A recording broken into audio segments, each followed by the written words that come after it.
in 2038 AD on Mars, which became the last line of defense for the people of Earth and the Moon.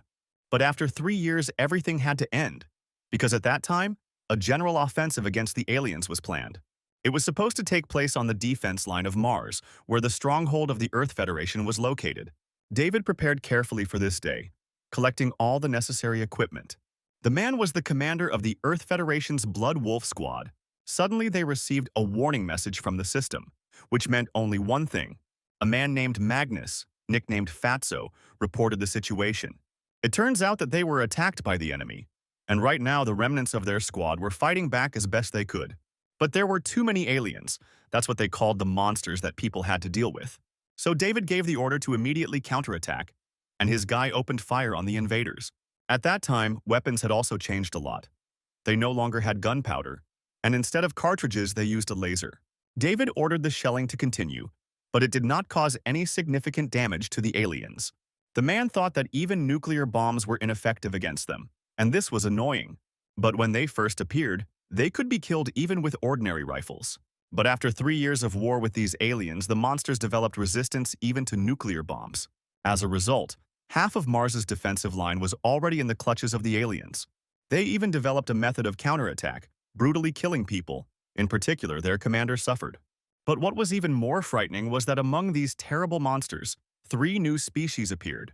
In order to completely eradicate all of humanity, they mutated and were now divided into classes. David was even forced to issue an orange alert because the aliens had evolved. They became mutants with extraordinary speed and strength, and people urgently needed help. After all, in the face of these terrible creatures, human superiority completely disappeared.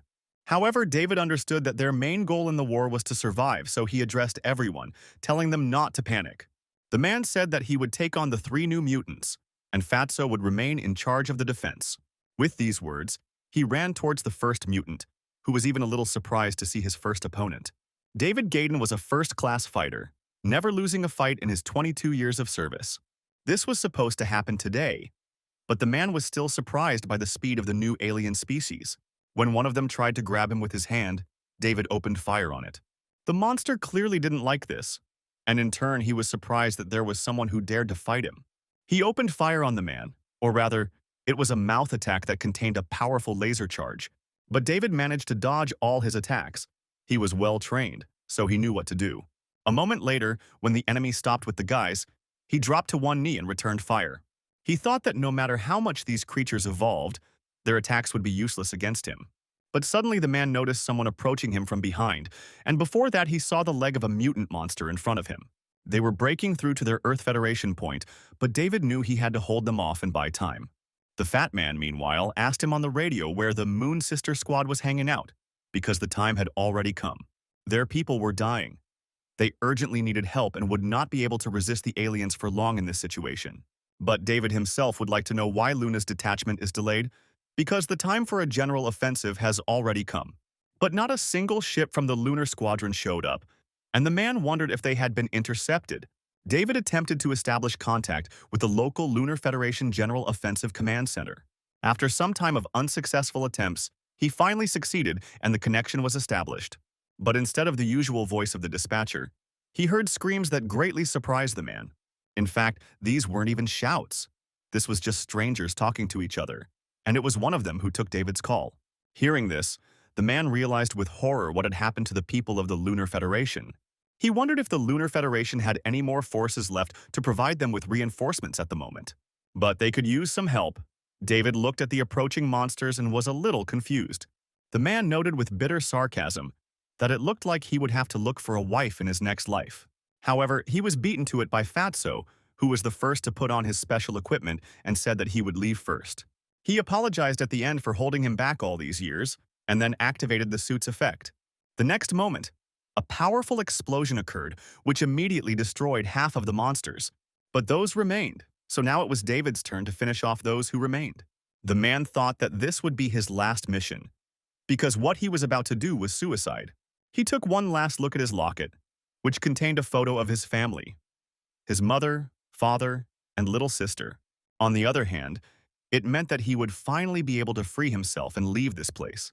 In the meantime, He was already completely surrounded by strangers, so he would not have been able to slow down in any case. There was only one option left. Not every soldier in their unit wore self-destruct gear. After all, few could sacrifice themselves to save hundreds of other lives of their comrades. David activated his equipment, thinking about his family one last time as he walked away to them. The self-destruct effect created a huge explosion, which was the only powerful attack against aliens so far. David felt his body being torn apart. The sensations were terrible, but it lasted less than a minute. Soon Mars was shaken by an incredibly powerful explosion. He, as the squad leader, had the most powerful effect. But then something happened that David never expected after his death. His soul was released from his body and moved somewhere new. The man himself did not feel any of this. However, soon the color of his soul changed and curled up into a cocoon, which went somewhere down. It was a little weird, but David could feel that moment, and then it all stopped. The man found himself on a bed in an unknown place. He was not sleeping, but was conscious, and simply did not want to get up. But soon he had to do this because of the unbearable stench that suddenly appeared at his nose. It turned out to be a dirty sock, but it didn't belong to him. And suddenly David understood everything. As if to confirm his thoughts, Fatso happily said that he thought so, that his sock would help. He added that his friend shouldn't be angry, as it helped bring him to his senses, but David looked rather surprised. He got out of bed and grabbed his friend by the shoulders, saying that it was incredible that they were still alive. But Fatso didn't understand what he was talking about. It seemed to him that his friend still hadn't recovered from his joke with the sock. Then David pinched him, checking if his partner was really alive, and he was surprised, asking what he was doing. And then suddenly David hugged him. He was just glad that his friend was alive. But Toll perceived this gesture a little differently. David didn't know until the end what had happened to him. Perhaps it was time travel or reincarnation. But Magnus still thought that his friend had developed some unhealthy feelings for him and hastened to leave him. David, meanwhile, looked around and realized, to his surprise, that he was in his own apartment. Moreover, he had moved back in time 8 years, and now the calendar showed only 2030. However, the man did not understand why his head hurt so much, thinking that it was because of the explosion. Then he suddenly remembered that 8 years ago he was still studying at the academy, where a girl rejected him. He liked her for a long time, so after being rejected, the guy fell into depression and spent the whole of yesterday evening with a bottle. David didn't understand why he had to return after this event, but he couldn't do anything about it. Suddenly another thought came to him. Because if he had moved back 8 years, then his parents should still be alive. The guy started looking for his mobile phone to contact them, but the apartment, as usual, was in disarray. He soon found the phone under the pillow on his bed, and his heart fluttered at the impending call. He found the contact of his younger sister, whose name was Dina, but suddenly realized that he could not gather his courage. After all, it was so unusual, although David understood that he had to do it as soon as possible. He even pinched himself, telling himself that he had to calm down, but it turned out to be surprisingly painful.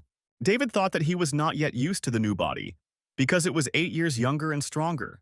The boy slapped his cheeks, as he always did when he needed to pull himself together, and dialed his sister.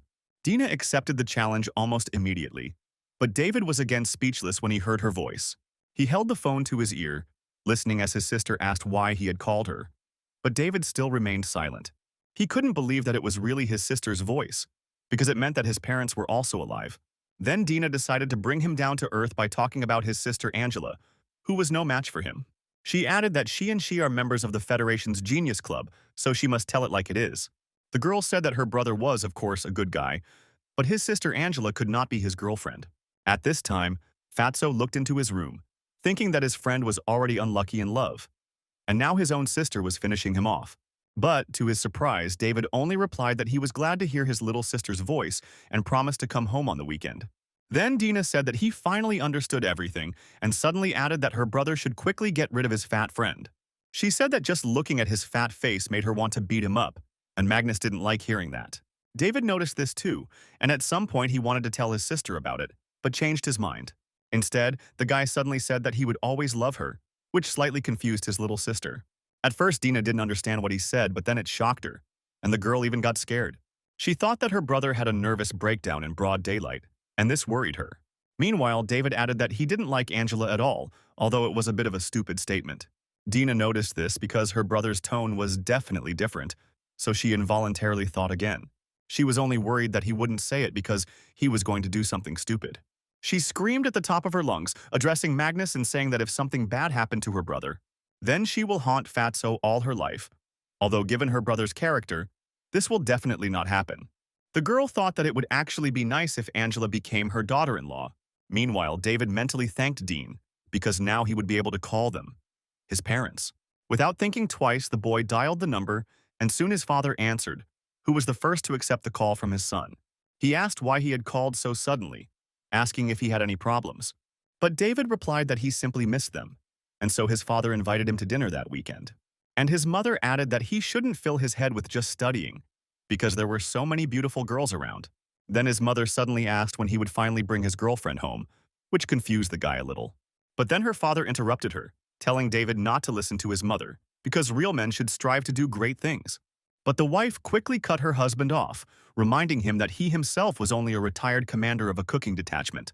Finally, they wished their son good studies and invited him to dinner again, and he wished them good luck. The guy even sighed a little with relief because it was really not an easy decision. Before, when talking to his parents, he always wanted to hang up as quickly as possible, but now he wanted to continue listening to them. Suddenly, his attention was drawn to Magnus, who was sitting at the computer desk and reading some comic book. Looking at his friend, David found it hard to believe that this fat man would become a great shooter in the squad in the future, and he will also accompany him on the battlefield of Mars until his death, although he will also die first. Suddenly, David thought that there must be some way to prevent that devastating disaster. Now, in this body of a 20-year-old boy, there was a fully mature, unbending soldier. This means he will definitely come up with something. But first, it would be nice to fill his stomach. They had dinner together and soon fell asleep, Fatso falling asleep first, as always with some food next to him. This time he was dreaming something pleasant. David understood this from the sounds he made. Magnus seemed to be laughing. But David himself could not sleep. He thought about all the events that had happened to him during this time. He was glad that he could hear the voices of his loved ones again, but he did not understand why and how he was reborn. It was also a mystery that it happened only to him.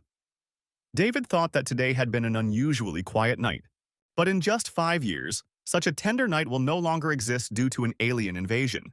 5 years later, the Earth-Moon system was attacked by aliens disguised as comets. Several important cities on Earth and the Moon had suffered a crushing blow. The boy remembered that well. People were too careless, even though they fantasized about the existence of aliens.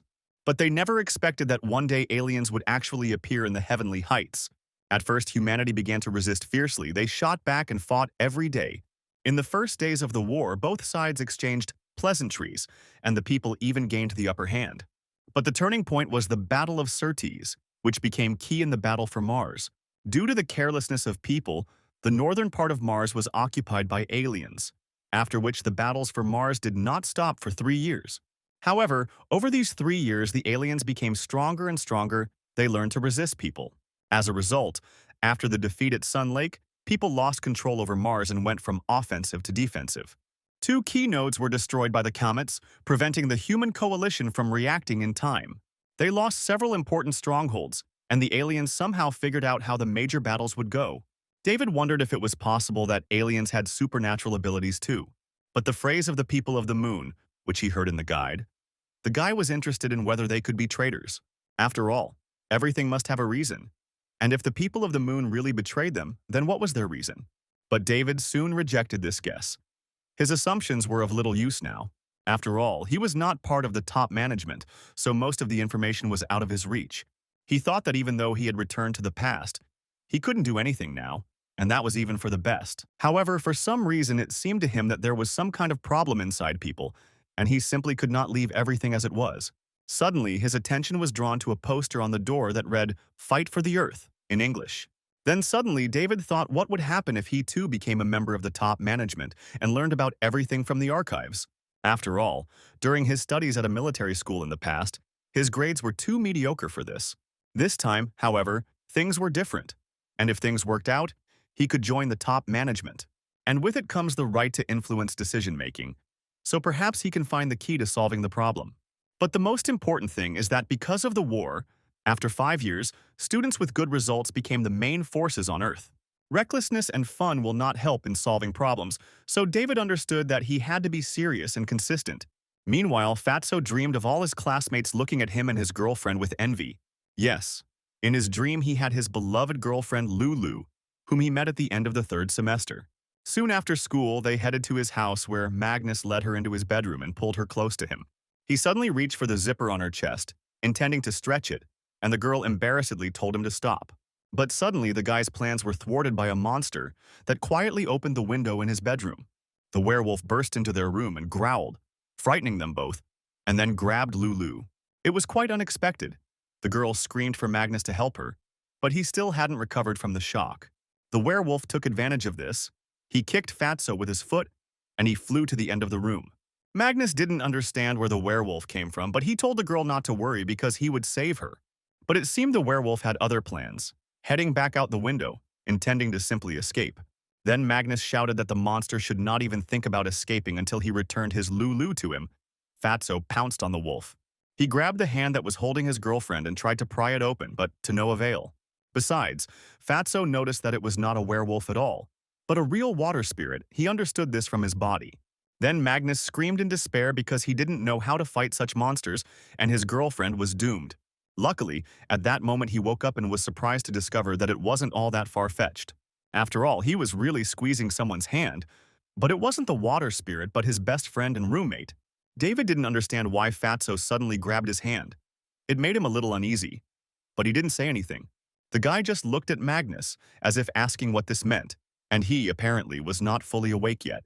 The fat man shouted, saying that his friend had become a waterman, which surprised David even more. They sat like that for some time, but soon David could not stand it any longer and turned to his friend. He asked what he was doing, and the man suddenly asked if he had drowned himself and was now being haunted by his spirit. He added why it was necessary to do this because of some woman, clearly referring to his imaginary girlfriend. But David replied that his friend had just had a nightmare and that he had just decided to practice. The boy said that a future soldier cannot afford to be lazy, and Fatso said that his friend reminded him of an instructor. David thought that failure in love really does seem like a big deal when you're young, but then it just becomes a good memory. And even though it was his body, all aspects of it had changed greatly, and it would take some time to adapt. Besides, if we compare the use of genetic power, the conditions on Mars and here were like heaven and earth. Perhaps the feeling he was experiencing now could only be understood by people who had survived in hell itself. But in fact, even his friend Magnus was also very talented. Otherwise, he would not have been able to live until the last battle. He suddenly wondered what motivated his friend to fight on the battlefield, if for him it was hatred. With these thoughts, he took off his t-shirt and went to the shower, and Magnus saw that his friend was worried about something. The fat man thought that his friend must be trying to suppress his pain by training after being rejected by the girl. That's why his fictional Lulu is the best, because she will never cause so many problems. With this thought, the guy reached for the bag of sweets that always lay next to him on the bed. Magnus had his own way of solving problems. If he had any grief in his life, he always drowned it in food. David thought he might have guessed earlier, because food had probably sustained his friend in all his battles. Meanwhile, he went into the shower to tidy himself up. On Mars, they used it very often. The guy looked at his body again and thought that now he was capable of a lot thanks to his good shape. 5 triathlon classes, a meta snow race, and a 10K cross-country race when he peaks will all be a piece of cake for him. David thought that he was now 40 to 50% recovered. In fact, his body should now be better and more resilient. It's just that genetic power needs further training and willpower. Such a mysterious feeling appeared in him. More precisely, it happened in a war against aliens. In this era, genetically modified soldiers were not taboo. Initially, in order to colonize Mars and the Moon, scientists began conducting research on reconfiguring human genes. As a result, these studies made such a huge breakthrough that they solved not only the problems of adaptation to an alien environment, but they also significantly expanded the potential of humanity, which was a very good achievement. Genetic technologies have truly brought man's exploration of the Moon into reality. The Earth Federation was somewhat conservative about genetic engineering and leaned more towards natural evolution. They believed that more time was needed to achieve the goal of fully adapting humans to interstellar travel. The Moon people, on the other hand, acted more radically because the harsh conditions dictated a more pressing need. And while direct genetic modification has brought benefits such as increased IQ and adaptability, but it also caused some physical and mental disabilities, which have caused huge controversy. But the Moon people, by creating pairs of new people, took advantage of the superior ability of people. It consisted of self-regulation, human heredity of survival of the fittest species, In essence, the goals of the moon and the earth were the same, only the processes of achieving them were warm for some and hot for others. David thought that his physical condition would be much better for the war. The main thing was to let this body get used to the genetic strength. The muscles will also need to be tightened, because for maximum effect, they must correspond to genetic strength. The method for this is quite simple. Train until you lose your pulse. Now he understood his potential well. Both Earth and Moon place great importance on military schools, so living conditions there often amaze newcomers. But, of course, the requirements for admission there are also high, the main evaluation criterion being genetic value. David finally came out of the shower, which made Fatso very happy because he wanted to eat with him. The boys got ready and went to the canteen. After all, the military school fed them very well, which Magnus really liked. And David found it a little strange that his friend hadn't said a word about the upcoming menu yet, because he always did that. Instead, he suddenly said that for some reason he felt like David was different today. He wondered with surprise if Fatso's skills had really begun to awaken, and he had been quite outstanding in the war. David decided to find out for sure by asking what exactly was different about him from the usual. Then Magnus simply pointed to his mouth, saying that a clear example would be his smile. He couldn't say exactly what had changed.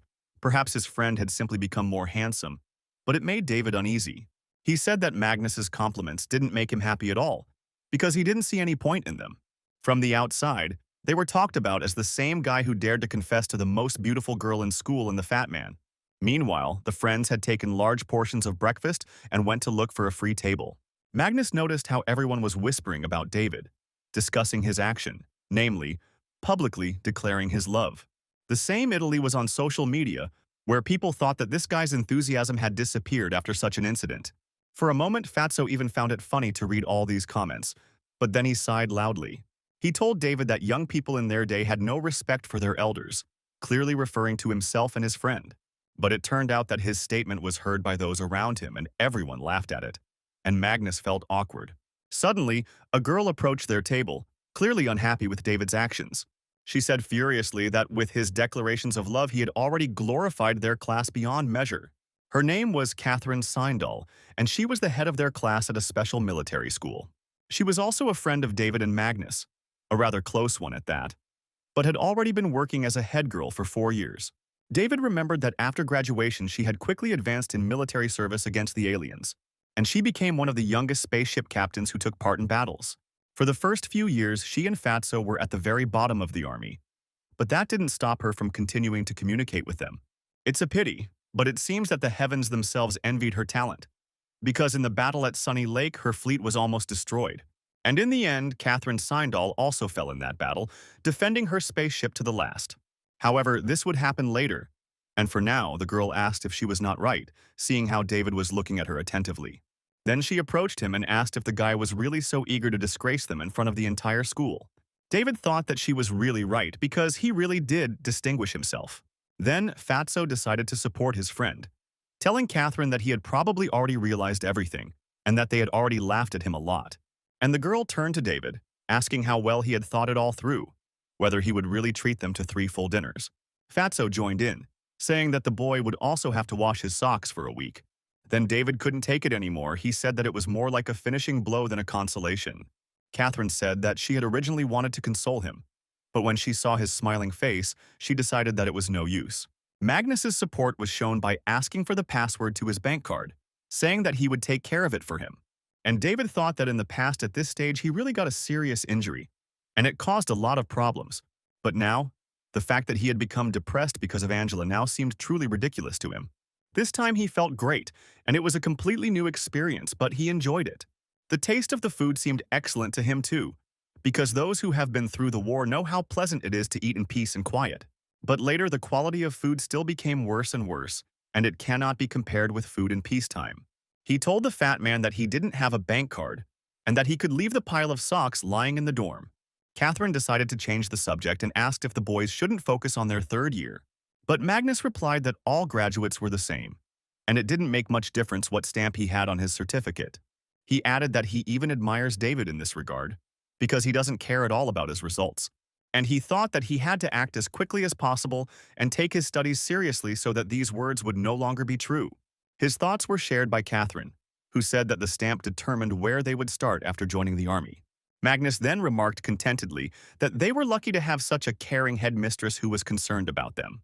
He added that he and David were probably hopeless, so they would depend on their older sister in the future. The girl decided to play along with them and agreed, saying that she was already aiming for the Iron Eagle fleet. This was quite unexpected, because this fleet was an army of aces and it was extremely difficult to get there. But Catherine said she could do it, and she added that the boys should take better care of their own future. She asked, since they both had points now, whether it was really more than 700, and it wasn't that much. The girl told the boys to work hard these days. Maybe she would even help them with it. They need to aim to score 800 points, and if they can do that, they will qualify for the Earth Elite competition. This will significantly improve their certificate. And it doesn't matter whether they win anything or not, the guys liked this idea. David said that the headman was right and promised to make every effort to get to these competitions. Hearing this, Catherine praised him, saying that it was the right thing to do, and then asked what about Fatso. He, although without much enthusiasm, also replied that he would try to get to the competition, and then she calmed down. David, meanwhile, decided to take a sip from his mug, but suddenly realized that he hadn't asked the most important question yet. He looked a little embarrassed and then asked when the competition would take place, wanting to know how much time they had. To this, Catherine replied that they still had more than a month, and she also noticed that the guy had already eaten everything. This surprised Catherine a little, because she remembered that he had taken a portion for real gluttons, but had finished it even before Fatso. David, finishing his last bun, looked at her, not understanding why the girl was so surprised. Then he announced that he was going to get more, and soon appeared again with a full plate of buns. The guy explained this by saying that he needs a lot of calories for high-intensity training, and it wasn't enough to just eat your fill. You also needed to load your stomach with reserves so that it could work for a long time. A couple of minutes later, he finished another portion too, saying how great it was that they didn't have a war. But Catherine and Magnus did not understand these words of his, and soon David realized that he had said too much. He hastened to change the subject. He asked why the boys weren't eating, but Catherine replied that she was already full watching him do it. The girl wondered how it was possible to eat so much in such a short period of time. Magnus thought that his friend had indeed turned his emotions into a desire to eat and limited himself to just food. In Fatso's eyes, this was terrible because he wanted to help David, but in the end, he also taught him to eat away his grief. He added that his friend should not despair because he still had everything ahead of him. Sooner or later, he would meet his girlfriend. Catherine also added that men should be strong, so now he should focus on points. And David thought that his friends had again misinterpreted his behavior, but he really couldn't explain anything to them. Catherine Seindahl lived in the girls' dormitory at the Dragon Letter School, not far from David and Magnus. She had just finished her little job and was glad that she had finally decided on everything. Her dorm mate asked her if she had chosen too many subjects when she showed her the result of her work. There was a list of all the disciplines that were related specifically to the Navy, and Catherine chose them all. She even suggested that her friend choose the same thing, but she refused, saying that it was too difficult for her. Moreover, she added that everything could turn out the other way around, and that in the future she would take her friend under her wing. The girl was going to be a navigator, and Catherine said that this was generally excellent because her help would also be needed.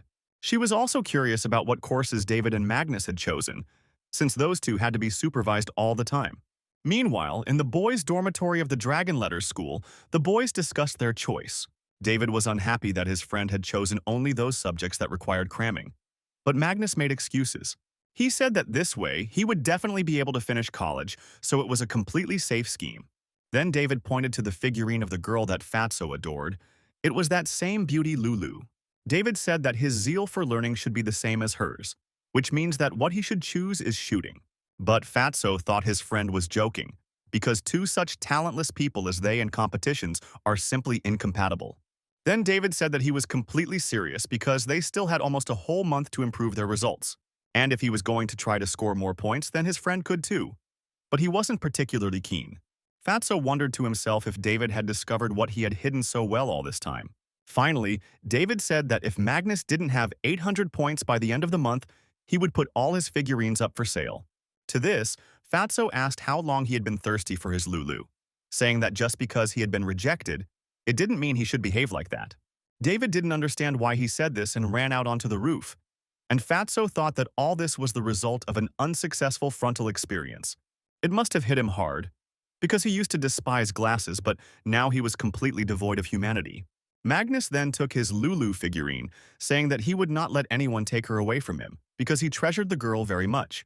David, meanwhile, was thinking that there was just over a month left until the final registration deadline, but that would definitely be enough for him. Genetic power was in the body of every person, and the correct way to control it is the main key to its disclosure.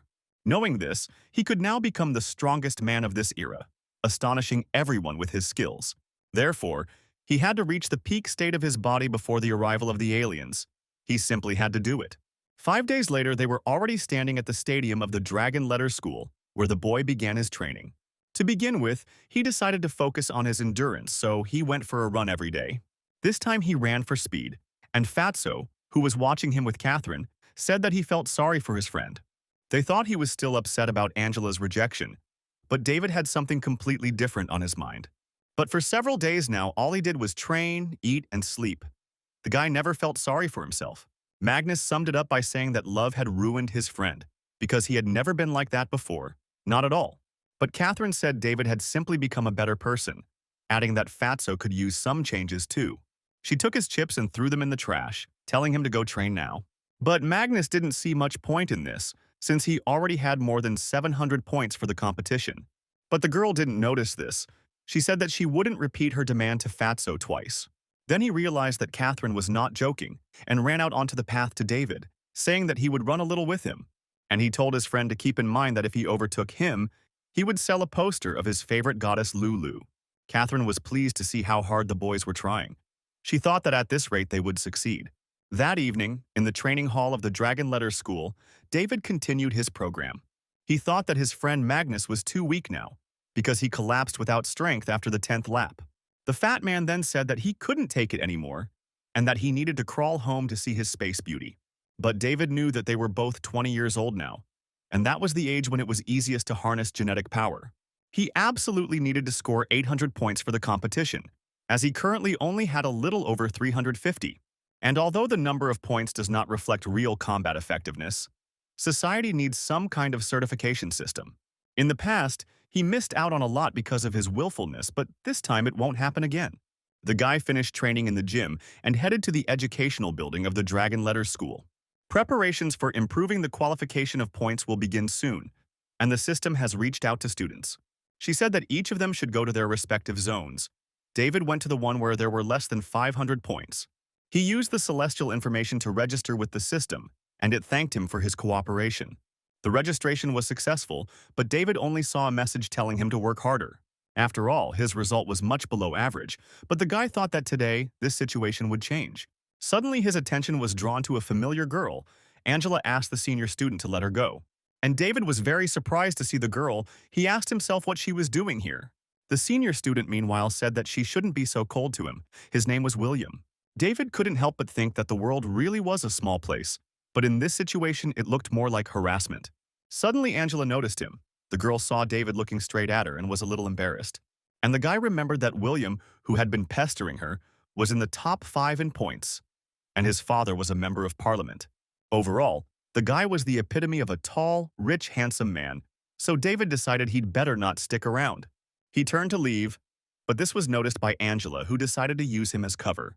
Suddenly, the girl grabbed his hand, which surprised David greatly, but what she said next was even stranger. After all, Angel had approached William, saying that the thing was that she already liked one guy, and that was David. So, Angela apologized. She doesn't want her boyfriend to get the wrong idea. The girl was serious. William just stood there for a moment, looking at them, slowly digesting everything the girl had just told him. But he still couldn't believe that this fool was her boyfriend, and it looked more like a prank. However, William himself said that Angela should not try to use David as a shield, because everyone knew what he had done a couple of days ago. However, to everyone's surprise, Angela said that the elder did not know everything because at that time she did not reject David. She just didn't like the way he confessed, because where had you ever seen a guy take his clothes off instead of at least flowers? David listened to this and could not believe that the girl was actually saying such words, and they were wonderful. This gave him strength and confidence. So David decided that he could allow himself some willfulness. He pulled Angela close to him and turned to William, saying that he was not acting like a gentleman. David said a few more words, and Angela wondered if he had always been so eloquent. When he finished, a crowd of students behind him cheered him on, saying that William had really crossed the line here. and he thought that there were too many people here for him to do anything else, and this irritated him. However, he couldn't just watch the couple hugging, so he was forced to leave them. The guy looked angrily at David one last time, saying that he remembered him, but he didn't even bat an eyelid. But Angela seemed to tense up a little. The girl realized that William had not given up and would continue to pursue her. The guy finally said that he hoped she would make the right choice, after which he left. The girl herself also began to be called by her friends, who invited Angela to have dinner together. Then she turned to David, who was still holding her close to him, saying that he could now let her go. He immediately took his hand back, saying that he had completely forgotten about it. But Angela already understood his feelings. But she didn't think that the guy would actually perceive her refusal as rejection. Angela wondered why such a talented girl like Dina had such a dissolute and stupid older brother. Meanwhile, David was thinking about how soft her skin was and the smell of her hair. He couldn't help but admire her. Angela cleared her throat and thanked him for helping her out of this situation and wanted to add something else. However, David interrupted her. He said that she shouldn't thank him because it wasn't difficult for him to be her excuse. He added that he still had things to do, so he had to go. And with these words, he left the girl, who was a little surprised. David returned to thinking about his scores, which he wanted to check now to see if they had improved. When the war started, the system was no longer in use, so today he will be able to find out everything. In order to change the future, at this stage he can only increase his score. The guy was already standing near the right office and then entered it. This was where he was going to spend the rest of his time. To begin with, David decided to see what was currently available to him and opened the menu of a special program. There were various kinds of battles. In particular, there were even duels against others, and this interested him. But David understood that if he went to fight against his classmates now, it would look more like a beating. Then, the basic training option caught his attention. He clicked on it, delving into the details of the description. Essentially, it tested the soldier's abilities by simulating various brutal military conditions. In his past life, this kind of competition seemed completely disgusting to him. But now, he had already experienced the taste of war. Therefore, David chose this training option without any hesitation and confirmed his choice. The system then welcomed a student from the Draconian School of Military Studies, David Gaydon. And since he missed a month of competition, 10 points would be deducted from him, which did not make the guy happy at all. He even felt a bit uneasy about the fact that he, the future commander of the squad, had points deducted for absences. The control cabin completed initialization of the simulated battlefield, and the system announced that he could enter. Then David put on a special suit, without which it was impossible to be in this environment. And then he took his place. The system asked if the student was ready to start training, and the guy answered positively. Then, the system announced the start of the copy immersion for preparation. The pain transmission coefficient was set to 100%. Then, a simulation of his suit was launched, which allowed him to feel like a real soldier on the battlefield. Soon, the suit completed the simulation, and in a moment he was supposed to be on the battlefield of Mars. This location was called Magnificent Fireworks, and David already saw a new environment around him. He landed safely and immediately noted that he had not forgotten how to do it correctly, which made him very happy. Soon the system finished loading and he saw a multitude of enemy reconnaissance drones in front of him. Meanwhile, in the men's dormitory of the journalism faculty of the Dragon Letters School, life went on as usual. The students were rushing to finish their first-year homework, but no one could find any good material. A guy named Michael said that this month everything was just normal, and there was nothing special about it. He could no longer interview the girls, and funny videos haven't been very interesting lately. Plus, there was a score exam coming up, and everyone was preparing diligently, which made them look too stereotypical. This was precisely why he lacked good material, and he had already been looking through the scoreboard for an hour. Most likely, all the popular recordings have already been cut and used as material. So he had to find something among the less popular records, and Michael got to work. Suddenly, he came across an anonymous person who was currently undergoing the Magnificent Fireworks test. The guy could see this information thanks to the system, but this exercise was designed to use Mars as a battlefield. And only the highest-ranking masters dared to try to pass it, but even such experts dropped out almost immediately. So it was too naive if this guy chose this challenge in an attempt to earn points. After all, it will all end with him being cruelly humiliated and flying out of there in just a moment. Suddenly, Michael noticed that the student's pain sensation had reached 100%. It was incredibly scary. David, meanwhile, thought that the only thing missing from this place was the smell of blood. But these stones and the wind were the atmosphere. In general, this whole place, full of wasteland and cruelty, It was definitely it. The battlefield of Mars. He was well acquainted with it. Here it represented a passage through the gorge, and that meant that the test taker will have to avoid all kinds of artillery weapons until the very end of this passage. However, in addition to the frequent unexpected shots from around the corner, there were other attacks to be feared in this place. In particular, these were induction mines, which, if you stepped on, could easily result in you losing a limb. David was well aware of every type of attack that was present on the battlefield, so he had an advantage. Before the test, a 1-minute demonstration of the gun's firing trajectories was conducted. Michael watched David with interest, expecting him to fail the test the very next second. Meanwhile, David was getting ready to begin. He had successfully memorized the test map and was confident that he would pass it. The guy picked up speed and ran towards the gorge. He had already seen the first mines, which he remembered from the map. However, to Michael's surprise, he ran through them without any difficulty, dodging the explosions and was not hit by anything. Next came laser attacks from artillery, but even that didn't give David much of a problem. He deftly passed through every corner of the gorge, not allowing a single attack to touch him, much less injure him. He soon stopped, remembering that at this stage it was best to dodge attacks on the spot. The guy looked straight ahead at the artillery installations because he knew where they were located. They opened fire on the test subject. If even one attack had hit him, David would have felt real pain. However, he himself understood this perfectly well. The guy prepared to jump back in time to avoid being hit. This is what he did. But David had to run further down the gorge, so he needed to think about how to get past these installations. They were called photon cannons, and one of their drawbacks was that they couldn't hit a target in the air. As expected, they were unable to detect him, and he flew safely over them, continuing to move further along the route.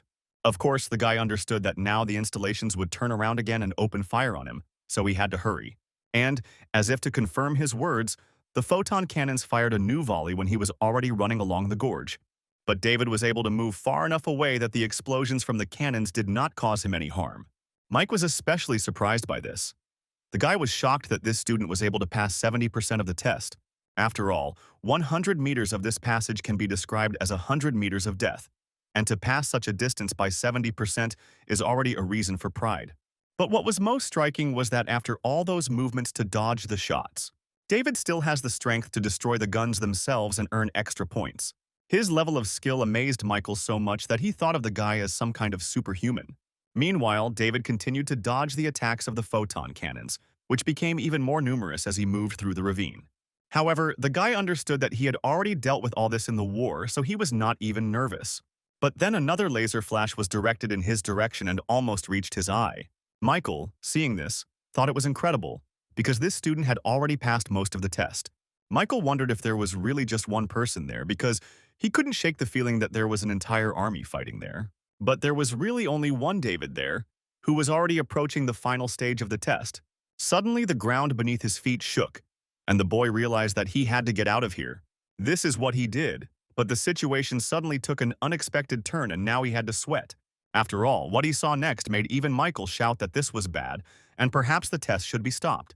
David looked at the debris that was suddenly in the air, because someone or something had sent it there from underground. Michael asked the system what kind of perverted exercise this was, because no human could pass it. David was also surprised by this picture because he did not remember seeing anything like this on the battlefield of Mars. The next moment he was attacked. This attack was many times more powerful and faster than the previous ones, but he was able to avoid it, as in all situations. Now he needed to come up with a plan. David focused his attention on the enemy. This time it was a real monster. With this thought, he ran forward, simultaneously dodging dangerous attacks that were all directed towards him. David literally jumped from rock to rock in the air, and Michael, who was watching him, was amazed. He had never seen anyone dodge all attacks so masterfully, and not even on the ground, but in the air. But he didn't know that David would become the commander of the Blood Wolf Squad in the future, so it wasn't a problem for him. Michael thought that the guy himself was also like a monster, because where did an ordinary person get such jumping ability? But David's opponent wasn't going to let him go that easily. He fired another volley of laser attacks at the guy. One laser still hit his ear, the guy didn't have time to fully dodge, but this attack was also very fast. However, there was very little left to reach his final destination. The guy was already almost on the other side of the cliff, but a sudden injury prevented him from completing the maneuver in time, and he missed by a little. Michael also noticed that the shot weakened the force of the jump, which meant the guy wouldn't make it, and that was bad. David himself understood this, but fortunately, he managed to grab the edge of the cliff to which he jumped. His arm was slightly cut from the attack and his ear was also damaged, but David had not yet lost. He continued to climb up, grabbing onto the right rocks to keep from falling back towards the monster. And then, David made a lunge that he hoped would take him right to the end of the cliff, and he did. However, suddenly he saw the final attack of the monster approaching him, which had managed to release it. It split into 3 lasers, but David was able to dodge them all. He knew that the end of the test was near. He still had 10 meters left, so the guy was sure that he could break through. He just had to wait for the right moment. He ran back to a safe distance and finally saw the finish line of the test, before which the last obstacle awaited him. It was a small labyrinth of lasers that was impossible to get through, even if you were the fastest person. David also realized that trying to get through this using human speed alone would be to his own detriment. To Michael's surprise, the guy slowed to a walk and slowly approached the lasers, studying their location. And then, he began to move through this maze, deftly passing each laser. Michael even knocked his glasses off when he saw it, because many experienced soldiers would envy such flexibility. And David thought that only by relying on instant judgment and flexibility could one pass this test. As expected, he successfully reached the finish line, which was the portal gate. All the guy had to do was just enter them, which he did, and then the system turned back on. She gave David a lot of messages, among which he could read about his reward for breaking through and find out his rank. His was epic, and this couldn't help but please David. Now he could take off all the equipment. And Michael didn't even believe that all this was happening in reality, because this student passed the battlefield of Mars with 100% difficulty. Michael asked himself who this man was because you had never met anyone like him before. The guy was lucky that he had a recording on his screen, with the help of which he was able to capture the entire ordeal. And that last look made it feel as if death itself was staring at him, which made Michael feel uneasy. But still, he didn't know who this guy was or where he studied, so it was impossible to reveal his identity for now. The loading screen displayed a message indicating that the video had been successfully synced and was now available. Michael even panicked that he didn't immediately notice this, but the broadcast had already ended. With a trembling finger, he pressed it to check if the recording of the entire ordeal was preserved. Luckily, everything survived, which meant the guy had some great material to release. Michael thought of David not so much as a god, but as a demon, because what he did was incomprehensible to the mind. From the beginning to the very end, there was an aura of destruction, and it came not from the battlefield, but from this man. Michael, who already had some journalism experience, took less than 20 minutes to put together the report. And very soon, throughout the school, reports appeared about a student who had walked the battlefield of Mars. Michael noticed that, judging by the voices, all the students in the faculty already knew about this. Just 5 minutes later, the largest military schools were exploding with messages from students. Michael wondered if this was one of the school's trump cards, and that was how they decided to make a name for themselves in the competition. After all, he had never heard of a test on Mars being passed with an epic rank rating. Before this, the maximum rating was high minus rank. That is, it increased by 2 orders of magnitude at once. Meanwhile, David thought he still had a lot of problems with some of the details of this test, and most likely it didn't get an Epic Plus rank because of 2 big mistakes. However, it was great that after setting a new record, he was immediately awarded 100 points. But the guy knew he shouldn't be so happy about it, because he didn't know how long it would take to get to 800. Meanwhile, some students were sitting in the library of the Dragon Letter School. Among them was Angela, who looked a little irritated by the current atmosphere. This is because many students were discussing how someone could break the record for completing the Mars battlefield. The girl was also interested in this because she finally paid attention to it, because everyone around was talking about the same thing. She opened her phone and went to the school's message board, but the information posted there surprised her. She, like everyone else, read about the anonymous student who had passed the tests on the battlefield of Mars. But each of the Earth and Lunar Federations had its own rating, and this student raised it quite well for Earth. The gold content on the moon planet is higher, which is especially pronounced at the higher levels. And the Mars Battlefield Challenge, rated Epic, is by far the toughest battleground on either planet. So it seemed impossible to everyone, and even Angela herself tried to go through it.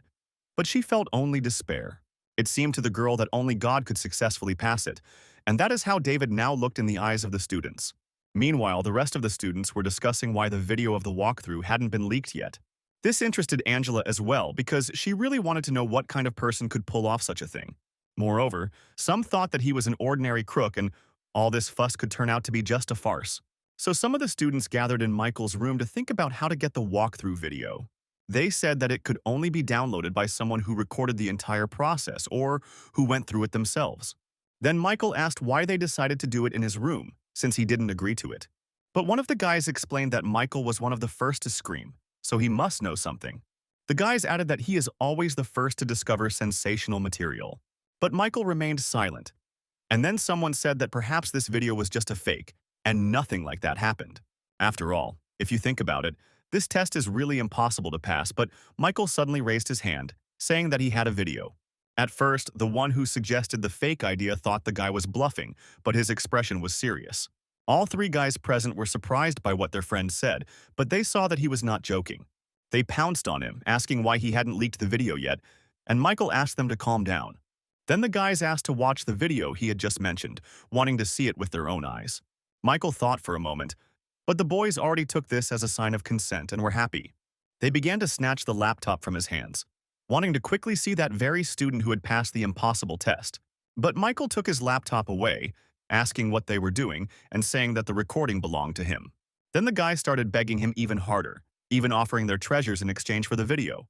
A moment later, they were already sitting at the monitor, but Michael warned them that he would be implementing the video himself. The guys agreed, and then he turned on the recording, and a gorge appeared in front of them in which they saw that very student. The boys were impressed by the way he moved. But what surprised them most was that he wasn't afraid at all. And when they saw the look with which David looked straight into the camera at the end, everyone got goosebumps. The guys agreed that this man definitely had some kind of murderous aura emanating from him. One of them couldn't even look at it anymore and jumped back, asking if it was really a person. The others agreed that such a test would be too much for each of them, and they would easily die there. But this guy was incredibly strong. They saw such power for the first time and couldn't help but be amazed by it. Michael also thought that even though he was watching it a second time, the feeling of power had not diminished in the least. He also mentally added that it would be great if this person turned out to be an Earthling. However, something told the guy that he was definitely an Earthling, at least a student at a military school on Earth. Soon the guys quickly lost their heads from the magnificence of this student. Everyone wanted to be like him. They even forgot about Michael's condition, who reminded them that he made this recording, so he would implement everything himself. However, the guy finally decided to publish it, and everyone was happy with this announcement. After all, every student in the Dragon Letters should see such a cool fight. And it will also bring glory to their journalism department. With these words, the guys uploaded the video to the internet. It was night, but despite this, the first views began to appear lightning fast. And the next morning, this was all they talked about. The students realized that this whole story was not a lie. Students from all departments wanted to watch the video to see the face of this legendary student. Even the girls were not an exception, although the women's dormitory found out about this a little later. Catherine looked outside her room. She had just woken up and didn't understand what all the noise was about. The girl couldn't listen to anything in such a situation, but she needed to write something down. She cleared her throat and prepared to do so, but the noise outside interrupted her again. This was beginning to really irritate Catherine because she couldn't complete the task she needed to do. After another unsuccessful attempt, she finally couldn't take it anymore and decided to find out what was going on. The girl got angry and banged her fist on the table. She was irritated by the fact that everyone was constantly shouting about some kind of test. Catherine screamed as if she had to write something down in this situation, and her neighbor came to her scream. She hastened to reassure her friend, saying that she would show her something interesting and handed over her phone. At first, Catherine misunderstood her friend, saying that she had different interests from her, but she shook her head. She said it was something she and Catherine would both enjoy. But the tone of the conversation didn't change, and it was definitely about guys. She confirmed this, saying that this guy was a real macho, capable of seducing even her. But Catherine replied that she would not watch anything, but her dorm mate did not lag behind. She opened her phone, which immediately displayed a live broadcast of the Mars battlefield being completed for an epic rank rating. Then Catherine said that she already knew about it, but her friend, whose name was Clara, insisted on watching it. Both girls leaned over the small monitor and watched the entire video from beginning to end. Catherine was clearly impressed by this student. His movements were truly incredible and awe-inspiring. Clara thought the same. The girl liked strong guys, and this student was exactly like that. Catherine thought about his incredible reaction and speed, as well as his ability to observe his surroundings. She wondered what kind of training it took to achieve such self-control. To tell the truth, It was even unexpected that such a terrifying creature existed. Moreover, this last look of his exuded a cold calmness of spirit and a desire to fight. The girl hoped that she wouldn't run into him at the very beginning of the points tournament, because he would definitely be there.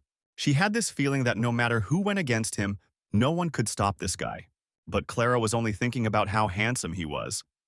It seemed that the girl didn't care at all that he could become her opponent. She felt like every cell in her entire body was ready to give up. She wondered what he looked like. Meanwhile, Fatso tried to restrain himself from the provocative thoughts that were bothering him. After all, today was Fatso's big day, so he had to make sure everything went well. He made a homemade support flag, also had a limited edition Nanoroid, a poster set, and accessories. He prepared all this to ensure that he would get an autograph from Lu Mengli, who was his goddess, Lulu. David, who had just gotten out of the shower, noticed that it had started again and even thought about inviting a friend over for dinner that evening. After all, he used to love this business, and besides, it was better than letting him do such nonsense. And after David invited him over a couple of times and treated him to dinner, he began to follow him everywhere. And so it was until he joined the army, so David asked his friend if he wanted to go to his house for dinner that night. But Magnus, today was Fatty's great day, which he had been waiting for 2 whole months. Then, David advised him to confess his feelings to his goddess, because even if he was rejected, it would be a valuable experience. The guy even felt a little uneasy because many years had passed, and his friend was still true to his feelings. But Magnus replied that it was enough for him to just look at her, because to love does not mean to own. Then David said that he would not continue this chatter because he still had to concentrate on the points. He added that whoever didn't score 800 points before the competition would have to wash their socks for both of them, and Fatso didn't like that. Finally, David said that he was going home for dinner and advised his friend to keep his cool in front of his goddess. Magnus didn't have time to answer this, and a few minutes later David was already riding the subway returning home. His parents' house was located near the nearest metro station, so the guy got there quite quickly. As soon as he approached the door of the house, he smelled the delicious aroma of stewed fish, which no one knew how to cook like his father. When David walked inside, the smell became even stronger, and now he had no doubts left. As if to confirm his thoughts, his father appeared from around the corner, noticing that his son had returned just in time.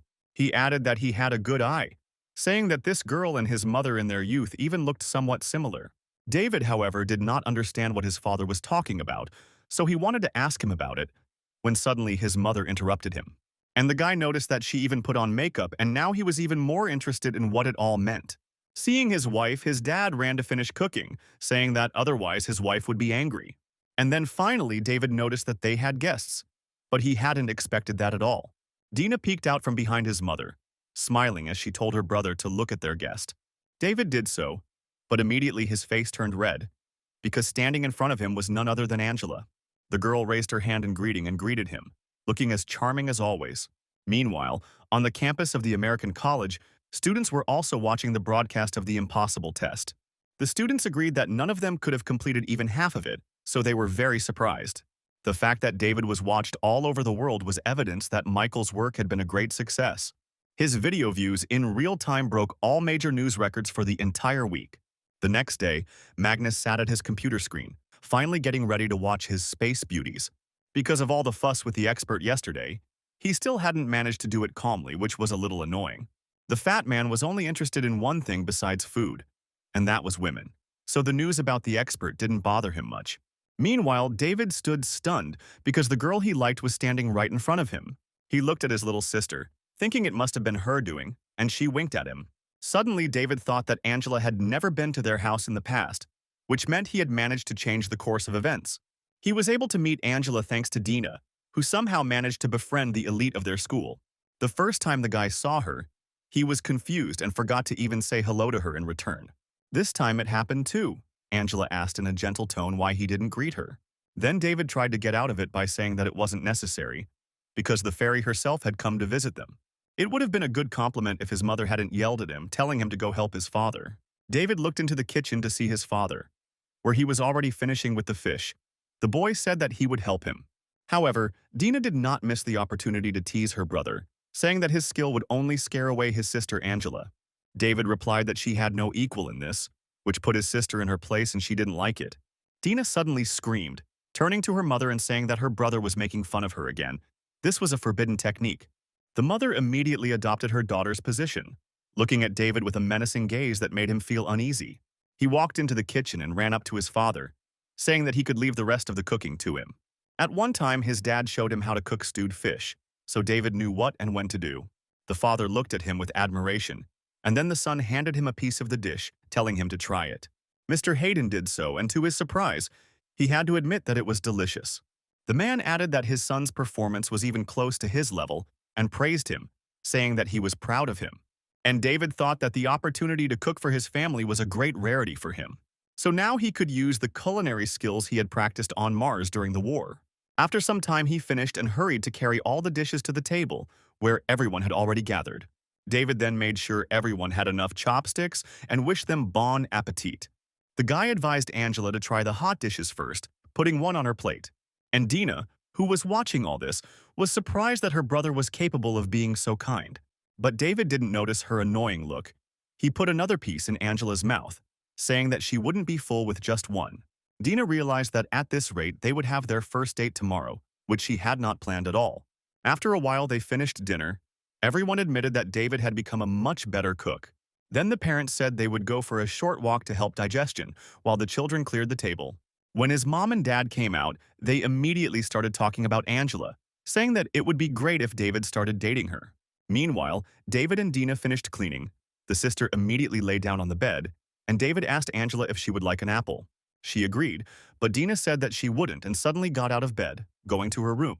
She said that a classmate had called her, so she should step away while they ate. She left, and David thought that his sister did it on purpose to leave him and Angela alone.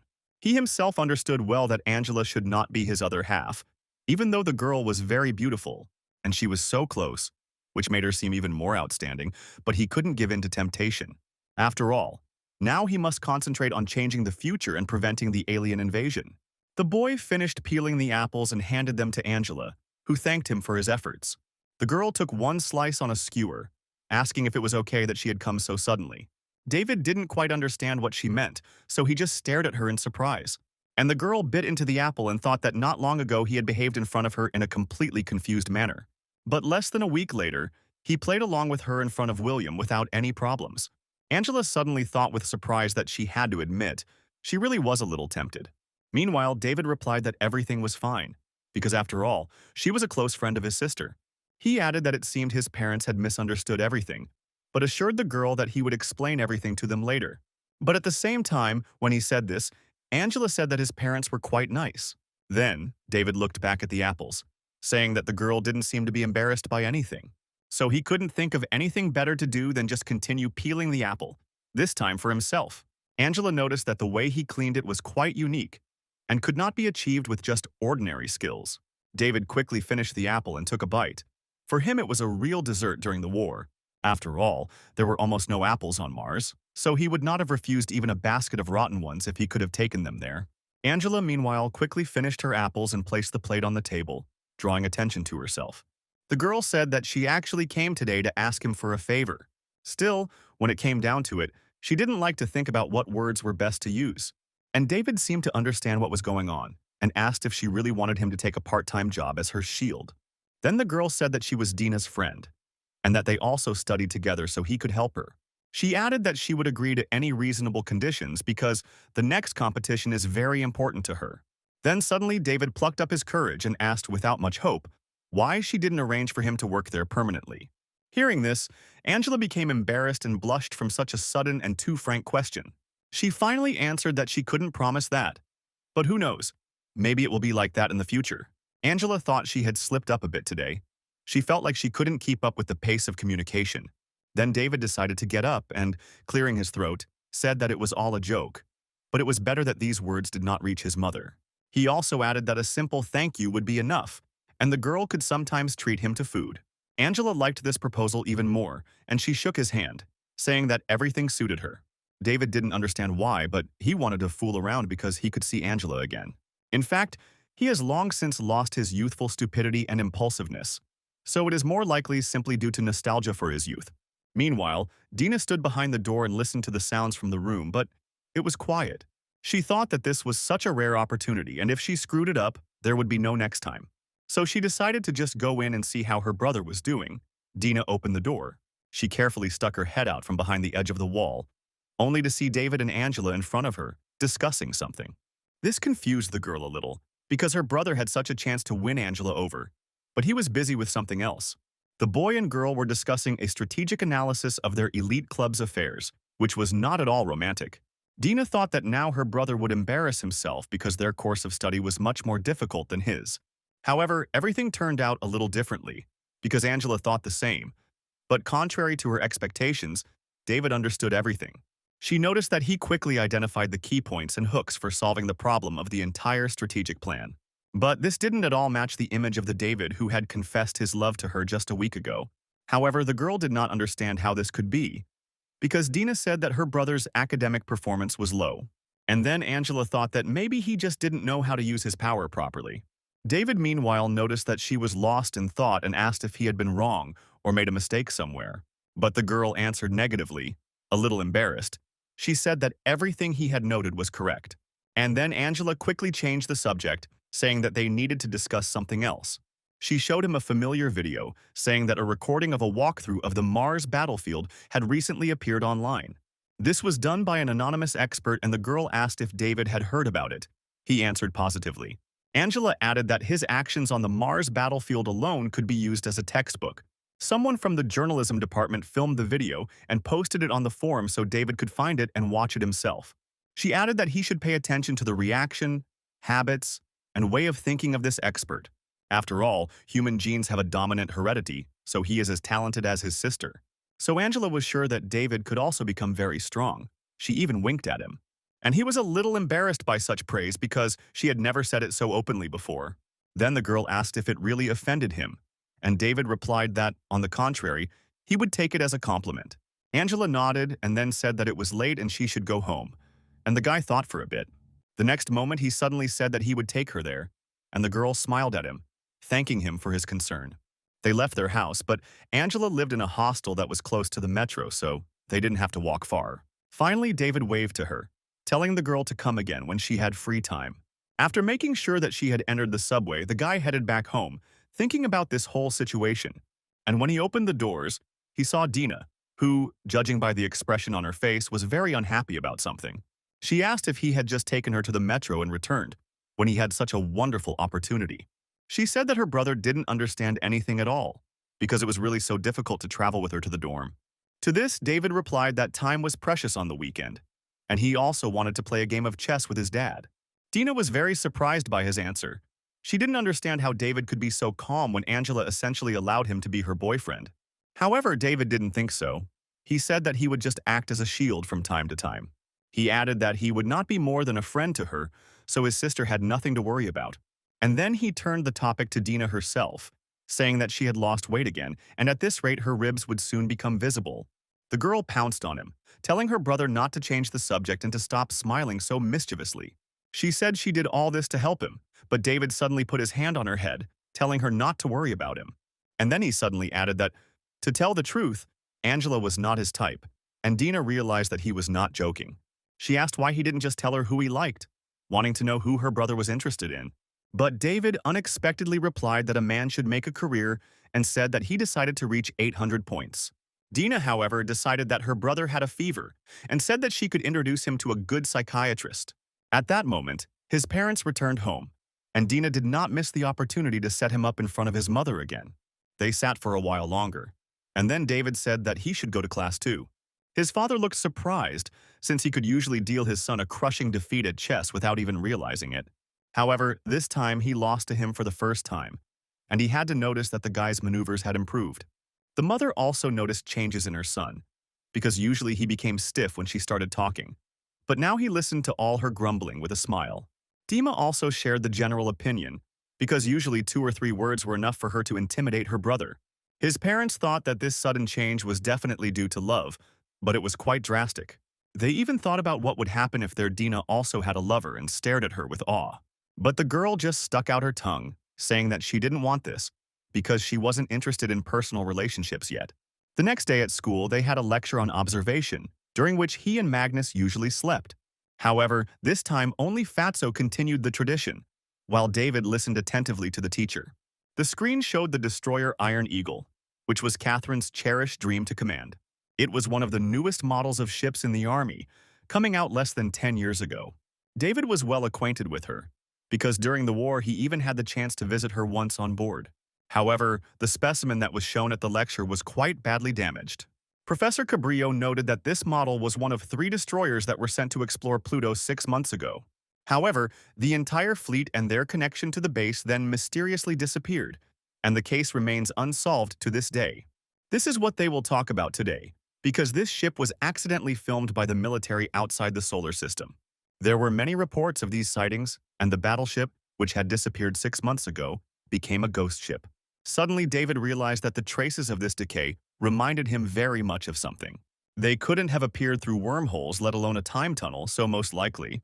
The reason was the bodily fluids produced by the aliens, because any technology or equipment in war, anything that was exposed to this liquid was also corroded, and it looks like the same thing happened to this destroyer.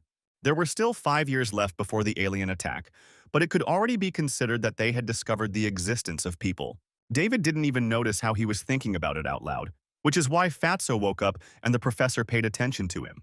The guy thought that if everything was like this, then this confirmed that the surprise attack from the aliens was carefully prepared. Moreover, this shows that alien intelligence is not only not absent, but is also equal to or even superior to human intelligence.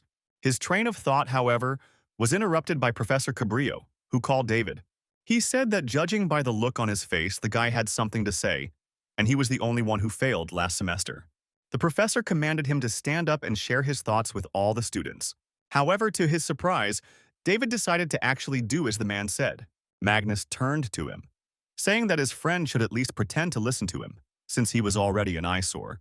The rest of the students quietly laughed at David, because everyone remembered him as the same guy who confessed his love to Angela. However, to everyone's surprise, David actually stood up from his seat, as if he actually had something to say. Suddenly, he turned to the professor, saying that he thought all 3 theories with the destroyer were nonsense. Hearing this, Cabrillo was surprised because he did not expect the guy to stand up and say anything. The students laughed now without hiding it, saying that this David was questioning the professor's words. He himself thought that the guy was simply impatient to interrupt him while giving his lecture, which is why he was saying such things. Then he replied that in that case, they would all listen to what he himself had to say about this matter. Cabrillo added that it would be great to hear some real thoughts, rather than childish alien theories. Catherine, standing at the bottom of the lecture hall, wondered if this guy could stay out of trouble. But David just smiled. He was going to earn the professor's respect by surprising him with his knowledge. He started by saying that although the primitive wormhole is destructive, it is in the second photo. Signs of biological corrosion can be clearly seen in the form of rust spots, which is definitely not related to a wormhole. As for time tunnels, this is something out of science fiction, and in that case the degree of destruction would be much higher. And as they saw in picture number 6, the destroyer's hull even still retained some performance. As for the mirage theory, it is more probable, but also incorrect. David spoke so confidently that even everyone fell silent. The professor thought that, based on various situations, the mirage theory was indeed the most plausible. However, this guy rejected her too, so he was wondering how he was going to explain all this himself. Usually no one pays attention to such details, but David mentioned it too. And he continued, saying that if you look at the geographic location in the 5th photograph, you can see it. That this area is on the border of the solar system, and the battleship, as is known, cannot operate far from it. So where could mirages come from, since there are no zones with such functionality near the solar system? Other students were skeptical about his words, asking how he knew about the theory of multidimensional projections. David just threw up his hands at this because he really didn't know any of this, but was simply basing his thoughts on experience. Suddenly, one of the other students noticed that there was, however, some sense in his words, and Professor Cabrillo said that they would return to this issue later, since they did not have much time left. They moved on to the next topic, which ended 15 minutes later when the bell rang. The students poured out of the lecture hall. David was also about to leave, when suddenly the professor called him. He asked the guy where he heard what he said in the lecture, and he asked him in response if he thought there was some kind of creature living on this ship. Cabrillo noted that David had stood out once, but now seemed to be returning to his alien fantasies. Moreover, the guy answered so thoughtfully that it was possible, and then the professor decided to remind him. He hit David on the head, telling him not to bother his head with these thoughts, but to focus on his course. But David thought that it was quite difficult for people living in peacetime to imagine an alien invasion. but it was not known where exactly the aliens came from. Perhaps they created wormholes leading directly to the solar system. David wondered if there was something that had helped the aliens determine their coordinates. With these thoughts, he was about to return to the main building when suddenly Catherine stopped him, telling him not to bother the professor. At this point, Magnus joined them, reminding them that it was already time for lunch. The friends went to the canteen, where David, in keeping with his new habit, stocked up on food for training. Magnus asked if his friend was still eating away his sorrows, even though he always had to spend money. The fat man, who never had enough, felt uneasy at the thought of David spending so much. He said that at this rate he would be broke before the semester was over. But David didn't understand what he was talking about. Catherine was also surprised how he could fit so much in, since he ate 3 times the amount of the average person's diet. To this, David awkwardly replied that recently the volume of his training had increased exactly threefold. He wanted to say something else so that his friends wouldn't think that he was doing this out of bitterness of rejection, but he didn't have time. They noticed a noise that arose at the entrance to the dining room. It was because of Angela, who also came to have lunch. All 3 of them at their table stared at the girl, each with their own look. But David's was no longer a loving one. Catherine thought that it was the same girl who was in the top 10 in the Earth Federation with over 2,000 points. Although she was only in her 3rd year, her authority at the school had already become very great. Angela meanwhile saw David and smiled, heading towards their table. The other students watched this with interest, expecting that something was about to happen. Catherine also thought that the girl was coming here to cause trouble for David, and she didn't like it. Angela walked up to their table and politely asked Fatso if she could sit there. It was quite unexpected. The students began to become more and more interested in what kind of drama was going on there. David decided that now he should play along with the girl and asked his friend if he would give up his seat to the younger one. He immediately assessed the situation and moved to Catherine's side, and Angela sat in his place, ending up next to David. She asked Catherine what they had been talking about, and Magnus thought that this was going to be fun. Angela thought she would need the cooperation of the smaller figures to make David her shield. And this girl Catherine is undoubtedly the key, and she looked at David with distrust. Then Magnus decided to take the initiative into his own hands, saying that something amazing had happened just recently. He embellished the incident a little during the lecture, describing David in the best possible terms, how he defended his position. Catherine, however, decided that he was already crossing the line and told Fatso to stop making up stories. But Angela said she thought the elder's words made perfect sense, which surprised Catherine.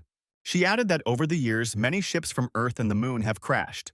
However, it was unexpected that David would be studying such specialized teachings. It was obvious praise, but the guy with the bun in his mouth said that the younger one was a good actress. He wondered if she couldn't have warned him in advance if she wanted to put on a show here. And couldn't they have chosen a less crowded place instead of this huge dining room, and especially during lunch? But he simply answered the girl that his knowledge was rather superficial, since he had not studied anything in depth. Suddenly, he asked the boys if they thought that aliens might be to blame for everything, but no one answered him. Catherine and Angela were already discussing a video of a certain expert walking through the Mars battlefield. The fat man was also fired up by this, because Angela had a lot of connections, so they hoped that she already knew who it was. Magnus added that whoever it was, he was definitely some kind of pervert, because he was so cruel to himself. At that moment, David sneezed. It was usually said that people sneezed when someone remembered them, although this was just a proverb. The guy apologized for this and asked his friends to continue, and Magnus and Angela handed him napkins. The latter said that she had dealt with people from the top 20 on Earth, but this expert's style was not like any of them. Then Fatso suggested that it could be that this guy had simply trained for 10 years only in this test. Angela replied that she didn't know because there was too little information about him, but in any case, he was worthy of praise. The girl also added that his true strength, however, will only be shown in a real fight, because that is a completely different matter. At that moment, David felt Fatso step on his foot, drawing attention to himself. He didn't like the behavior of his friend, who could eat so carefree when such a goddess was sitting next to him. He told David about this, but he just shrugged and smiled. He knew the whole truth about him and Angela. The girl, meanwhile, turned to Catherine, saying that she would like to train with her during the day. She agreed, and then Angela asked David why he and Magnus didn't come with them too. Hearing this, David wanted to object, because in fact, he already had some plans for the day. He had to go collect points. Time was short, so there was no time to train with everyone. However, before he could say this, Fatso answered for the 2 of them and agreed with Angela's proposal. That's what they decided on, agreeing to meet at 2 o'clock at the training ground. Then the girls left. and Magnus asked his friend if he would go with him because it would be a good experience. He added that he could probably spare some of his time for this after lunch. Besides, Fatso simply didn't understand why David was reluctant to go to a joint training session.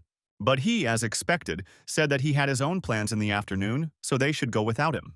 He added that he had not agreed to this in any case. And then Magnus realized that his friend was serious. He made a last attempt to persuade him, asking whether his friend could not put his affairs aside.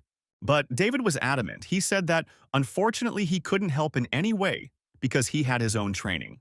This already angered Magnus a little, but he understood that if David didn't go, then he himself wouldn't be able to either. So he counterattacked, saying that if his friend didn't go, then he would put on his underwear. However, David quickly shot down his threat by saying that if he did that, he would then throw him out to Lulu. Magnus realized that nothing was helping, so he had one last trump card left. He decided to resort to blackmail. The fat man said that David might not believe it, but if he didn't go with them, he would post it on the campus local network. And in this post, he will officially declare that they are two homosexuals. That is, from those who are after boys. Magnus just wanted to meet Angela, because who knows, maybe by the end of the semester he'll have a girlfriend from his junior year. David didn't want his friend to carry out his threat, so he couldn't stand it and said he agreed. Magnus was glad of his agreement, saying that he knew he wouldn't leave him. But David still didn't like it. He told Fatso to never blackmail him with such nonsense again. However, he couldn't be angry with his friend. Seeing him smiling, he thought that he was glad to have such a comrade. And if this change allows him to have a better life at school, that will be great too. Therefore, within an hour they arrived at the meeting place, which was the fire training area. Catherine and Angela were already there, the first asking why they were late, telling them to come here quickly. She added that the guys don't seem to know how impolite it is to keep two beautiful ladies waiting. To this, Fatso replied that the head man would never find a boyfriend if he kept grumbling like that. Angela, meanwhile, turned to them, asking the elders if they wanted to take a few shots. Magnus immediately protested, saying that he couldn't, but David decided to help his friend this time. He pushed him forward, telling him to not be shy and show his Lulu what he could do. The girls asked each other in surprise who Lulu was, but none of them could know.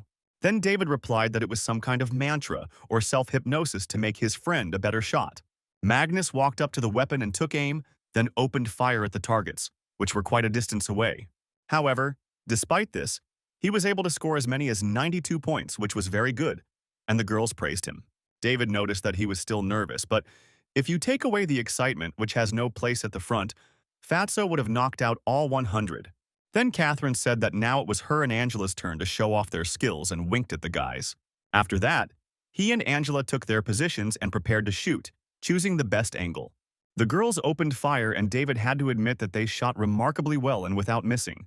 In the end, Angela scored a whopping 98 points and Catherine 95. Both impressive results.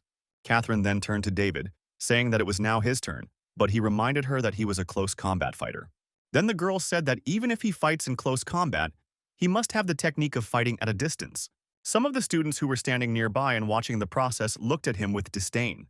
Then David replied that in the future, he would definitely put in more effort and master the technique of long-range shooting.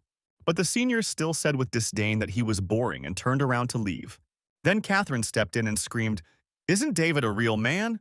She also turned to the senior student who called him boring, asking if he was really asking for trouble. The girl also didn't like his tone. She told the guy to address her as a class leader, and not as a friend. Then the senior student asked her not to be angry, saying once again that this was not what he meant at all. He turned to his friend William, saying that if he had known that this Catherine would also be here, he would never have come. William replied that his friend looked simply pathetic, because a man who relies on a woman for everything is not a man at all. He added that this seemed to apply to David as well, since he refused to shoot, taking it as a sign of weakness. The guy knew that this David was just a shield, but he felt sorry that Angela couldn't find someone better. With this thought in mind, he came forward, turning to Angela and suggesting that they train together in the afternoon. He added that he thought he was the only one present who was competent to do this, and the girl frowned. Seeing this, David thought that he knew he shouldn't have come here because he didn't have time to mess around with all this. Besides, now was not the best time to touch a combat weapon. Meanwhile, William continued, saying that Fatso should lose weight, because if he went into the army with such a body, he would only become a cook there. David knew how offensive this sounded to his friend, so he couldn't stand it any longer and turned to William. He said he was trying for his own good, since even he wasn't competent enough to fight Angela. He added that she was the hope of their entire school, so the guy didn't need to force her. William was a little surprised by his words and asked if David thought he was not good enough. In that case, he asked what about himself? And Catherine wondered when David had become so boastful. Students began to approach them because everyone felt the tension and hoped to see something interesting. Instead of answering William, David simply walked silently to the shooting range and put on his protective gear. He then loaded his pistol and prepared to shoot, hoping not to embarrass himself in front of everyone. After pressing a special button that activated the targets, the guy assumed a shooter's stance. The next moment, 100 targets appeared, some of which were even moving and difficult to reach. William's friend Justin noticed that the boy had chosen the double bullet test. Angela and Catherine were also surprised by this because it was the most difficult test on this site. As if on command, now all the targets began to move in different directions, and it was really difficult. Magnus became worried about his friend, and the students behind him began to shout at him and shoot, asking why he froze. But David didn't freeze. He just concentrated on the targets, memorizing the trajectory of each one. And then he opened fire and immediately hit the first target, breaking it in half, surprising everyone. The guy continued shooting, even though he specialized in close range, but shooting was a required skill in the army, so David mastered it perfectly. The targets on the range fell one after another. All the students were amazed by David's technique. He soon finished and put the gun aside, mentally telling himself to relax. The gun smoked from such a clean number of shots without stopping, but the most striking thing was the result. After all the students froze in shock when they saw how many points this junior student scored in such a test. David thought that this result should have been enough to make William treat him with respect. Needless to say, everyone without exception was amazed that he had completely passed the most difficult test. After all, he hit all the targets, and each one was in the top 10, which was incredible and amazing. David, meanwhile, turned to William, saying that he was not yet fully trained for this test. He added that he learned this type of precision shooting from Lulu Fatty, who was a master of long-range combat. William and Justin looked at each other awkwardly. It was the first time they had heard of such a person, but it was not surprising. William also had no choice but to praise the younger one. He said that he was a good shooter. He told Angela that he had some things to do and needed to get back, but he would contact her later. The students who had gathered around them shouted joyfully, congratulating David on such an excellent result. And he thanked William for his support, saying that he would remember this praise for the rest of his life and wished him good luck. The fat man looked at his friend with admiration. He couldn't even imagine that David would be so cool. Besides, the girls saw everything too. Angela couldn't hide her joy for the guy because he really shot accurately. After a while, they said goodbye when they finished training together and went home. David headed towards his dorm when suddenly Fatso caught up with him, saying that he would now be his brother. He grabbed him by the jacket and added that from now on, he would try to be like him in everything. David asked who he had been to his friend before, to which he replied that he had simply been his elder. He added that if his friend doesn't think he's stupid, then please let him teach him his tactics. After all, he wanted to learn to shoot as well as he did. But David didn't like that wording. He said that if even Fatso was stupid, then there would be very few people in this world who could be called smart. In fact, this pinpoint shooting from an incorrect position and displacements was invented by Magnus. In the future, he will become the king of weapons, but for now, he was just an ordinary, joyful, fat homebody. Meanwhile, in the girls' dormitory of the Dragon Letter School, Angela sat in thought. She thought David had seemed frivolous at first, but he had been so reserved lately. Previously, his sister had complained to her about David's stupidity, but today's shooting showed otherwise. His pistol shooting style today was unusually beautiful, but she didn't understand how he could change so quickly.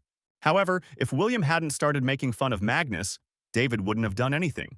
In other words, in her case, he really wanted to help her and not take advantage of the opportunity to pester her. However, remembering his confession, the girl smiled and wondered if it was really the same person. She wasn't the only one who noticed this. Meanwhile, in the girls' dorm in another room, Catherine was lying. The girl wondered if David was really that strong, when before he seemed so carefree to her. She realized that she might have underestimated him, and he really could have been a good companion for Angela. At that moment, her phone vibrated, notifying her of new messages, and Catherine opened the chat. It turned out that David had asked for a day off because of his stomach, but Catherine knew that this was just an excuse. But the guy still insisted, so she had no choice but to agree. The girl even felt pleased by his last words, when David wrote that she could always be relied upon. In fact, He and Fatso had something in mind, and David had given him a sign that he had successfully asked for a day off. At the Battle of Sun Lake, the battleship Catherine was responsible for supporting the ground forces, however. Because the battle was already almost completely lost, headquarters ordered the fleet to retreat. In the end, he and Fatso managed to retreat with the troops, but Catherine died because of him. If he had not been so lazy, untalented, and willful in his past life, this would not have happened. As soon as he thought this, he literally immediately felt quite a strong pain in his chest. David grabbed the spot, not understanding what was happening, but the pain eventually stopped. The guy remained standing with his hand on his chest. He didn't understand what had just happened. Opening his jacket, he suddenly saw a scar in the place where he had felt pain a moment ago. But David didn't know when he was left, because the guy didn't even notice him all this time, and it was strange. Moreover, it looked like a tattoo and felt like some kind of soft metal. It was clearly not a Gallicization, but something inexplicable. But there have been a lot of such things lately. The only good thing was that the fifth's body didn't react strongly to this scar. Otherwise, he would have had a hard time. This happened to David in the restroom, and Magnus apparently heard his scream because he asked if he was okay. He added that he would call an ambulance if something serious happened, but David didn't need that. He quickly pulled his sweater back up, thinking that he couldn't let Fatso know about this incident. The guy quickly finished his business in the restroom and came out, asking if his friend was sure he wanted to learn shooting. He answered positively and looked hopefully at David, who nodded approvingly. The next day, they went to the sports ground together, where David made his friend run laps. The fat man was already at his limit. He was very tired, because they had been running for hours already. Or rather, only he had been running. Magnus was already beginning to regret it, saying that it would have been better if he had continued watching Space Beauties. Hearing this, David started whistling, saying that he would throw his friend another 10 laps for disrespect. The guy thought to himself that it was all for the sake of stimulating his genetic power, so it was not in vain. David thought it would be safer for Magnus in the future if he became stronger now.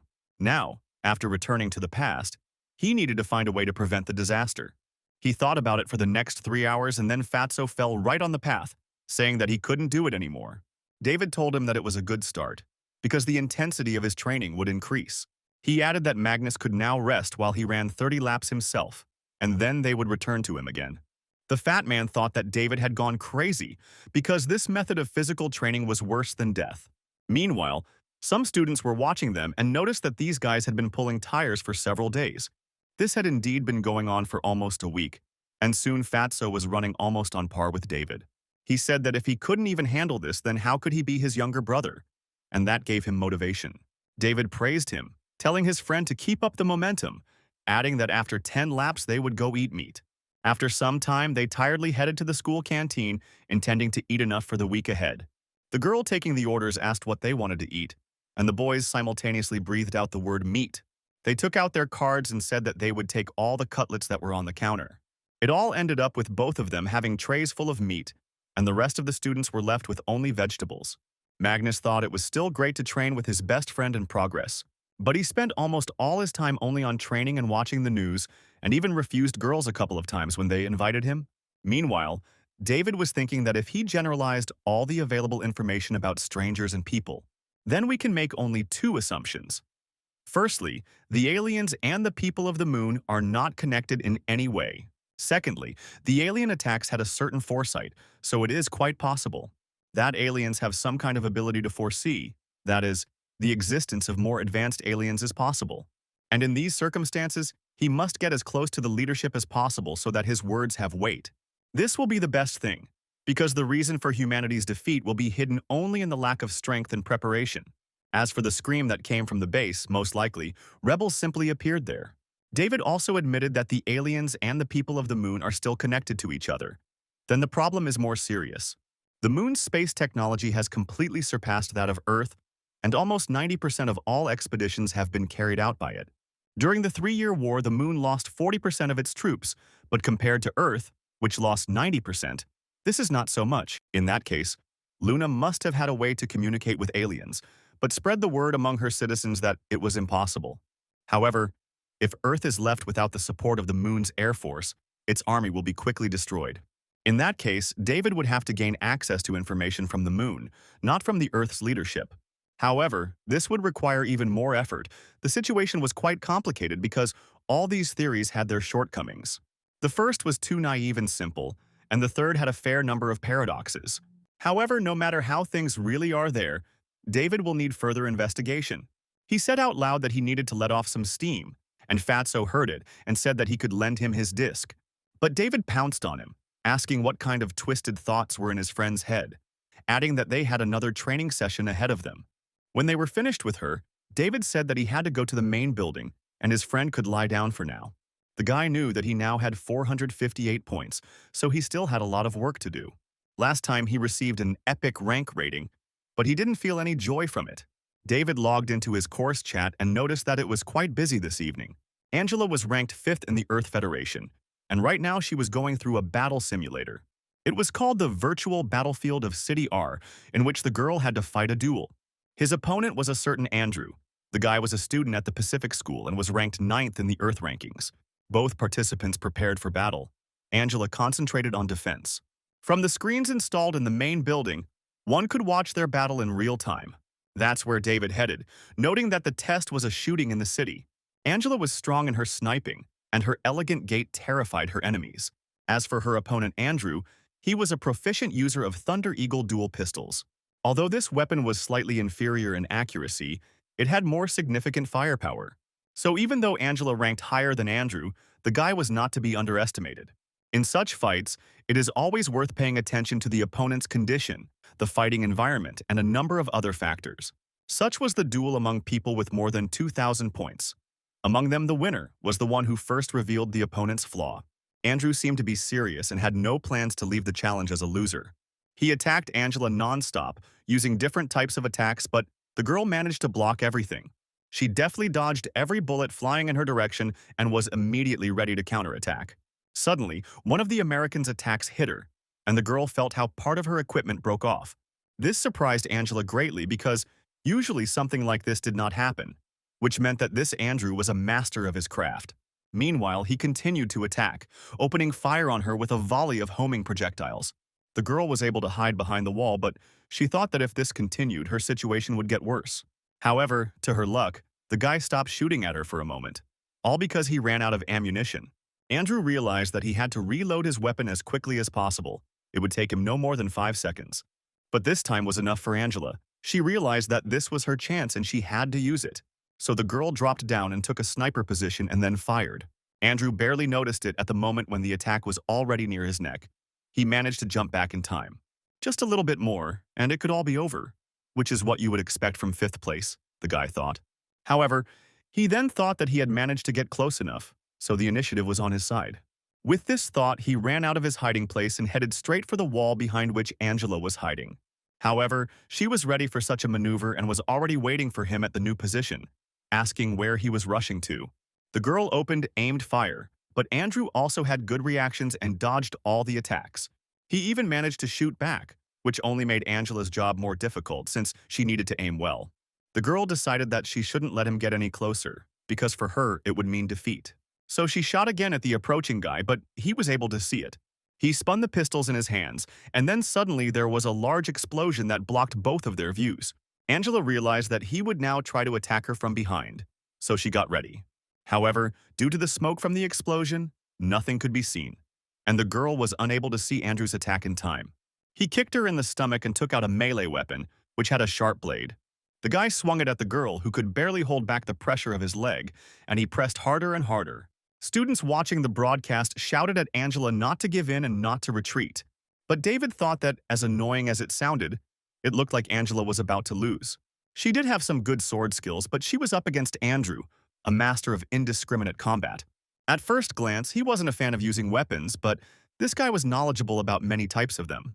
Usually, in fights of this level, there was a free choice of the battlefield, and this was what influenced the result.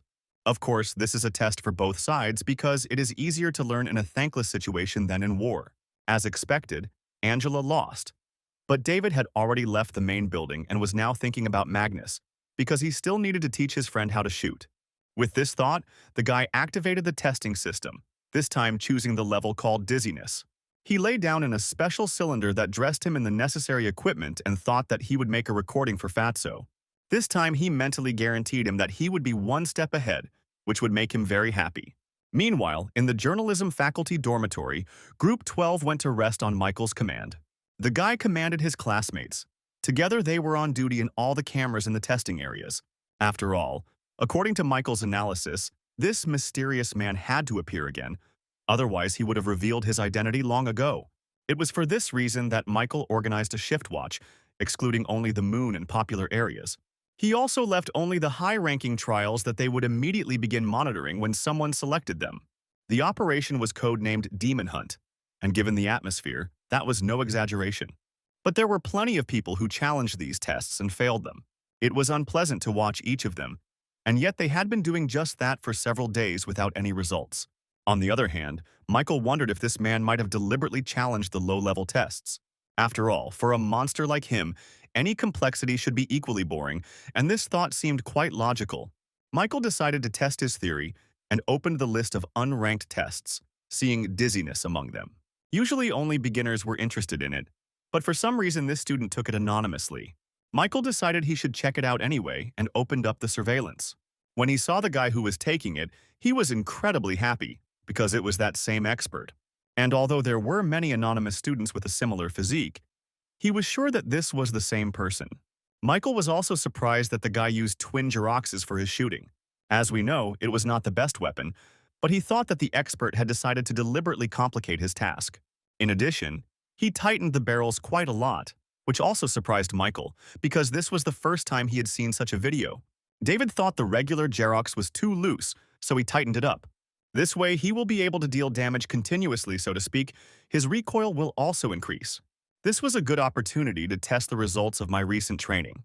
And Michael thought with horror that an ordinary person would not be able to withstand such a blow, because it would be too strong.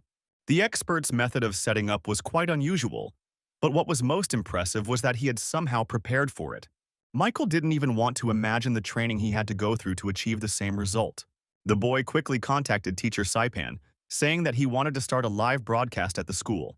He asked if he could help him with this, and he asked in return if he really had something impressive. Michael said the teacher himself knew what his instincts were, adding that the material would be more than impressive. Saipan agreed, but warned that if the broadcast was boring, he would give him a third-rank grade on his report card. The next moment, the entire school's screens showed a live broadcast of David's battle. However, the students began to rebel. They did not understand why Michael had broadcast Vertigo. Some even left the main building, saying that they thought it would be a battle of some stars. But they were only shown some guy who pretended to adjust the pistols, and they called him a simple show-off. Catherine and Angela also came to see this expert. They agreed that his tuning method was good. Teacher Saipan wondered awkwardly if his student had decided to make fun of him by giving him the usual dizziness. Meanwhile, David focused on the test, because he was doing it for his friend. Therefore, the guy could not screw up, and with this thought, he began to pass the test. In dizziness, the targets were moving, and each one was flying straight at the guy. It would seem that there is nothing complicated, just shoot at them and that's it. But David had other plans.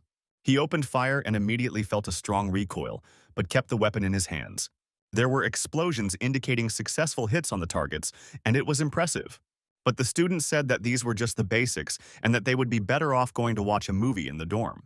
Angela thought that their gaze was too superficial, because one could find skill in this guy's movements. He certainly had something to teach, but he hit every target perfectly, so the girl didn't understand.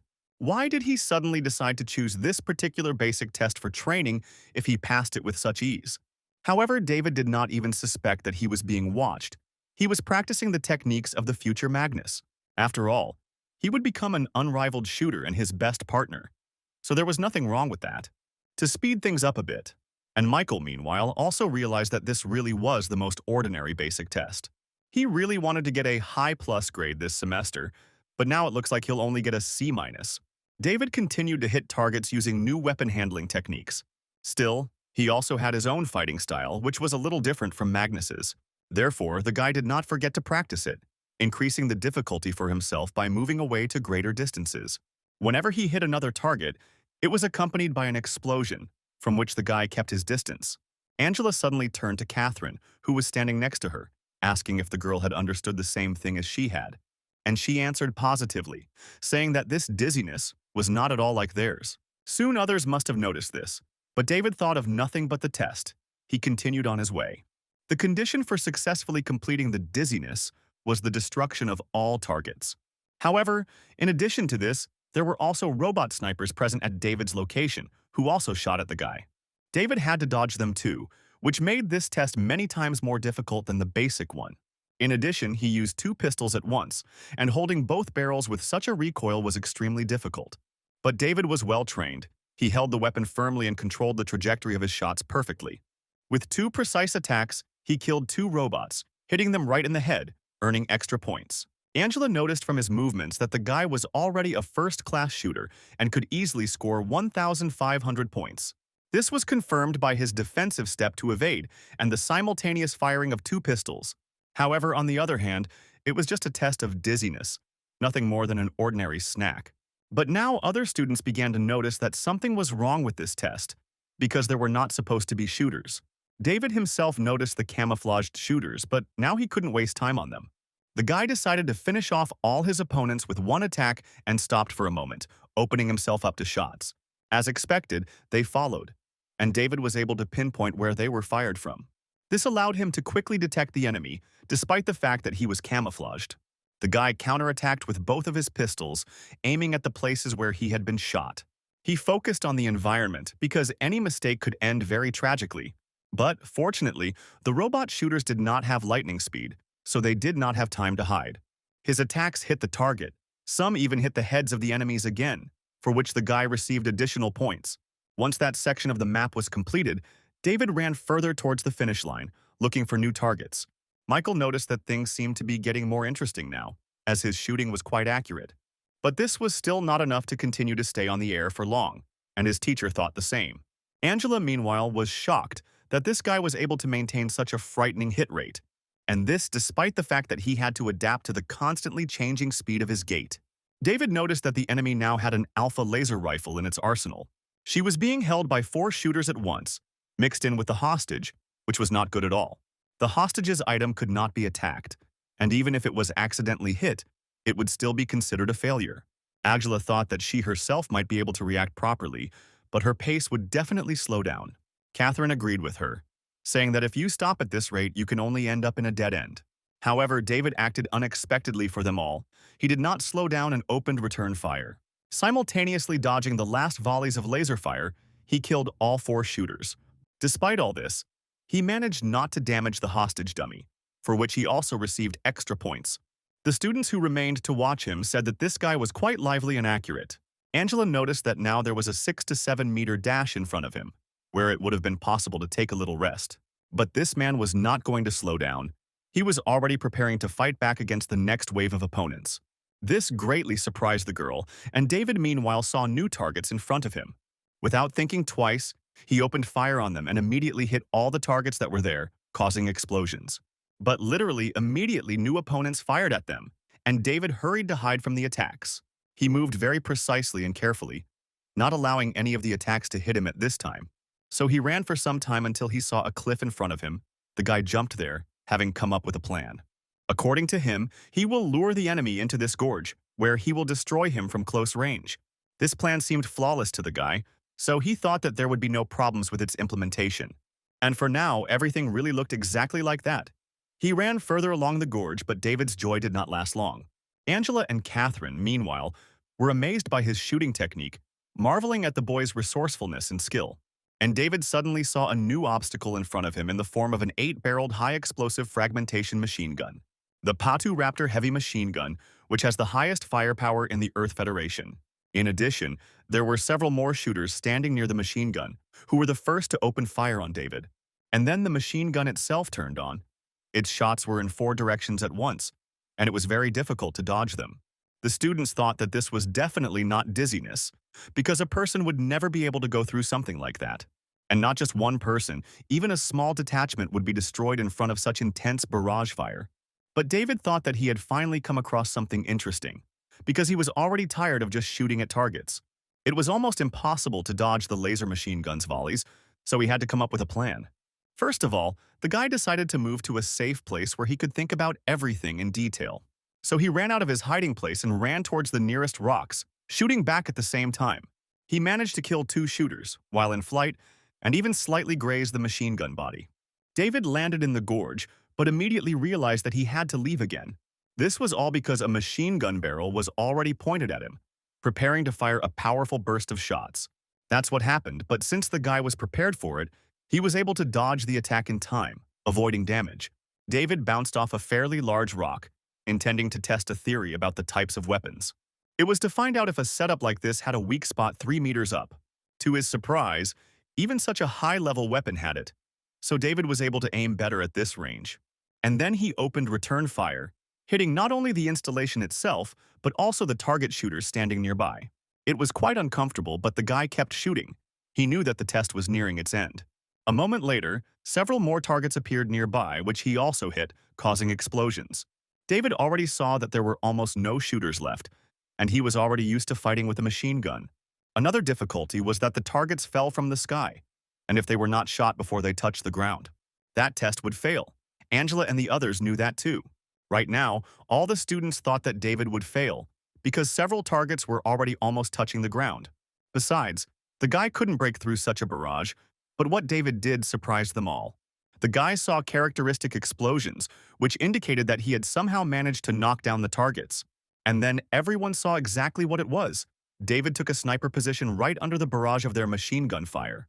It was a temporary blind spot for the installation, and he had made it just in time. But now it was time to finish it all. He braced himself and made a sharp jerk, aiming towards the machine gun while it continued to fire. And then the guy fired only one shot, but it was a shot with a given trajectory. The laser bullet passed by the machine gun line and went in from the side right where the power supply of the installation was. The last shooter was sitting there, controlling the machine gun using a special panel. He didn't have time to react in time, and David's attack cut off his head, causing him to lose control of the machine gun.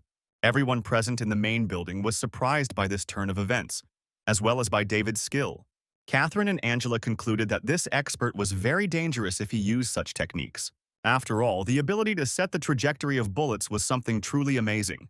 David, meanwhile, jumped onto the body of the now inoperative machine gun, but the last wave awaited him. He suddenly saw many targets in front of him, which appeared one after another at great speed. Michael noticed that the same aura was emanating from this mysterious guy now as last time.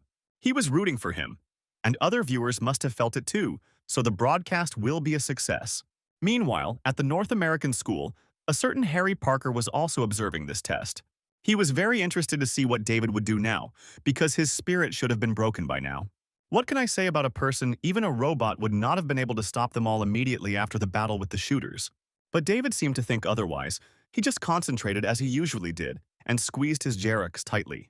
And then he opened fire on the men, which from the outside might have seemed like a bit of a useless exercise.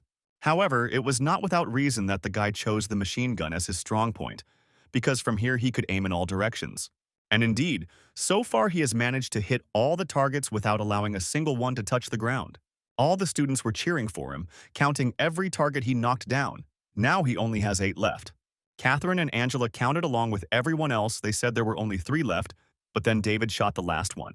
A large number of explosions occurred in the sky above him, which made even he himself surprised. But he did it anyway. The last shot-down target fell to earth and the test was completed. For a moment, silence reigned in the main building of the school. Everyone was simply in shock. And then everyone started shouting and rejoicing that the guy had succeeded, admiring his abilities. David himself, seeing that the explosions were not stopping, decided to make one last one to definitely finish it all off. Now he could return to the finish line where he could go back to school and look at his result. But whatever it was, David was glad that he could pass this test, because it was for his friend. He headed towards the gate that would take him back to the room where he had started the test. Meanwhile, the students froze in shock, looking at the result that this guy managed to get. He was truly amazing, and what was even more impressive was that David only spent 1 minute 58 seconds. It was also said that the hidden epic level Vertigo, with 120% difficulty, was successfully completed. His evaluation was also unusual, as he received an epic rank with 2 pluses, which did not usually happen. All the students were amazed by such skill. Many admitted that they would not want to fight against this guy. And Angela thought that there were no accidents here, because the whole testing process was even more terrible than they saw. Catherine was thinking the same thing. She might have been able to keep up at the beginning, but what happened towards the end was clearly not in her sphere. Harry Parker, on the contrary, laughed at the end of the broadcast that there is now such a monster in this world. And David thought that he could actually finish faster, but there was no need. However, the pace and content of the tests were fixed. so these small changes had no effect on the experts.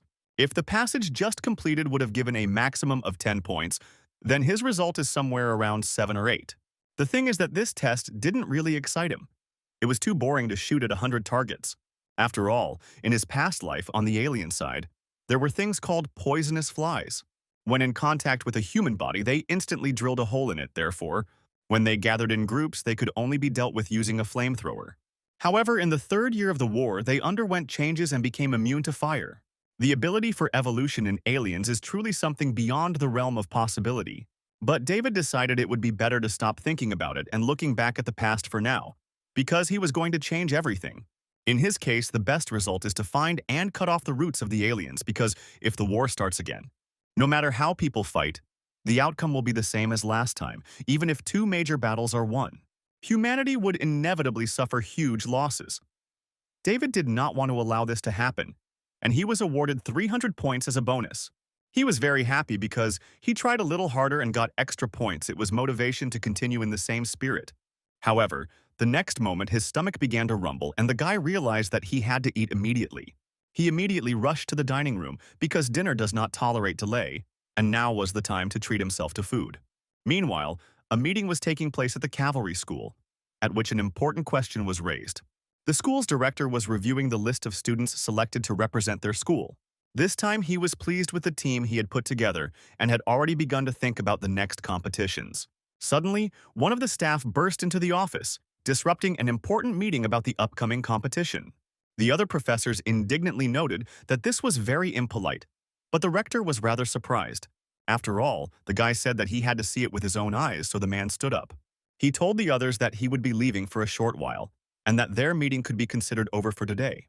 When he disappeared behind the door with the guy, he showed him a recording of the broadcast with David, which surprised the rector even more.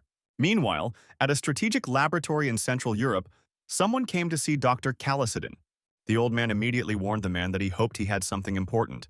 Otherwise, he would not listen to him. The man said he had come about his recent research topic on arc shooting. Someone confirmed it, although at the moment his identity has not yet been established, but they have already connected all the connections. It was about a mysterious guy who used this type of shooting in the vertigo test. Meanwhile, David himself was sitting in his room with Magnus, who, like everyone else, was impressed by his skill. He imagined himself shooting in exactly the same way, only with bullets of love and hitting his Lulu. It looked strange. David asked if he had met his training standards for today, to which Fatso replied positively. He added that it wasn't that difficult and that his friend simply had no taste, so he didn't understand Lulu's world. But David thought that Magnus was actually quite talented, because his training was actually not easy. So it just showed that this guy is an unusual lazy guy, and he still has potential that is worth revealing. So David decided that in this case he could not be merciful. He woke his friend very early the next morning. They started by dragging tires around the stadium again. This time there were many more of them, and the guys increased their pace. The same applied to training with a barbell. David did not hesitate to add extra weight to his friend. It wasn't easy for Magnus, but he tried to do everything, and oddly enough, he really succeeded. After another 100-lap run around the stadium, they went to have breakfast. Or rather, only David ran. Fatso didn't have the strength to even just walk. His morning that day didn't start with coffee, and he didn't particularly like such changes. In the cafeteria, the boys ate for 4. The other students were surprised by their appetite, because it was a little strange. David noticed that his friend had already fully adapted to the previous volume of training, so it was time to increase them, and Magnus asked if they, 2 fools, were really going to the competition. David agreed, adding that although things may have become harder lately, life has become more enjoyable. However, Magnus did not share his enthusiasm, and then Catherine came to them, who said that he was simply too lazy. But the girl added that it was fixable, so she felt it was her responsibility to look after him as a head girl. And Magnus folded his hands in prayer, saying that she really was a person with a big heart, but she shouldn't do this. Then his gaze fell on Catherine's plate and Magnus looked a little surprised, asking if she wasn't on a diet. To this, Catherine replied that she had recently increased the volume of her training and even reached 1,700 points. Magnus was horrified to hear this, but David just smiled because he and his friend were also working. The points had their own distinguishing points. The first one started at 500, the second one at 800, and the third one at 1,600 points. And then came the border of top-class experts with 2,000 plus points, which is where their leader was aiming. David said that he and Fatso already have almost 800 points each, so they will definitely take part. But Magnus was the only one who didn't like the idea, so Catherine said she would give him a Lulu figurine. Upon hearing that it was a limited edition figurine of his idol, Fatso also announced that he would participate. However, he quickly came to his senses and said that the headman was probably just bluffing, because where could she have such a thing? But the girl simply showed him the certificate for the figurine on her phone, and that was more than enough. Magus rushed towards her, saying that from now on he would double his training. He added that the headmistress could be sure that the task would be completed, and David felt a little uneasy. At this point, they finished and finally began to eat, because soon a new class was scheduled to start. After some time, they were already sitting in the lecture hall, where someone addressed David and Magnus. The guy asked why they were in the back rows again, and Catherine thought that the two were in trouble again. But Magnus just smiled and explained that the local teacher was quite an interesting speaker. It was at this very moment that Professor Wyoming himself, who had been teaching his subject here for over 20 years, entered the lecture hall. However, he seemed a little out of place, and the students couldn't help but wonder what was wrong with him. Some thought that he decided to play a joke before entering, but the professor did not look like a joker. He walked up to the board and picked up some chalk, then wrote something, all the while the students watched him in surprise. The words he wrote said that yesterday God descended on earth, which caused great delight among everyone. After all, the students understood that today they would be analyzing yesterday's speech by that expert. However, many were skeptical about this, not believing that someone could receive an epic rank with 2+ rating. The professor meanwhile pointed to the board and said that some might have already seen this, and if someone hadn't seen it yet, then there was nothing wrong with that because now they would watch it all again. By pressing a button on their desk, 6 large screens appeared in front of the students for better viewing. Those students who left yesterday because of the boring broadcast now realized that they missed a lot. And those who had already seen the video walkthrough still got goosebumps when watching it again. Justin thought that every time he discovered something new in this guy's behavior. After all, he really was a good example for studying combat tactics models. That's why the professor decided to choose him for today's lesson. He stopped the video and looked at the students. He briefly spoke about this man, who had also previously become famous for his passage through the battlefield of Mars. After yesterday's test, it also became clear that fighters who have reached the epic rank rating can complete 120% of the difficulty. However, today the professor said that he does not want to talk about the results or the small tricks of the designers. He said that this test demonstrated many combat skills that are currently unavailable. Suddenly, Wyoming pointed at Catherine, asking what the girl thought about it. This surprised her a little, but she stood up and said that she had been in the main building yesterday and had seen everything with her own eyes. And the point is that she watched this recording for the 26th time. But there were still moments that she could not explain. The professor nodded approvingly and then called over to Justin, who was sitting nearby, asking what about him. He admitted that he had watched the video 56 times and would lose confidence in himself if the expert did anything again. Then Wyoming said that the students he had just interviewed had scores over 1,600. He added that their accuracy was even higher than 2,000, which caused a wave of delight among the students. And then he said that he would now analyze everything from God's point of view, so they should listen to him carefully. The professor took the chalk and wrote something on the board again, and everyone understood that he was going to talk about weapons. Wyoming tossed the chalk and looked at the students with satisfaction, expecting questions, but none came. So he started talking about what was called a precise assessment of suppressive fire. It occurred before the object's trajectory was fully expanded. It's pretty easy to do this with one object, but when there are 10 of them at once, each with its own trajectory, it's much more difficult. The professor then asked for a show of hands for those who could do it, and Catherine and Justin raised theirs. However, the man then added that they should be raised by those who could do the same, only with interference. This time, not only did no one else do it, but those who had raised their hands at first also gave up. The professor then said they would move on to hand positions, shooting skills, and expert movements. The Calisadon Enhanced Combination Fire was known for its arc bullets. The time required for a target to fly for a certain period of time was determined within a fixed range. Such was the theory, and although it did not assume such a large coverage of space, but this man, that is, David, created an improved version of it with 2 Xerox-type pistols. The professor also noticed to himself that there was no hesitation in the guy's eyes, despite the complex movements. The next item was the frequency step.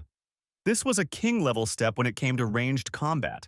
However, the difficulty lay in the training itself, in how to force the body to adapt. David had been watching Magnus's reaction all this time. Obviously, his friend was interested in his progress. David thought that if he continued to get carried away like this, he would definitely wake up much earlier. Finally, the professor moved on to the most exciting part, arc shooting, which the expert also used. Of course, there were some fighters who did this by accident, but this man did it easily, as if he was already used to it.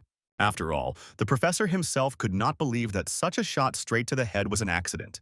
He also suggested that no more than 10 people could achieve a similar level on both Earth and the Moon. However, he then said that this was not the most difficult thing, because the expert's final move was something that shocked even experienced shooters. It was because of him that this guy was nicknamed a god. The professor rewound a video fragment with 100 targets at the end of the test. He also slowed down the footage 50 times, saying the expert was using a group shooting technique here. It turns out that the designer of this level did not plan for it to be passable from the very beginning. After all, he created it to test not just one person, but an entire team. Upon hearing this, the students became a little sad.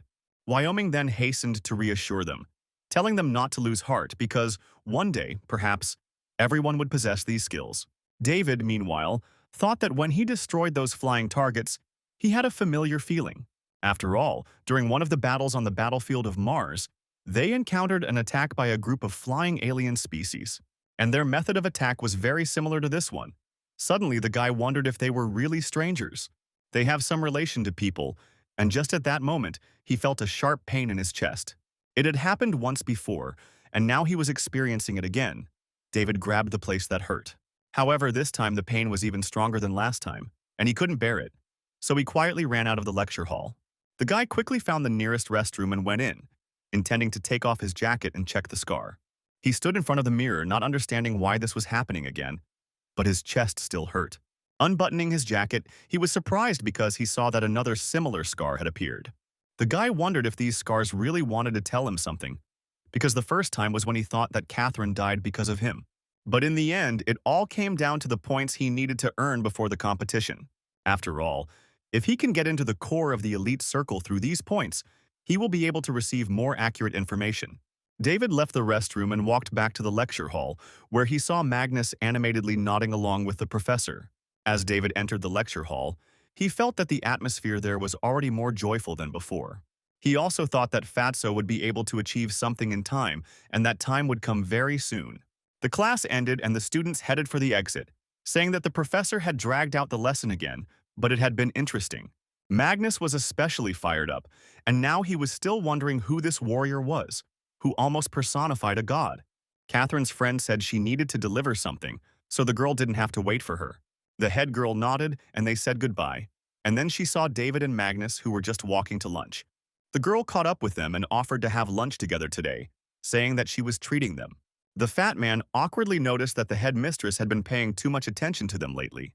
But when Catherine asked if there was something he was unhappy with, he quickly answered in the negative. The girl then turned to David, asking if he thought that the expert's shooting technique was similar to his. Then David suddenly announced that he was, in fact, the mysterious man from the rumors. However, of course, the guys didn't believe him, and the guy thought that it's often difficult to accept the truth. Catherine noticed that he must have made some good progress in his points lately. She said that it was evident from the progress of his and Fatso's training, and the guys were pleased. Magnus added that he hadn't worked seriously yet, and Catherine then looked at him and said that she would really look forward to it. Such a sincere statement from the headman, as well as her rather sweet look, confused Magnus a little. He even blushed and turned away so that it wouldn't be noticed, but everyone could see that he liked the praise. David thought that in the future, Fatso was really at the same level as he was now in the guise of an expert. Catherine heard someone say that the Far North School had already started conducting target simulation battles. Then the conversation turned to the mysterious expert. The students shared their thoughts that he was probably from Earth. This atmosphere was transmitted to his friends. Catherine and Magnus were determined to go to training immediately. After lunch, the guys remained true to their word and went to train together, and David decided to look somewhere else. It turned out to be a library. He thought that there would certainly be literature on the topic of space and time. He read that in just 200 years, humanity had evolved so much that it had completely transformed the moon. It also began to explore Mars and send interstellar expeditions, with Doctor of Science Saran da Vinci playing a key role in this. David thought that whether it was the Earth or the moon, he was personified as a god. and his family was also the largest family on the moon. It is thanks to them that the moon, despite its meager resource reserves, was able to overtake the Earth in development. By the way, this great scientist devoted the last stages of his life to the study of space and time. Thanks to his research, people have made long-term progress in space physics and made a breakthrough. In general, people had completely extravagant hopes for control over time. David thought there must be some kind of mediator that would kick in under certain circumstances. And this mediator is able to pass through time, spirit, or soul, to speak in general terms. However, with current technology, it was impossible to create an environment suitable for this, so space has already provided a hint. It was a wormhole in the center of a wormhole, a world beyond 4 dimensions. And the so-called coordinates are, in fact, the most attractive point in the long river of time. In this case, it will be easier for the spirit to howl into the body and no rejection reaction will arise, which is where everything will end. But while all this seemed reasonable, there were still unresolved questions, such as when David had never contacted a black hole. He wondered if the power of a nuclear explosion from the self-destruct effect could create such a possibility. Da Vinci's theory was that different time and space branches are interconnected. Accordingly, they influence each other. So his changes in this space should have changed the future. David was so lost in thought that he didn't even notice Angela, who approached him and asked if he was interested in this too. The guy smiled awkwardly, saying that he simply decided to look through a few books on the topic of space. But the girl noted that excessive modesty can also be mistaken for arrogance. She added that David had been leafing through these few books for over an hour, which completely exposed him. Then the guy asked her if she believed in the possibility of returning to the past. To this, Angela replied that instead of thinking about the past, she prefers to look to the future. Then she said she heard he was going to compete and suggested they train together. The girl added that this could be organized on the weekend, but David did not understand why this invitation was suddenly given. After all, he was only supposed to act as a shield. But Angela was quick to add that this was his sister's request. The girl looked embarrassed, and David replied that he wouldn't mind learning from each other. He's really been itching lately, and Angela is considered #1 in the school. Besides, with her, he could assess the real combat power of people with 2,000 plus points, and that was where they said goodbye. He didn't find anything else the entire night, and he would most likely encounter more astonishing conspiracies in the future. But for some reason, it seemed to him more and more that the appearance of strangers was connected precisely with people. With this thought, he finally left the library, because stubbornly fixating on one thing is also not good. It was already 5 o'clock in the morning when the guy was leaving the library building. At that moment, someone else approached her. He entered the information he was interested in, wanting to get the necessary books, but David no longer saw this. So the end of the week approached. Fatso was glad that the headman really did buy him a Lulu figurine. That's because they actually managed to score 800 points, but David was still going to train with Angela. He invited Magnus too, but he replied that he didn't want to be a third wheel and interfere with their relationship. Also, this Saturday, there will be a group event of Lulu's fan club. He said he wanted to show off his new figure. In that case, David invited him to come to his place for dinner, which Fatso decided not to refuse. When Saturday came, David arrived at the club's special training ground. Angela was already here, practicing her punches on the punching bag, testing her physical strength. Noticing the guy, she stopped and decided to take a little rest. Now they had a group exercise. David noticed that the girl was already in full uniform, and she said that he had come after all. She asked him to wait another minute while she worked out another combination of punches. Meanwhile, he noted that he didn't think the girl would come here so early because it was only 8 o'clock in the morning. But Angela replied that it was a given, since she had to prepare for sparring with him. She launched a training system that began projecting specific patterns for exercises. The girl, meanwhile, assumed a fighting stance, preparing to try a new combination of blows. She concentrated and prepared to attack. Interestingly, her eyes were closed at this time, and when she opened them, there were already several models of soldiers around her who surrounded Angela. However, this was what she had hoped for, because what the girl wanted to try was precisely intended for such occasions.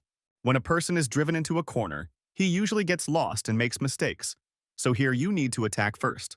With this thought, Angela pounced on the first soldier standing next to her, or rather, his created model. She spun on one leg and kicked him in the stomach with the other, causing him to shatter into pieces. Then Angela stepped back a little and took the place where he stood. Now she was able to break free from the ring. This made the girl happy, but she shouldn't relax. She noticed a new enemy approaching. However, the same fate awaited him as the model before. This time Angela kicked him right in the head, David, who was watching all this, thought that she was a truly outstanding student. The power of her genetic force had already reached a good level, and her control was also excellent. In her movements, she always left herself room to maneuver, and each of her movements was connected to the previous one. In this way, she ensured her safety and at the same time increased her killing power. This was precisely what was called microcontrol by top-level experts. Meanwhile, Angela has almost dealt with all the soldier models. She only has 3 fighters left. But then she swung her leg in a jump and brought it down on the last one, causing him to shatter into pieces. After that, the girl finally landed and caught her breath. After all, the physical attacks were exhausting. But there was also some hidden subtext here. In fact, it was not for nothing that she came here before David. Angela threw her hair back, as girls usually did, and at that moment she looked especially beautiful. This is what she was counting on to attract the guy's attention, but he unexpectedly clapped for her. Angela looked at him and smiled, and David said it was great. Treating training as a real fight was something that was common for the number 1 of their school. Hearing this, the girl looked down in embarrassment and said that David could see right through her, admitting that this was indeed the case. She added that she always thought that Dina Gaydon's brother could not be as talentless as he was described. Now David felt awkward and said that he was just a little hormonal and there was nothing he could do about it.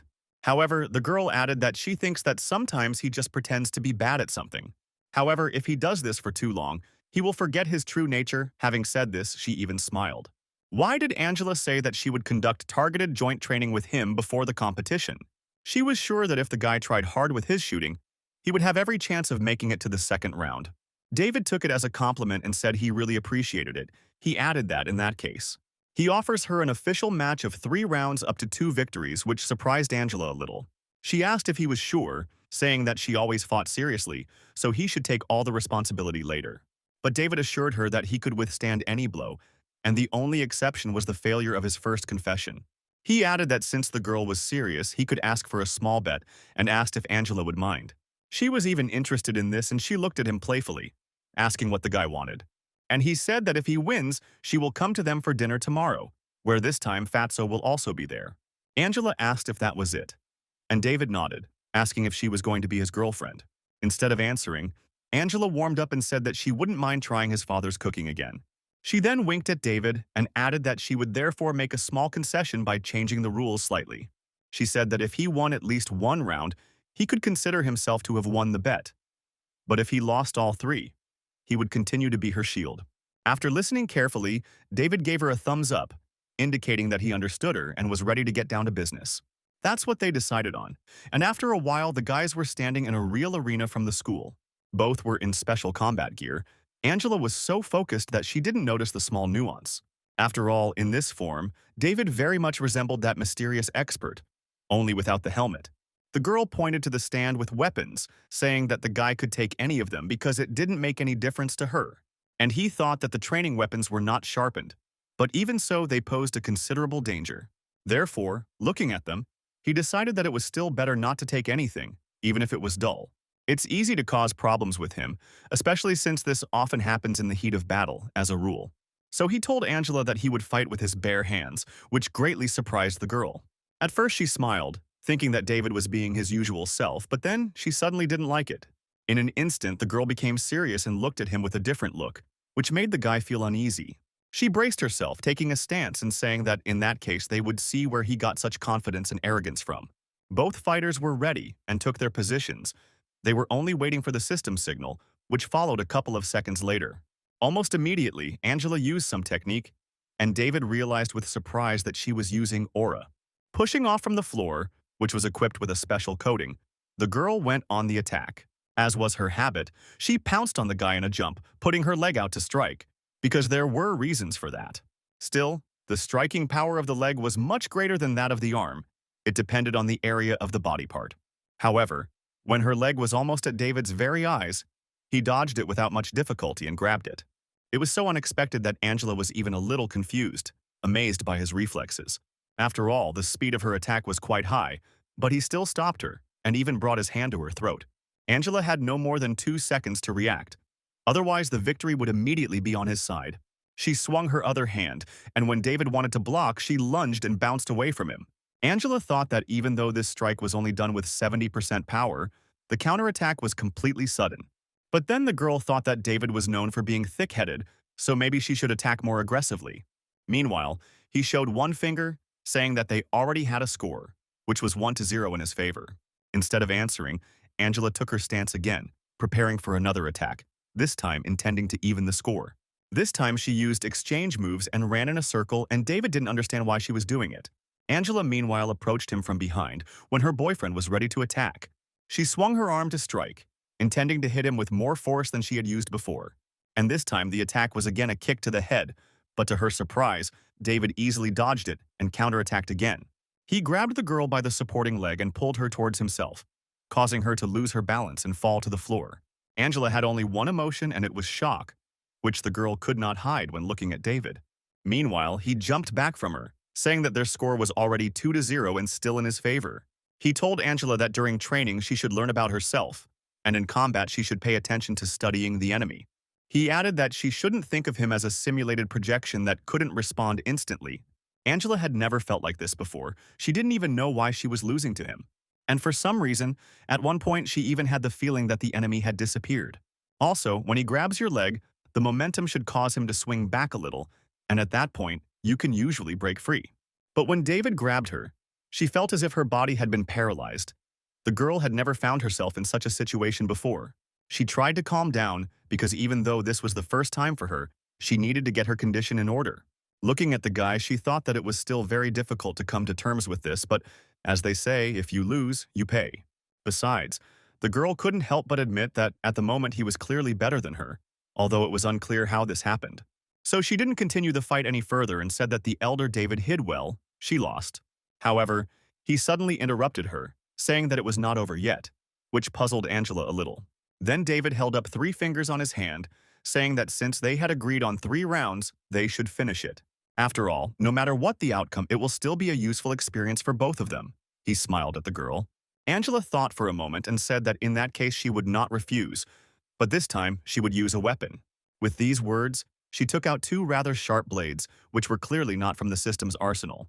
These were her own swords, which came with the girl's equipment, and she wielded them perfectly. Angela assumed a fighting stance and prepared to attack.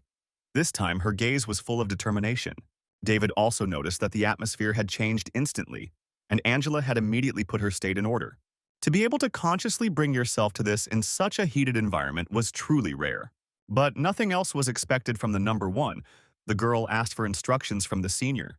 David also prepared himself, taking a close combat stance, in which he also felt confident, even against armed opponents. He nodded to Angela at her request, and the girl was instantly close to him with her attack. She was a master of the sword, and David had to admit it, even though he hadn't yet fallen under any of her blows. But Angela was confident in her skills. She twirled her blades, preparing for her slashing cut. It was a unique move that not everyone could dodge, so she wanted to try it on David. As expected, the guy was able to jump at the last moment and avoid being injured. He himself thought that she had completely blocked the directions of movement, but she could not get through yet. It was completely useless, and Angela wondered if she wasn't fast enough, seeing how the guy dodged. On the other hand, the moment he landed was her chance to throw him off balance, so she pounced on David. When he landed, she was already hovering over him, swinging for another attack from above. By then, several students had approached the court, cheering for Angela, saying that the attack would be successful. They added that the girl had actually trained the ultimate move, and David was interested in this. He saw Angela suddenly change the trajectory of her attack in midair and use 2 blades at once. This technique of hers was called 100 cuts of acrylic spiral, which she used masterfully. David quickly realized that in this situation, all he had to do was calmly dodge her sword attacks. He did it, and then repeated it again, because the girl did not retreat. She even pressed him. Each swing of her weapon was quite close to his body, but David managed to dodge everything. He even began to be a little amused that Angela couldn't hit him, and he decided to counterattack. Waiting for her to attack him with her left hand again, he quickly grabbed her with his death grip. So the girl found herself deprived of the opportunity to use both hands, and this caught her by surprise. And then something happened that she could never have imagined. With one precise blow, David knocked the weapon out of her hand. It was so unexpected that Angela was a little confused at first, but quickly came to her senses. After all, she still had 1 blade, which was quite enough if used wisely. She pounced on the guy again. But he, just like the first time, with some techniques she didn't understand, intercepted her hand and pulled out the sword, after which he pressed the girl against the wall and put the blade to her throat, which indicated her obvious defeat. Angela was shocked and even a little scared. She did not understand why David suddenly became so serious. And he told her that this attack of hers would lead to nothing but death on the battlefield, which surprised Angela even more. But soon he realized that he had been pressing her for too long and he suddenly felt awkward about it. For this reason, he hastened to let the girl go and said that it was a pretty good fight. At the end, he summed up their score, which was now 3-0, and apologized for perhaps going a bit overboard at the end. Angela, meanwhile, thought that she had learned the ultimate level skill with such difficulty, and the guy had simply reflected it. Although she wasn't in the top 10 in terms of hand-to-hand combat, she still had a level of around 2,000 points. So she didn't understand how this could happen and quietly asked David about it. And he thought that he had been stupid again. Because he shouldn't have fought with the girl like that, he had the advantage. After all, she didn't know that he was the commander of an elite squad of blood wolves, so the guy replied that he was just lucky. He added whether she really hadn't given in to him on purpose, which embarrassed the girl a little more. But she told David not to try to change the subject because she was in good shape today. She added that she had never seen anyone stop an ultimate skill with their bare hands. He also then mastered this first-class skill, but David said he didn't remember it. But Angela remembered everything perfectly. She said that he had just said that he would lead to nothing but death. She asked him if he didn't know that with its help, he could win any group in the points competition. Then David told her to think about how exhausting this procedure was, because her attentiveness was waning. But in battle, she could be guarded by a sniper rifle, or there could be 100 enemies, and she would be mortally tired. The girl didn't think about it, but their fight was over and now it was time to clear the area. Outside, students were waiting for them, who had also come to try their hand. But upon seeing these two, some of them became very envious. After all, Angela suddenly took Michael's arm like a girlfriend would a guy and asked what she should wear to dinner tomorrow. They exchanged glances, and David realized that they were now playing to the crowd and he had to do a good job of being her shield. The students, meanwhile, shouted with joy at what they saw. They did not expect to see these two together again. Angela asked what kind of gifts David's mom and dad liked, adding that it would be more formal this time. As they walked out of the school, all eyes were on them, because everyone wanted to see Angela's boyfriend. The guy himself wondered if he really was her shield. But if the joke turned out to be true, it would be nice. When Sunday came, David's parents' house was once again welcoming guests, and this time Fatso came too. And Dina didn't like it either, complaining that she returned home but was not being looked after as well. Magnus, meanwhile, asked his friend what potion he had used to drug Angela, and Dina said that she didn't like Magnus's company. Then he answered her that if she continued to be so sarcastic, no one would ever marry her. David supported his friend, saying that he too was essentially her fat older brother. After that, everyone returned to David and Angela. Magnus asked again how he managed to do it. He added that Angela herself rejected his friend, so everyone was interested in why they were together now. Angela blushed, but said that they had misunderstood everything, because she had come here because she had lost a bet. Then Dina thought that her friend wasn't telling the whole story and said that she shouldn't have lost on purpose. Magnus quietly pitied his friend, saying that his sister was really doing everything she could to make his life difficult. But Angela replied that it was not like that at all, and she tried her best, but even so, she did not win a single round. The girl then turned to David, saying that he had been at the school for 3 years already, so he could tell them everything. Angela thought she had even looked through the records of the best students over the last 10 years, but the guy was not there. However, yesterday he easily reflected and criticized 100 cuts of acrylic spiral. Suddenly, David's sister came up to him and grabbed her brother by the cheeks, saying that they didn't look like a mask. So she said that she would ask one more question and asked him to answer seriously, because if he made a mistake, that would either send him to a military tribunal or to the lab for an autopsy. That was a clear threat. Next came the most frank questions, the answers to which only the real David should know. Some of the questions were a little personal, but the girl wasn't embarrassed. It seemed that only Angela looked embarrassed. David threatened her that Dina was calling for trouble, but she only loudly told her mother about it. However, Dina was still convinced that her brother was truly real, but he just couldn't be that cool. She asked Fatso if he had noticed anything strange in his behavior, but he only said that his friend had started training hard. Then David couldn't stand it anymore and reminded them that they hadn't gathered there to criticize him. Besides, here he turned to Fatso, they shouldn't make such fiery speeches about each other. When everyone finally calmed down, Angela suddenly spoke up, thinking that there was some sense in his words yesterday. She agreed that her 100 cuts through the acrylic coil might not be all that effective in a real fight. David nodded, saying that in fact, once this technique begins, mistakes can already be found in it. And if you really get your act together, you can catch a tempo where her hand will be faster than her opponent's hand. Suddenly, he was interrupted by Dina, who said that he was forgetting that this reception was happening very quickly. So she added that her brother should stop pulling the wool over their eyes, otherwise she would tell everything to her mother. David didn't like this at all, so he reached for the apples, saying that he would show everything with an example. He said that the speed of the knife is quite important, but speed alone is not necessarily effective. It is much more important to catch the right tempo, that is what comes first. With these words, he tossed the apple. And then in the blink of an eye, he applied something similar to the technique of 100 cuts of an acrylic spiral. Thus, when the apple landed on his palm, it was cut into many pieces. All three of his friends looked at him with surprise and undisguised admiration, and the guy smiled contentedly. He continued by saying that in cutting techniques the swing is important, but in 100 cuts it is too big. This results in normal chopping blows, but in battles it is not so much brute force that is important, but rather the technique and its details. And then slowness, on the contrary, helps to reach higher limits. The guys were shocked. Angela thought he made 58 cuts, 13 of them at an angle, but there was no sign of slowing down. And Fatso thought that his friend had made 48 cuts, 10 of which seemed to have not been interrupted, but simply changed tempo.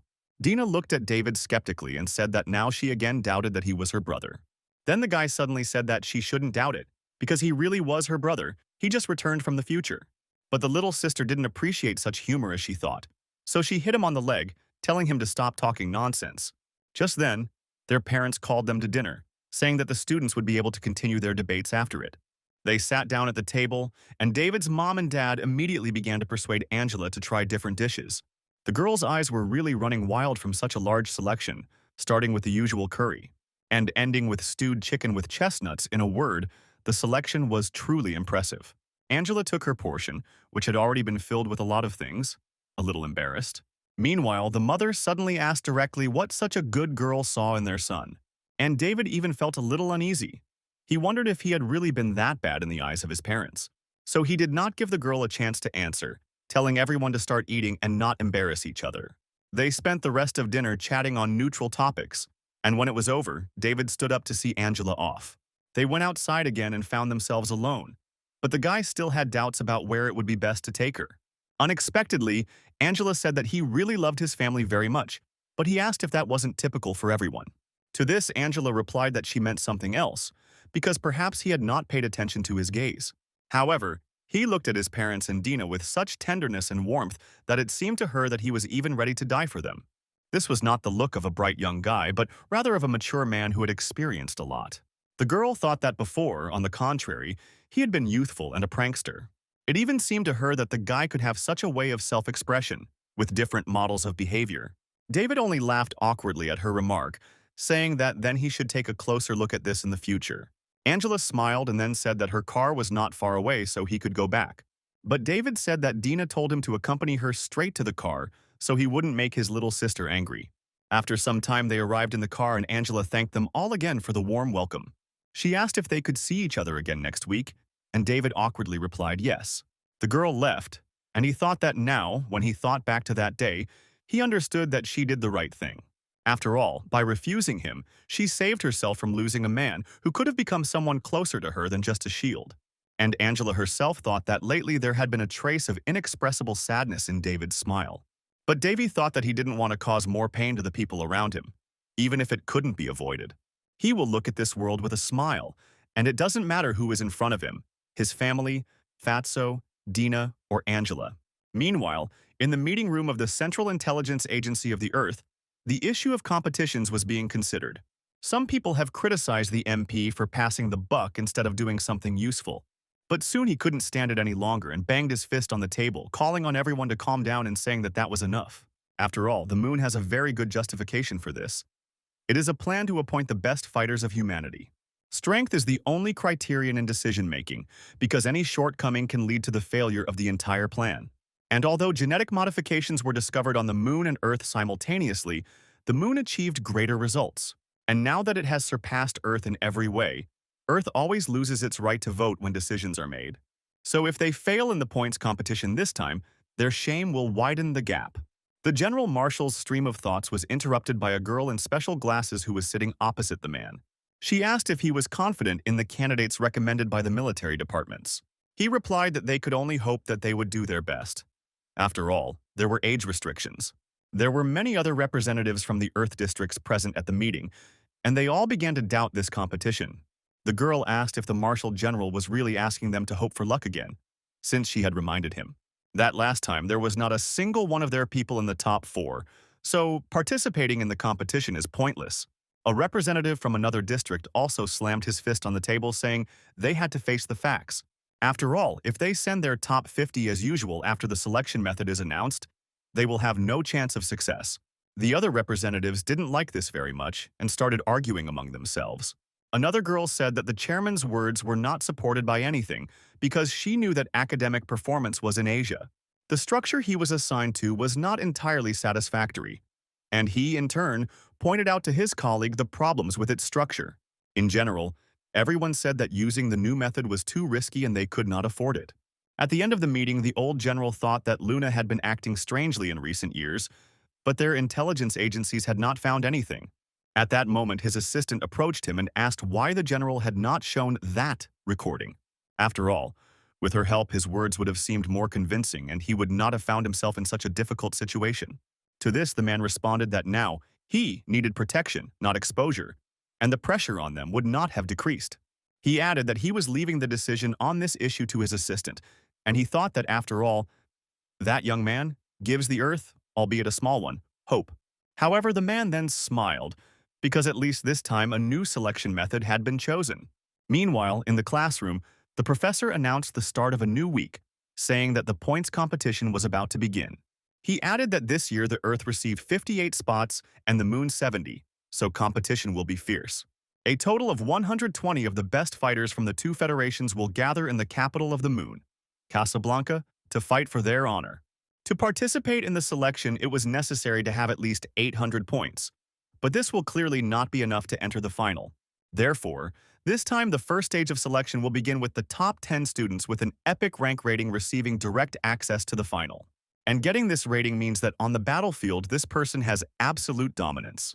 There was also the possibility of special recommendations, which, of course, was a great honor for a student. And if the quota for candidates is not filled after all this, the second stage of selection will begin, the competition. Fighters with scores above 1600 or who received a first rank rating in the tests will participate there. David thought that he didn't really see the point of this selection before, but now it provides basic combat effectiveness. This was done in order to weed out fighters with high scores but low combat effectiveness. However, it seemed to the guy that there was something strange about these competitions, and perhaps it was in them that he would find the key to the future.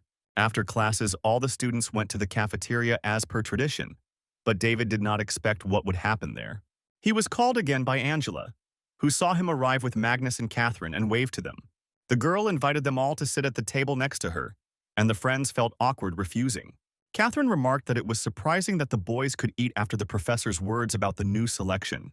But Magnus said that without food, there would be no strength, and recently he had been working so hard with David that he was completely starving.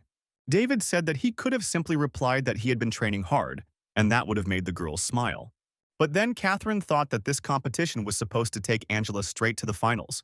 But she herself has already scored more than 1,800 points and should have the right to participate in the qualifying competitions. However, the conditions for passing the first stage were too harsh, and it is unlikely that there will be many people with special recommendations. And even if she was recommended in this way, Catherine thought she could defeat the key figures of the Moon. Then suddenly David turned to her, telling the headmistress not to worry so much because she would succeed. He remembered that Catherine had excelled in the elite points competition in his past life, and the headman, noticing his strange look, thought that he was a little upset about his only 800 points. That's why the girl told the guys not to worry, because when she becomes captain, she will definitely hire them. Angela supported her friend, saying that her words made sense because with David's strength, he would definitely have a chance. This, however, surprised Catherine, and she looked at Angela, wondering how she knew how strong he was. And she, seeing her gaze, explained that she had sparred with him over the weekend and noticed his unusual fighting skills. David nodded contentedly and then suddenly said that he was actually going to win the competition. However, the guys said that he seemed unable to go a day without boasting about his imaginary successes. Suddenly, one of the students put one foot on the table, telling Catherine to just forget about this guy. Friends of this student, whose name was Peter, who wanted to attract Catherine's attention, supported him. But the girl turned to them, telling them to stop making a mess, and she told Peter that she was giving him the same chance as everyone else. She added that if he can make it to the finals, she will become his girlfriend, adding that she vouches for her words. And the guy thought with annoyance that he had stopped at 1560 points and could not rise any further. So he just said that he knew he didn't deserve her. But this David was much worse than him. He added that he was not as handsome as he was, and he had nothing but Fatso, who ate everything. Peter Min's friends have once again backed him up, saying that the boy David doesn't deserve such attention. Moreover, his words hurt Magnus, who was portrayed as a burden, because all he did was eat. And of course, David didn't take it lying down. He stood up thinking he had encountered this guy before. But whether Catherine liked this guy or not didn't matter to him. All he understood was that he should wait far away from him. And all because during the battle on Mars, this guy fought quite bravely as the captain of one of the squads. During an important battle, he could have retreated, but because all of his team members were killed, he did not want to do so. Therefore, having activated the self-destruct effect, he exploded along with the aliens. It was said that he loved Catherine very much. Meanwhile, Peter turned to him asking why he was just looking at him and not speaking.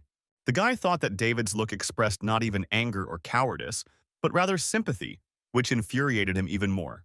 Then Angela came to their aid, saying that the guy seemed to have gotten it all wrong because David already had a girlfriend. She added that he was just good friends with Catherine, and if the girl didn't want a relationship, then she shouldn't be bothered with it. Then Peter asked her to tell him honestly if this David had used any of his tricks on her. He didn't have time to finish because, at that moment, William entered the dining room and said that they should behave more modestly. Seeing the elder's appearance, Peter Min clicked his lips in displeasure and turned away from David. Meanwhile, William turned to Angela, saying that there was no need for her game because communicating with this guy would lower her status. But Peter didn't like the way he treated the younger Angela, so he told him to watch his status better. William angrily compared him to a mad dog, but then Angela responded with the same. The girl said that she felt she shouldn't explain to him the relationship between her and David. David joined her, saying that he, William, was still a military man, so he shouldn't hang around women. From his past life, he remembered that this William Lee had fled during a major battle, leaving his comrades behind. He didn't know what methods were used then, but the guy never ended up before a military tribunal. Luckily, he didn't succeed with Angela either. Otherwise, David would have definitely lost his temper.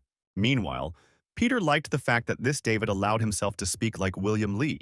Then he attacked David with claims, saying that he at least received the right to participate in the qualifying competition. However, at this point, Catherine entered the fray and told the older man not to cross the line. And David replied that he really wouldn't be taking part in the qualifying competition. And William liked that. However, the guy then added that he had bigger plans, because he would be participating in the final. William never expected to hear this. He was a little confused, not even knowing what to answer to this. Catherine also thought that David should choose his words better, because these were no longer jokes, but for some reason he looked confident. The next moment, William came to his senses and said that someone like David shouldn't even dream of the final. After all, he won't even get into the top 50 of the Earth rating, but the guy thought otherwise and suddenly took out his phone. He put it on the table and opened something, and then something amazing appeared in front of everyone present. It was a photo of the right to participate in the final of the competition, but no one thought it was possible. William especially didn't understand this because he had put in so much effort, but in the end he was only allowed to the selection round. So he didn't understand how such a scumbag like this guy could get straight to the finals, since he was clearly inferior to him. Meanwhile, David said that he had satisfied their curiosity, so now they could all leave here. For some time, everyone remained standing motionless, not believing what they had just seen. Then suddenly David felt someone step hard on his foot, causing pain. It turned out it was the headman, and he told Catherine that she could leave someone without a leg. But the girl didn't care. She asked if he had really been hiding the fact that he had immediately qualified for the finals all this time. But David hastened to justify himself, saying that he himself had only just received the notification where he learned about this. Angela wondered how he got into the finals and came to the conclusion that it was through an epic rank assessment. Then Fatso hesitantly raised his hand and said that he too had the right to participate in the qualifying competition. And although he was not sure that he would be able to reach the final, in essence, he had already completed his task. Hearing that even Magnus had made it to the qualifiers, the students went wild like bees, checking their notifications. And then suddenly the loudspeaker announced that David, Magnus, Angela, and Catherine were to report to the rector's office. There was also good news that some students had qualified directly for the finals. Among them was David Gaydon, and some watched all this from the sidelines and thought contentedly that everything was going according to plan. After some time, David, Angela, and Catherine, as well as William and Michael, arrived at the rector's office. The rector noted that he expected that they would have only 2 promising talents, but here a whole team had assembled. And the most important thing was that 2 students from their school immediately advanced directly to the finals. This was all they could dream of, so the rector said that David and Angela were the pride of their school.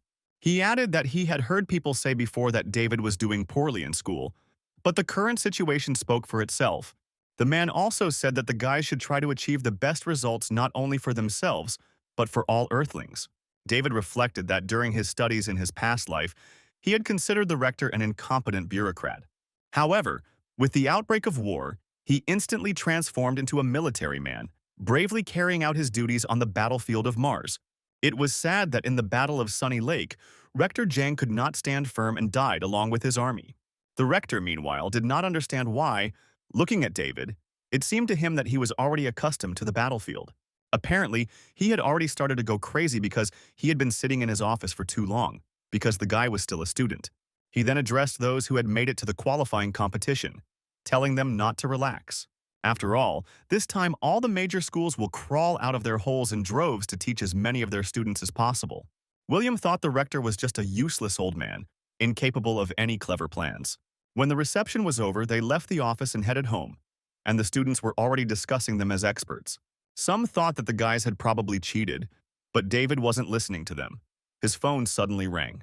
He accepted the challenge. It was his sister Dina, who, as usual, screamed loudly right in his ear. She said she finally began to feel like he was her own, which made David a little angry. He asked if that was how one spoke to one's brother and why she even thought that he might not be her real brother. But Dina replied that she found out that he started changing after he got closer to Angela. She added that he should continue in the same spirit and that she would always cover his back. David thought warmly of his sister. He then turned to Fatso, telling him not to be a coward either and to go through the qualifying competitions. But Magnus replied that this was impossible, since just hitting them was already his limit. Then David said that his friend was able to get a 1+ rank for his shooting, so he had a chance. The guy added that from now on he will live for training, get up early, and ignore pain and suffering. At this point he finished, saying that he now needed to look into the library and left his surprised friend behind. And Magnus thought that he was able to achieve the rank of 1 thanks to the recording of that mysterious person. It seemed to him that it was a blessing from his Lulu that David eventually came to the Northern Library building. He knew that the first wave of strikes during the alien invasion was directed at the largest cities of the Moon and Earth. At that time, there was a version that the aliens chose humic-populated areas as attack points, which is quite logical. However, now David understood that there must have been reasons for this, which he would only be able to find out in the control center. After spending another evening in the library, he finally headed home, and someone was still watching him. After some time, the guy left the library building and headed towards the exit of the school through a small forest. However, as he walked there, it seemed to him that someone was watching him and sneaking behind him. In fact, that's exactly what happened. Some guy in a jacket with their school's chevron was sneaking right behind David. And then he suddenly heard a voice behind him asking if he was the one he was looking for. The voice belonged to David. And his pursuer turned out to be Michael, who tried to wriggle out of it by saying that he simply had to go to the toilet. But David noticed that lately he felt like someone was following him, and now he understood everything. So he then told the guy from the dragon letters to tell him why he was following him. David even threatened to beat him up, and Michael suggested that they avoid beating him up if they were from the same school. However, instead of answering, David kicked the tree near Michael's head, saying that, alas, he had a bad character. Then Michael, scared to death, asked uncertainly if David was the antonym. He didn't understand what the guy meant and asked if it was some kind of joke, so Michael had to explain. He said that he figured him out because an unknown student suddenly made it to the finals. This was only possible with the epic rank rating he had most likely received from his previous trials. However, David did not appreciate his observation, because he did not need anyone else to know his secret. Besides, he said that the guy was wrong, because although he did get such a rating, it was only for close combat. David then asked if that was the reason he had been following him all this time. And Michael thought that this guy was really incredibly strong, because he had long ago realized that he was being watched. So Michael said that as a journalist he had to check everything carefully, and that's what he came to the conclusion. That the anonymous expert was most likely a student from his school, and then the process of elimination took effect. After all, Angela is not gender appropriate, and William and Justin were far from modest enough to hide. Then the only option left was that this was a hidden expert from the school who suddenly decided to shine in the points. David thought that if the guy was referring to his much-talked-about confession to Angela, then he was just throwing crookedly. But he hit the target. Still, David decided to listen to him to the end and asked him to continue, saying that his story was interesting. Then Michael continued, saying that he really had a very strong feeling. He even thought that it was his talent. This was also enhanced by his high IQ, he said, and he singled out several people, including David. And when Michael saw him shoot at the range, he thought the style was almost the same as the one used in the test.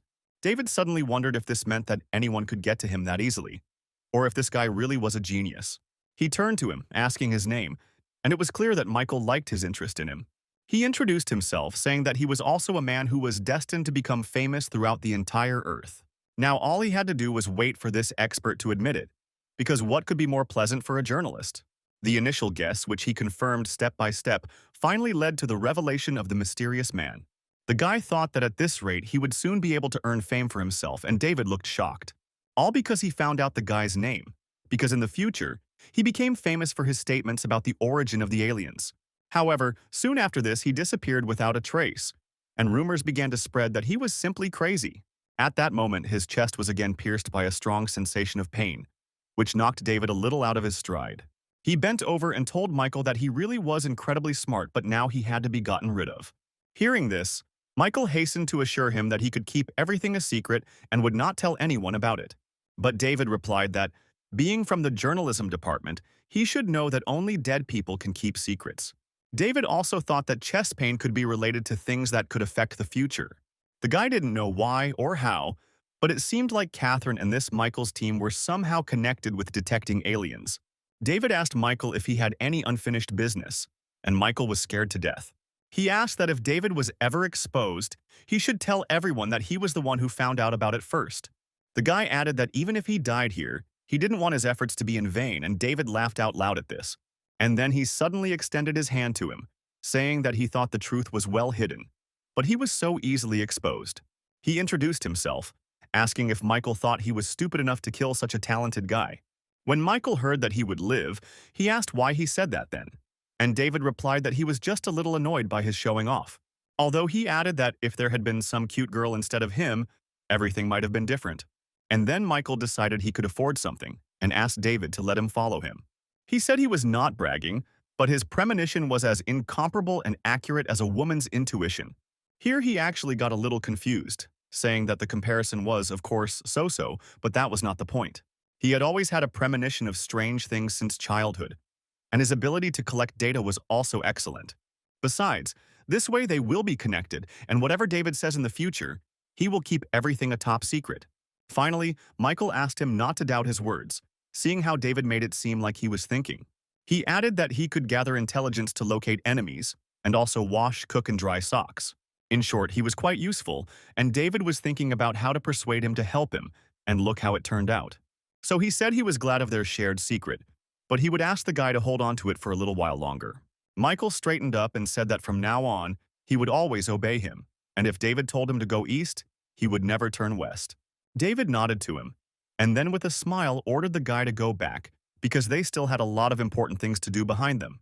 As Michael ran to the dorm, David thought that perhaps God himself was sending him strangers. But whether it was good or bad, only time will tell. A little later, he was already in his room. There an unpleasant surprise awaited him in the form of Fatso, who put his pants back on and went to bed. Meanwhile, no one was sleeping in the women's dormitory. The girls were talking about various topics. One of whom was Angela's boyfriend. They asked if he and Angela were serious. But the girl replied that until today she really didn't know about his talent. But there was nothing between them. Her classmates lit up when they heard that their friend didn't need such a senior student, saying that they would take him themselves. Angela replied sheepishly that they could do whatever they wanted since nothing would happen to her. As the morning came, in another room of the girls' dormitory where Catherine lived, the girls were also discussing David and Magnus. They said that before these two were just idiots, but now one of them got to the qualifiers, and the other even made it to the finals. Catherine also thought that she had never thought that David and Magnus were completely hopeless. They just didn't try hard enough. And the fact that they are both talented cannot be denied, because she felt it already in her first year. Therefore, she too, as the leader of their group, must make more efforts to keep up. At this time, David stood in the restroom and looked at his scar. He noticed that in one place the texture of the skin was completely different. It was unlike anything he knew, but when he touched there, he felt something strange. After Michael joined, he became even more confident that the genetically modified soldiers had special genes. It was said that Earth had much better research in this area, but it had no practical effect. And since Michael could have been involved in the events with the strangers, his help could well become one of the turning points. Then David thought that in the past the top 8 consisted only of moon people, and that was a bit of a shame. And the abilities of the top 3 experts on the moon were simply indescribable. They were said to be super geniuses. 3 innovators who are capable of leading humanity. These 3 have proven themselves well on the battlefield. However, in his past life, even in the later stages of the war on Mars, David was unable to resist these 3. Only now he finally had the opportunity to test how good these 3 really were. David thought about this for a while, and then suddenly felt a strange cold. A second later, he realized that he was on Mars and in his military gear. He even wondered if all this had really been just a dream, and he himself was still wounded on Mars. This was also supported by the fact that his body was real, and this was the exact place where he exploded. There was even a crater left from the explosion, but that didn't explain why the guy was still alive, even though he was wounded. Blood was streaming down his face, his armor was half broken, and he didn't understand what was happening. David even thought that this could be a manifestation of God, who first gave him hope and then took everything away. But when he thought about it, he suddenly noticed one significant difference that he had not had before. These were his 3 scars that remained with him from his time on Earth as a reincarnation. The guy looked around, seeing many aliens who still hadn't disappeared anywhere and were walking around Mars.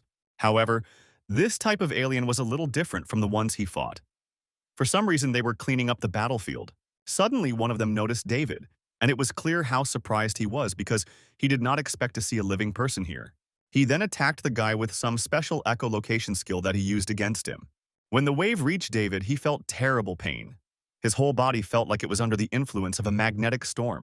He felt himself being slowly torn apart, but then suddenly woke up and realized it was just a dream. The first thing he saw was Fatso, who looked awkwardly at his friend and said that his clothes were not dry yet. David replied that everything was fine, and he would wear something else so Magnus didn't have to worry. Then Fatso noticed that the guy had a slightly strange expression on his face and said that he didn't have to worry either. But David didn't listen to him. He thought it all looked too realistic, so he realized one thing. In a clash with strangers, he must give it his all. Otherwise, the past tragedy will simply repeat itself. So David turned to Magnus, saying that he needed him in the final, so he had to make it there. Of course, this puzzled Fatso a little, but literally immediately he smiled and said that he would do it. The next day, however, he regretted that he had agreed so readily, because he had not thought that he would have to receive blows to the head. They started the next morning with a training sparring session in which Magnus was still unable to even touch his friend. He even thought that he was being so cruel to him on purpose because he didn't give him his clothes back. However, David said that his friend could already take it, because now it would be his clothes as a reward. But Magnus was no longer able to train any further. He fell and said that his friend could hit, but he would not resist. Then David suggested another option, saying that if he could withstand 5 minutes of his attacks, he could consider them finished. But this didn't help either. Fatso said that his friend shouldn't even try to tell him anything. Finally, David stated that he had recently heard Magnus muttering in his sleep about liking Catherine. As soon as David added that he would tell the headman about this, Magnus immediately jumped up and said that he was ready to continue. He added that his friend must have heard wrong since he had only just warmed up. And David noticed that every time he talked to Magnus on Mars, he often asked about Catherine's affairs. The fat man was not well informed about the news from the front lines, but when he learned that Catherine was dead, he lost his motivation to live. Magnus, meanwhile, carefully asked if he really said such things in his sleep. Then David, to his surprise, answered negatively, adding that it didn't matter anymore because he had confessed anyway. Hearing this, Magnus shouted that he would beat his friend personally and rushed after him. And he thought contentedly that everything worked. So they trained for a week using David's special all-round training, which Magnus was forced to agree to. All the participants of the qualifying competition had already arrived at the special building where the selection was soon to begin. Magnus, Catherine, William and Justin took their seats, and David and Angela agreed to wait in the hallway. The qualifying round matches weren't being broadcast anyway. Angela thought she hadn't seen David this week, and the guy thought that this week that strange dream no longer appeared, and it was becoming more and more convenient to use this body. Angela even admired the fact that he knew how to prioritize correctly, because he must have been preparing hard all this time. At first glance, he hadn't changed at all, but in fact there were changes, not in appearance but in character. Although the girl had heard that success makes a man shine, David's glow was somehow too intense. She turned to the boy, asking him what he thought. Did they want more? Talking about Magnus and Catherine? David replied that unless something unexpected happened, both Fatso and Catherine would definitely be able to make it to the final. In the past, Catherine did this without any problems, but this time there was a new variable: Fat Man. After half an hour of competition, Justin's capsule opened, and the guy was able to get out of it, which meant his defeat. He thought that in terms of pure strength, he was definitely not inferior to his opponent, but the latter turned out to be much better than him in the front line. An hour later, he also saw his friend William Lee, who also dropped out, only in the second round. William wondered why he had come across an opponent from South America, because he was as fierce as a barbarian. Then the guy saw that Justin's capsule was also empty, but Catherine and Magnus apparently had not yet been knocked out. He walked out of the capsule room and saw Angela and David sitting in the hallway, which only spoiled his mood. William thought that with this defeat, he had, so to speak, failed the last stage of his final year at college. There, by the time the third stage of the qualifying competition began, Angela and David stood up, watching their friends' capsules. The fat man didn't even notice how he found himself in the third round. He thought that compared to David, the first two opponents were nothing. The fighting style, taken from the anime, looked relatively tame, but his moves were quite effective. And although the guy initially planned to lose on purpose, David threatened him with the headman, so now he simply has to win. The system has reported that the virtual battlefield for the qualifying round has finished loading. The third round was declared to have begun, and Fatso saw his new opponent, who was quite famous. His name was Chris Thompson, a renowned expert at the Alpha Military School in North America. He was an expert in close combat and ranked top 59 in the world, so the fight promised to be difficult. Chris had already prepared his weapon. He was smart, so he immediately analyzed his new opponent. At first, he was even surprised that a person with just over 800 points was able to reach the third round of the qualifying round. He certainly couldn't have done this with luck alone, so even though the guy was fat, he looked pathetic, but apparently, he had some kind of special individual ability, and one had to be careful with him. Magnus, as if to confirm his thoughts, opened fire with his pistols, and the American began to dodge. The fat man made such a sharp maneuver because he understood that he could not let him get close to him. And Chris thought that such speed of hand movement and shooting accuracy are quite rare. If the situation hadn't been so convenient for him, this guy really could have finished him off right away. It was lucky that he didn't move fast enough, and the American also had the advantage of the layout of the map of their combat zone. Waiting for the right moment, Chris emerged from his hiding place for a moment and counterattacked Fatso. He launched a multitude of kunai towards Magnus, who didn't expect it and even panicked a little.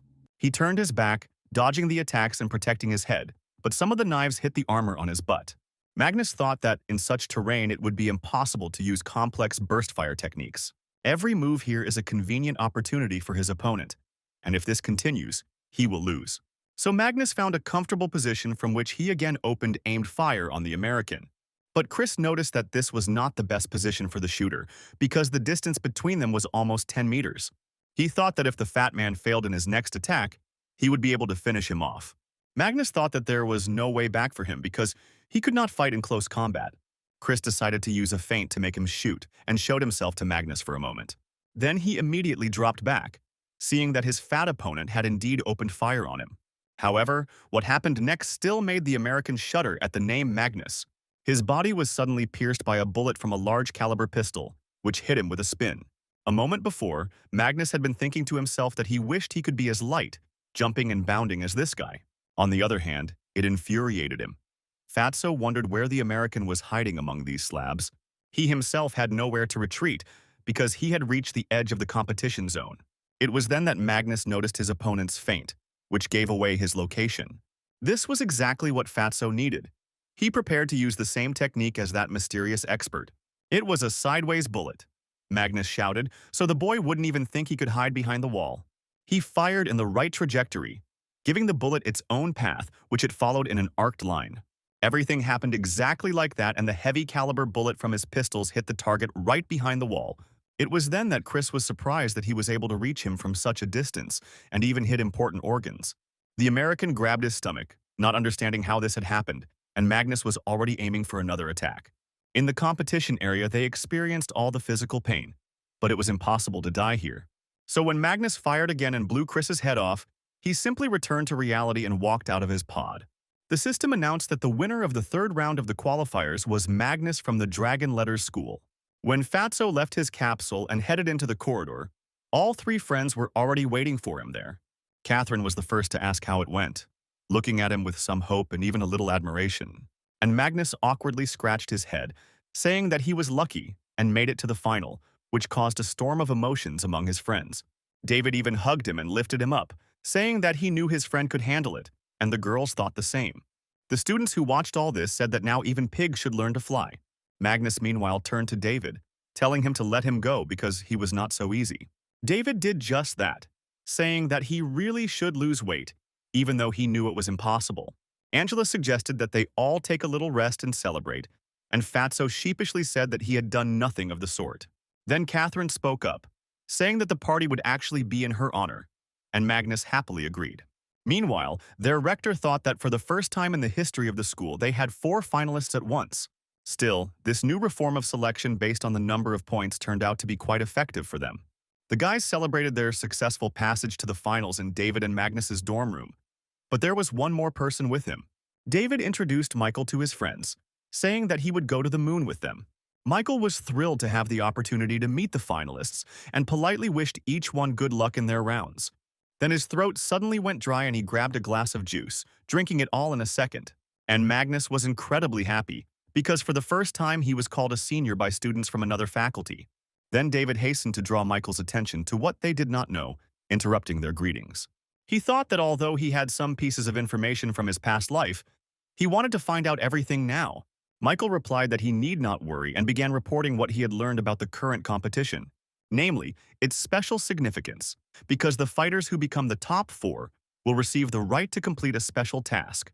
It can even affect the future of all mankind, and although it could be just gossip, sometimes it is also true.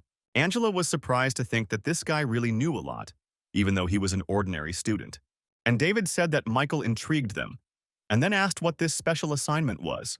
He replied that he really didn't know, but he was a member of a hacker alliance whose specialty was creating fake news. However, some of them are very reliable. For example, this case obtained by a hacker from the moon. David thought, although in his past life there were no specifics in the news, the top 4 were never shown in public. He asked Michael to get to the point, and he continued, saying that this time they and the Lunar Federation were doing everything they could. According to the latest data, both sides are strengthening their strongest cards, and so far the overall level of the moon is much higher.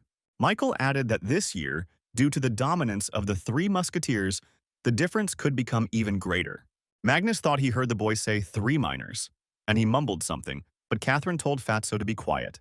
She added that he watches too much anime, but luckily there were only people there who he knew well. The Artist by Alan Doyle, Holy Celestial by Chrissy Da Vinci, and Heavenly Light by Floyd Cooper. These 3 called themselves the 3 Musketeers, but in fact, little is known about them on Earth or even on the moon. At this point, Michael ended his story for a moment, and Angela became serious thinking about these guys. Michael then went on to characterize each member of the group, first being Alan Doyle. This guy had incredible ranged combat skills, and it was rumored that he was an evolutionary type. However, it was impossible not to talk about Floyd Cooper, who was considered the first expert on the moon and never lost. Then Fatso asked who would win between the two, but Angela replied that at this level it was a matter of probability. She added that a year ago she had already seen what he was capable of, and it was hard for her to believe it. David was no less surprised. Meanwhile, Michael continued, saying that another recognized beauty and Luna expert was Chrissy Da Vinci. She was the heiress of the greatest family and was known as the person with the most outstanding genes and blood. Suddenly, Magnus said that he didn't really believe it. He added that their Angela and the head girl were prettier than her. However, Catherine said that the people of the moon were naturally gifted, so Chrissy must really be a beauty. Then David said that there is no accounting for taste. And besides, in the eyes of every man who loves him, his beloved seems the most beautiful. After Fatso threatened him, David smiled quietly and asked Michael to continue. And he said that these three are essentially the strongest and are on a completely different level. The style of fighting on the moon is not like on Earth, because there they fight not for points, but for the sake of fighting. So when it comes to actual fighting, it becomes even more horrific, so the situation on Earth is not easy. As much as they would like to, it would be very difficult to achieve anything serious. And Catherine asked if they were doomed. Michael replied that although these words were unpleasant to hear, this was the reality. And the top 10 on Earth understood this too. To make things look better on the outside, the military even sends soldiers of the right age to participate. But, to be honest, extensive combat experience does not necessarily mean high power in one-on-one duels. David thought that Luna probably just didn't pay attention to it, because she was sure that she would win anyway. So he just asked Michael which of their people was more competitive for the competition. After all, he thought that although the general level of the Earth left much to be desired, they also had capable experts. In fact, during the battles on Mars, many powerful soldiers emerged from the Earth army, which was strange. After all, their troops lagged behind the moon for many years, but many more heroes appeared than from the lunar troops. Genetic warriors of the moon achieve results much more easily, and their training system is also better. Meanwhile, Michael answered his question by saying that Sister Angela should know better than he did. After all, she is very different from others in her social status, and it is not for nothing that she occupies the top 10. It must also be said that for this reason she always remains in this top 10 and does not give up her place to anyone. Angela finally responded that she felt there were a few people on their side who had a chance of making it into the top 8. She began to list all these people, naming the names of Iron Man Austin, Robotech, Sybil, and also the Blade Master Phoenix, the Shadow Jordan, and the Golden Lion Peter. They were their hope. Michael added that in fact there were other hidden experts on Earth who could also perform miracles. But Angela noted that this time the selection process had been streamlined, and those who specialized in one thing would not be able to pass. Luna's tactical system was much better. The girl had already seen how experts were crushed by tactics alone. The Luna fighters were indeed too good at tactical execution, and it was foolish to deny it. Then David turned to everyone, saying that they should not be sad, because this was not something they should worry about. He added that in their case they just have to enjoy the competition. Catherine supported her friend, saying that he had finally said something sensible and that he would not be afraid even to die. Angela, meanwhile, told Magnus to answer something too, because she thought he had more inner qualities. And he, hearing such a compliment, raised his glass of juice and said a rather beautiful toast, to which they all drank. So they spent the rest of the day not talking any more about the upcoming final of the competition on the moon. The next day, the officer made sure that the ship for landing the finalists on the moon was ready. He hastened to report this to the general. During the competition, all responsibility lay with him. He just nodded silently, giving the order to proceed according to plan, and his machine left the runway. David felt a little awkward when he saw his whole family seeing him off. It reminded him of the war. The family also asked him to bring them souvenirs in the form of tobacco and cosmetics, which puzzled the guy a little. He thought that since he was participating in a points competition for the first time, his parents would be worried. Only in the end, they will be even calmer than he is. And besides, Dina shouted for him to show everyone what he was capable of and remembered that the main thing was participation. His sister looked a little shaken, and David gave her one of his genuine smiles and gave her a thumbs up, as if to say that everything would be cool. It took another day to transport the finalists to the Earth-Moon space station. But soon David and Magnus were walking down the corridor, trying to find the number of the station on the moon that they needed. They noticed Angela and Catherine, who were already there, and waved hello to them. Angela arrived with her guards, whom the girl, however, ordered to go back. Her parents were too stressed out. She had never heard of Chrissy being accompanied by bodyguards. At that moment, David came up to her and said hello. The guy suggested that she go to the restroom for now. It turned out to be a spacious room inside the space transport vehicle itself. It was supposed to take them to the moon, but when the guys entered the lounge, Angela saw someone. It was a guy she had met before. She had forgotten his name, but she definitely remembered him. Dark-haired, green-eyed, and well-groomed, he also noticed the girl and looked straight at her. Catherine said with surprise that this man was the #1 in Asia, Blade Master Jordan Octavian. But Magnus was happy, rather because the video in front of him was not a celebrity, but a lot of free food. Whatever you say, the buffet here was truly huge, and David confirmed that his friend could eat as much as he wanted. But Fatso's joy was interrupted by someone's rough voice, and everyone saw another elite fighter. The guy with his hair up said he didn't know how Magnus got here, but he should remember his situation. He added that Fatso should not disgrace the Earthlings, and he just wanted to grab a few more buns with him. David, meanwhile, thought that this man must be a teacher at a military school in China. However, he answered him that whether it was a disgrace or not would only be decided on the battlefield, and besides, no one cared about that. Then Jordan put his hand on the guy's shoulder, saying that, although it was unpleasant to hear, David was telling the truth.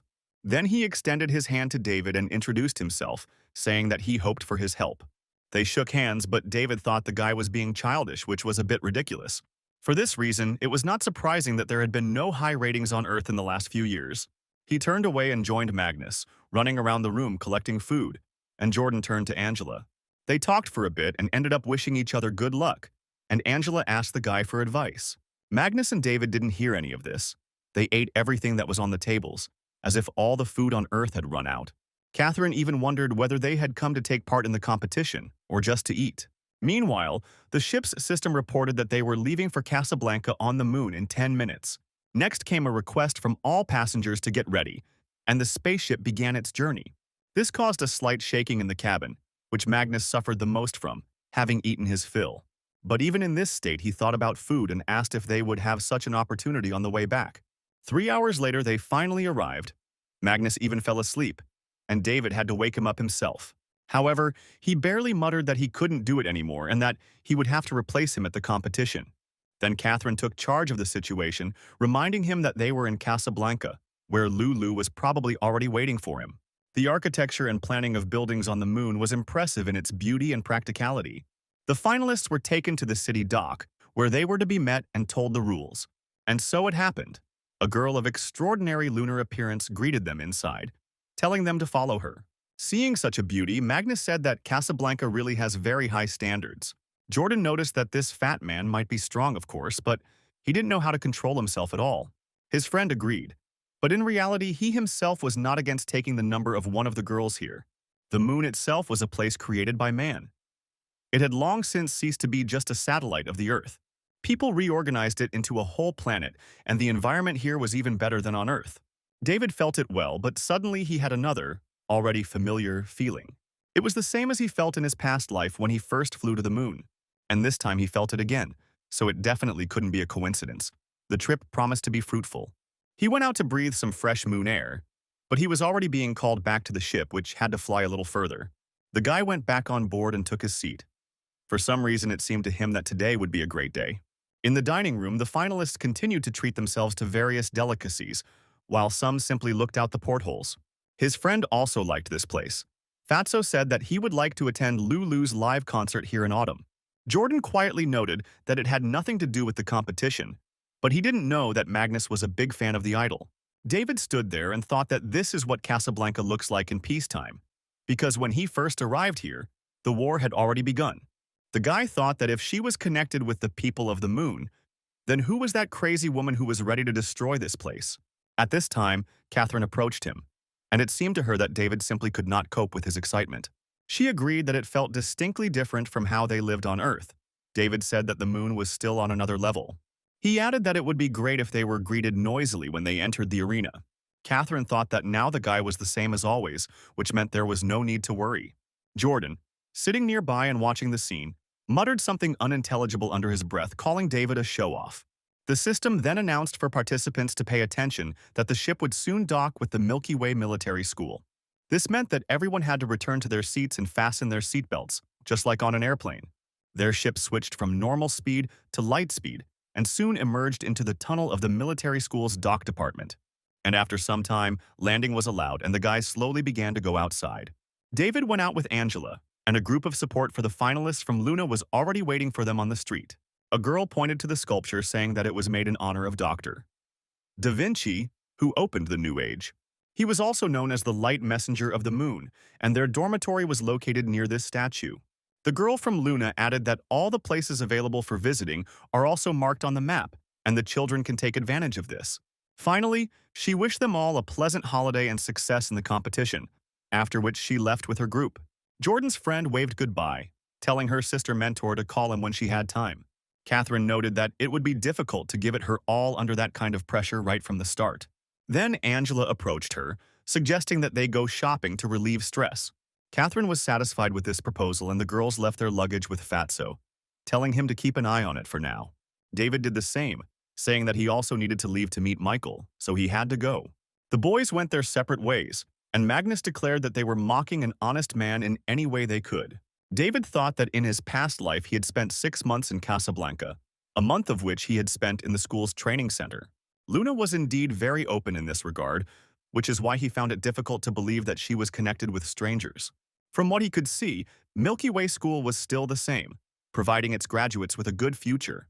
Of course, it was always a special case, but coming back here again, he couldn't help but notice that 80% of all these students, they will become the main force in all layers of society, so that only 10% for some reason could become ordinary people.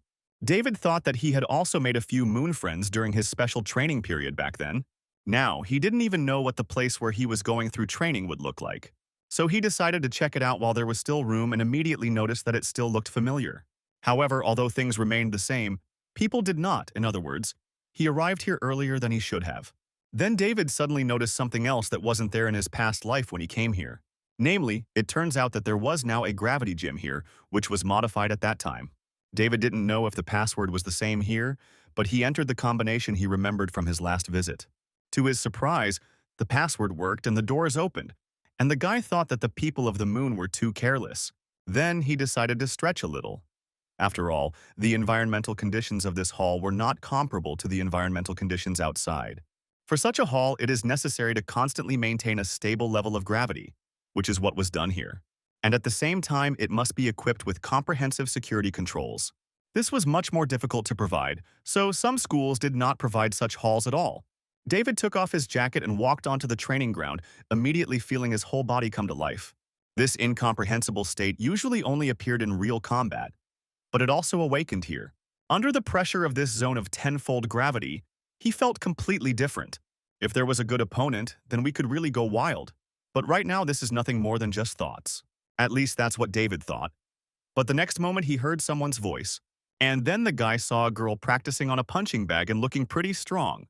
David didn't know her, but the girl had white hair, which is usually attributed to the characteristics of moon people. She was also incredibly strong physically, perhaps even stronger than Angela, which also said a lot. The girl continued to deliver blow after blow, focusing mainly on footwork. And then she suddenly kicked back, and David thought that even he wouldn't have had time to block such a blow. However, this also affected the punching bag that the girl was using. It suddenly broke loose from its chain. And the lunar student took aim and timed the moment when the inventory would come up to eye level.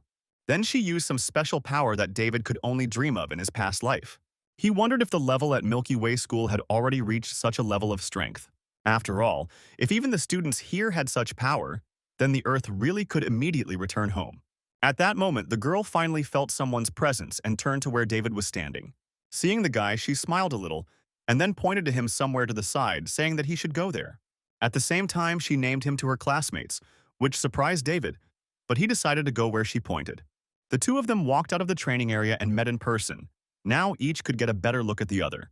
The girl asked if he was really lost, and David noted to himself that the beauty of the moon girls had not passed him by either. The student meanwhile realized that he was an earthling, although she didn't know where the guy came from. David then apologized for interrupting her training and asked where exactly they were now. The girl replied that this was a special training ground that was closed to students. Hearing this, David said that in that case he should leave, but he got the wrong side and went to the locker room. The girl told him about this, and to get out of it, the guy said that the doors here are completely indistinguishable. The girl then said that the open training room was in the day zone. She added that the campus LAN had navigation, and David said she had a great body. Then he actually realized that it sounded a little strange, and clarified that he was referring to her kick attack that she had just performed. The girl simply looked at him silently with her bright green eyes, in which David read nothing. He thought that after returning from the battlefield of Mars, he really had become a little arrogant. But in reality, apart from his combat experience, his horizons are very limited. But as long as you live, you can always meet charming people. 2 days later, they were already gathered in a large conference room, which was made in the shape of a star. Inside, all the finalists from Earth who were supposed to take part in the competition gathered. Among them were also famous Earthlings who represented their federation and their continent. Angela asked Catherine why she hadn't seen David and Magnus among the others, and she said that they were probably standing in the last row. And so it was. Fatso noticed that despite all this crowd, it was quite quiet here, which was a little surprising. Magnus also said that since arriving on the moon, his friend has been constantly using his girlfriend, and he was also interested in Michael. But David replied that he was simply keeping in touch with him, and that this time it was entirely up to him to provide them with intelligence. Right now, Michael was making inquiries about the new changes in the distribution of matches. This time it will be mixed. In other words, you can run into both your own and the people of the moon. Fatso liked this because he said that with the people of the moon, he had less chance of advancement. But David did not agree with him. Everyone will indeed most likely breathe a sigh of relief and even feel some sympathy for the moon. However, David knew that on the battlefield of Mars, many brave warriors of Earth were not afraid even of the terrible aliens. The current so-called elite was afraid of the people of the moon, which made one a little sad.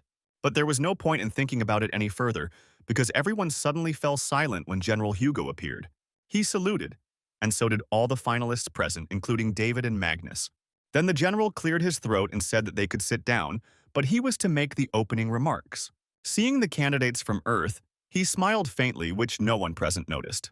He even stopped to look at Angela and Catherine for a moment because he actually knew these girls well. Finally, he noticed Magnus and David, who, like everyone else, were standing proudly and waiting to be told. And then suddenly the general turned to them, saying that last time they had lost shamefully, so now they would not stand on ceremony. He added that he was shown almost nothing at the previous and even the competitions before that. The general also said that he heard that some people were pleased with the way the matches were distributed. But, as their leader, he was ashamed of them, and he said this with a special exclamation. The fat man, who was among those who rejoiced, felt very awkward after these words. The other students also quietly said that they just wanted to get a higher place, and there was no need to make things so complicated.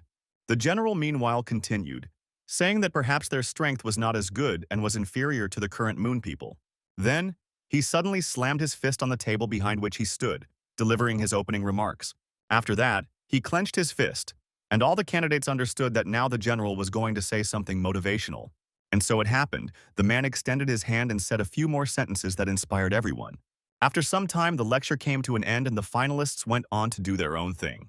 Catherine noted that after the conference there were lines for exercise equipment, so the speech was very effective. Meanwhile, Andre thought that everyone who was able to fly here probably did so with some kind of dreams. And that is precisely why they are not going to lose just like that, which meant only one thing: the fights would be tough. In addition, hundreds of television and internet media from the Earth and the Moon have now gathered at the Milky Way School. So journalists crawling into every crack also provoked some worries. After all, their goal was to compare the combat effectiveness of the two stars at these competitions. Catherine noted that she didn't want to be one of those who would be written about in the media, so they decided to try their best.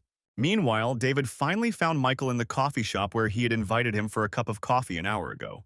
When David saw his friend, he asked what was wrong with him, because he looked jointed and had bags under his eyes. And Michael replied that since his arrival here, he had started having nightmares, although before that he had always slept well. Then David told him to tell his nightmares, and he would help as much as he could. Michael liked that. She said that in her dream he was simply enveloped in a vast blanket of darkness and could not see anything in it. It was also strange that this could happen several times a night, after which the guy would wake up in fright. As he poured boiling water over his tea, he remarked that this competition looked like it would be quite a challenge. Michael added that he had received reliable information that this time the moon's powers would be at their highest. But David said he shouldn't dwell on it, because the only thing he came to know was the other purposes of all this. David knew that Michael and his group were very special and could be called the free hacker group of this era. So, looking at Michael's surprised face, he thought he could use them to get closer to the truth. The guy meanwhile said that he thought he would have to look for information about the competition participants. However, the hidden goals of all this were much more interesting, and Michael even became eager to get to work as soon as possible. David added that, apparently, this time it would not be just a competition, because there was some peculiarity with the quotas. Luna must have some grand plan, but Michael didn't quite understand it yet. He asked if they shouldn't worry about the upcoming knockout matches, since their goals didn't really matter to them. David thought that the current Michael seemed more concerned with the honor that stood before him than with gossip. He replied that materials on combat aspects are usually very limited, so they would not be of much use. He added that based on this, they would still have to rely only on their experience, so Michael could help with what he asked for earlier. The guy thought for a moment and then said that David could leave it to him, and he would try to find out something. Then he said that he had to go already, and David thought that all these days he had been thinking only about the connection between the aliens and the moon. Something has suddenly become a little more clear, namely the current situation on the moon, which is controlled by several families. For example, one of them is the Da Vinci family, that is, the moon, as a planet, cannot betray humanity. However, there was another option where the motive could have arisen in one or more of the families. Due to a confluence of several coincidences, it seemed inevitable that the Earth would be completely defeated. However, Luna had also suffered repeated defeats in battle and had not shown the necessary strength at all. That was the problem. Therefore, if there was a traitor, then he must be hiding on the moon. He received this enlightenment after meeting that girl. More precisely, it was the holy celestial Chrissy Da Vinci, although at that moment he did not recognize her. Perhaps the most obvious thing about this situation was that the problem could be precisely among these three clans: Alan Doyle of the Doyle family, Chrissy Da Vinci of the Da Vinci family, and Landers Walter of the Walter family. Three main clans influenced the military and political state of affairs on the moon. Perhaps something went wrong in one of these families. If we consider the character and policies of these three families, the Doyle family advocated the unification of the Earth and the moon. The Da Vinci family advocated the preservation of each other's distinctive features and the development of each other. And the Walter family believed that the people of the moon were better. It was a rather radical but reasonable position, and any increase in tariffs for Earth and policy of reducing aid always came from the Walter family. The ruling class of the moon was quite young, due to the fact that outstanding youths from the three families were trained from an early age to manage affairs. But now David thought he should concentrate on Chrissy, the performer Elaine, and the Prince of Darkness Landers. 3 days later, the knockout matches of the competition began, with a large crowd of spectators. The top 8 candidates from Earth waited patiently for their turn, all a little nervous. According to the rules, they were divided into 9 seeded players who would not meet each other in the first 3 rounds. Then the top 5 seeded players on Earth were announced, which included Austin, Sybil, Phoenix, Jordan, and Peter. The top 5 seeds for Luna were Chrissy Da Vinci, Floyd Cooper, Alan Doyle, Landers, and Olivia. David thought that these 10 people were the strongest representatives of the solar system. The rector of the Milky Way School, Tiffany Da Vinci, was invited to give the opening speech. Some contestants were randomly given serial numbers, and these people were asked to come on stage to draw out their opponent. The students said that getting a suitable opponent was definitely a sure way to move forward. Chrissy Da Vinci was the first to take to the stage, to universal cries of admiration and applause. Next up was Alan Doyle, who was also greeted with cheers from his fans.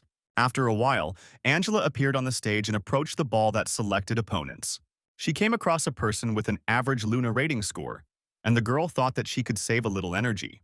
Catherine came out right after her friend, and she encountered an opponent with almost the same level as Angela. Not far from Catherine stood Fatso, who was praying to God to select a weak opponent for him. However, Magnus also put his hand to the ball, and it gave out the result of his choice of an opponent for Fatso. He was simply shocked by whose name he saw there, because before his eyes were the initials of Irvin Doolin. This guy, although he was from the moon, loved to visit the combat areas of Earth to see the noobs. He was constantly carrying out one massacre after another, and therefore was on the list of the most undesirable on Earth. Whenever 2 regions merged, he was always there, and for his deeds the guy was nicknamed the Executioner. Magnus felt someone put a hand on his shoulder and wish him luck. It was Catherine. However, Magnus asked if it wouldn't be better to surrender right away, since he didn't want to disgrace himself in front of the entire cosmos. Then the headman warned him that in that case the general would send him to Mars to cultivate the land. She asked why Fatso was bothering, when he just needed to fight this bastard who was defaming their soldiers. But Magnus didn't understand how he was supposed to do this, adding that he knew he shouldn't have come here. At this point, the other students were surprised that 4 students had passed from the dragon letters this time. Only about David and Fatso they thought that they probably ended up here by pure chance. These students were spectators who also came from the dragon letters, and who were hoping for at least some place. At this time, David himself approached the ball. He thought that his friend had a good opponent and hoped for the same. When he looked at the name of his opponent, the reaction of those around him was mixed. But the guy himself was pleased. His opponent was practitioner Harry Lungberg, who was in the top 19, having managed to achieve this in his first year. He possessed the largest fighting style on the moon, formed by the fusion of ancient Earth martial arts and moon tactics. The ultimate goal of practicing this art was to turn every part of the body into a weapon, and also being able to use any object as a weapon. Meanwhile, Harry Lungberg took to the stage. He greeted the audience, but it was a clear disparagement from David, who said that character improves with age. Hearing this, the guy looked at him with a cold gaze, saying that tomorrow he would show him what real martial arts are. To his surprise, David reacted calmly. The guy did not feel fear from him, and this made him a little wary. And David thought that today's youth completely lacked manners, because now the guy was just pretending to leave. When the moon karate guy left the stage, David joined his friends. Fatso said he wanted to beat up that idiot. And Angela said that such are the customs in these competitions, ridicule and a heated atmosphere. But Catherine considered this not normal at all. Magus supported her, saying that such characters should be disqualified. And he suddenly realized that it was better to find such a way for himself than to disgrace himself in a duel. However, Catherine told him not to even think about it, because if he didn't fight somehow, she wouldn't even consider him a human being. Meanwhile, the completion of the pairings was announced. And then there was a short show on the program. This was to inspire the cadets a little and wish them good luck in tomorrow's competition. Lulu's performance turned out to be a small show, and when he saw her, Fatso immediately lost his head, and even David recognized her beauty. The boys started singing along to the famous idol, and Catherine noticed that they weren't worried at all anymore. Angela agreed and said that it was for the best, because it's better not to be nervous at competitions. In the evening, when all the events were over, the Earth candidates were relaxing in the dormitory of the Milky Way School. Some of them got information about their rivals from Michael, who worked on it all day long. Then the topic turned to the next Lulu show, to which Fatso was already gathering people willing to go so he could split the money for tickets. They chatted carefree all evening, and after a good night's sleep, they gathered for the knockout matches the next morning. Magnus noticed that the head girl didn't look very well, and Angela seemed a little nervous too. The friends looked at each other, saying that luckily their matches would start tomorrow, so they would just watch today. At this competition, the point system will be used until the quarterfinals, after which live fights will begin. The system's sensitivity here was higher than on Earth, so Angela and Catherine needed to tighten up the adjustments. The head woman thought about this very seriously, but was distracted by extraneous sounds, which were the boys smacking. Finally, she couldn't stand it any longer and pounced on them, asking how they could eat so happily at such a moment. But Magnus said that there was golden foie gras from the moon farm and that there was a special offer for breakfast here. David added that there were also beef and cheese sandwiches made from Cosmo Ranch cows. The girls looked at each other a little embarrassedly, not knowing what to answer to this, so they simply remained silent.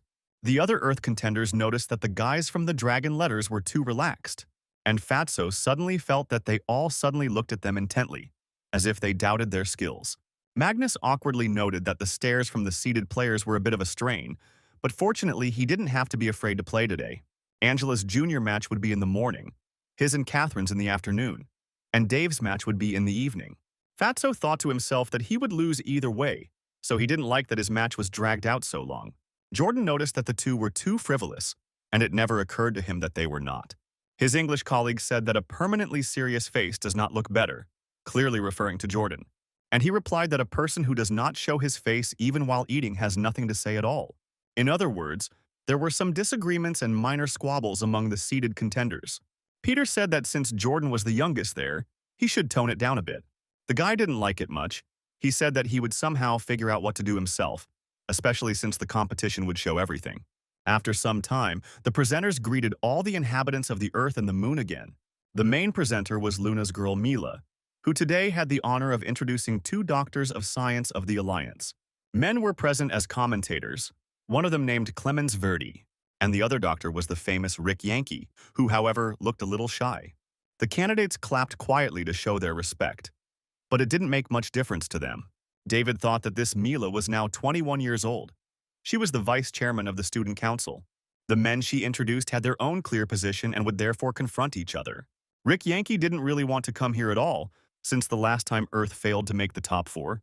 The final and semi-final then became Kleeman's personal performances, and he sat on the edge of his seat. This time, Earth would do everything in its power to reach the semi-finals and even the finals. For some reason, he was sure of that. Rick himself proposed the method of selecting General Hugo, but it was not yet known whether this could change anything. Meanwhile, Dr. Clemens approached him and said that he really missed his colleague. It was clearly a joke on his part. especially when the man added that he wouldn't have to overwork himself again this time. To this, Dr. Rick replied that the wheel of fate was constantly turning, and soon there would be a holiday on their street too. Finally, Mila took the floor again and introduced the first finalist from the Earth School, Memphis. His name was Andrew Dickens, and his opponent was the beloved idol of the lunar audience, Alan Doyle. The Earth participants thought that this handsome guy was clearly in his element, so they could only hope that their student would not make a mistake. The situation did not yet foreshadow anything for either of the opponents, but many already understood whose victory it would all end with. Angela knew that Alan Doyle was the first commander of the Moon and the chairman of the Milky Way Student Committee. David checked Michael's data and concluded that this guy surpasses his earthly opponent by 91%.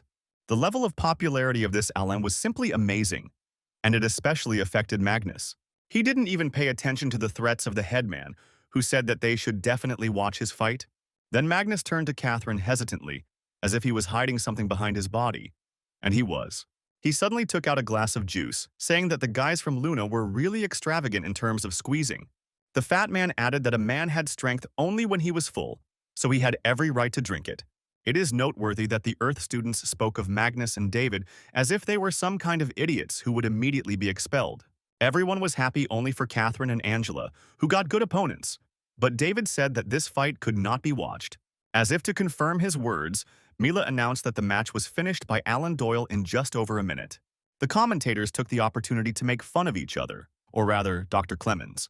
The top 5 Earth-seeded players also didn't expect to lose 5 games in a row, as their morale was waning under such a scenario. Dr. Clemens said that Dr. Rick should pay more attention to the mental training of his players, and he replied that the guys from the Moon were on their own field, unlike them, the guests, who needed time to get ready. He added that Jordan was next on their side, which meant that Luna's winning streak had come to an end. Mila settled everything with her silky voice, saying that in that case they would wait and see. It was the start of the 6th match in which the seeded participant of the Jordan Earth was playing.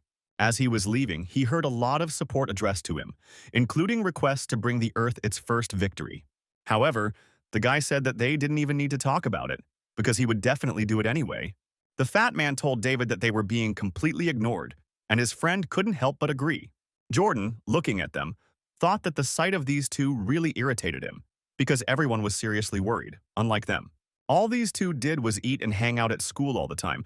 They weren't even aware of what was going on. The guy also thought that he himself was completely different from these blockheads, because he had carefully prepared for everything.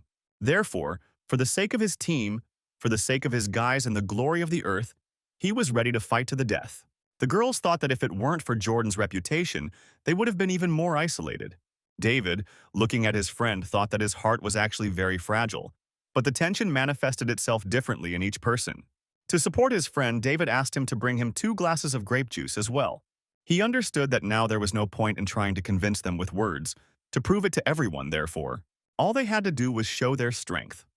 Meanwhile, Mila said that Jordan had a high chance of winning. His pre-fight approval rating had already reached as high as 80%, which was a fairly high indicator of popularity.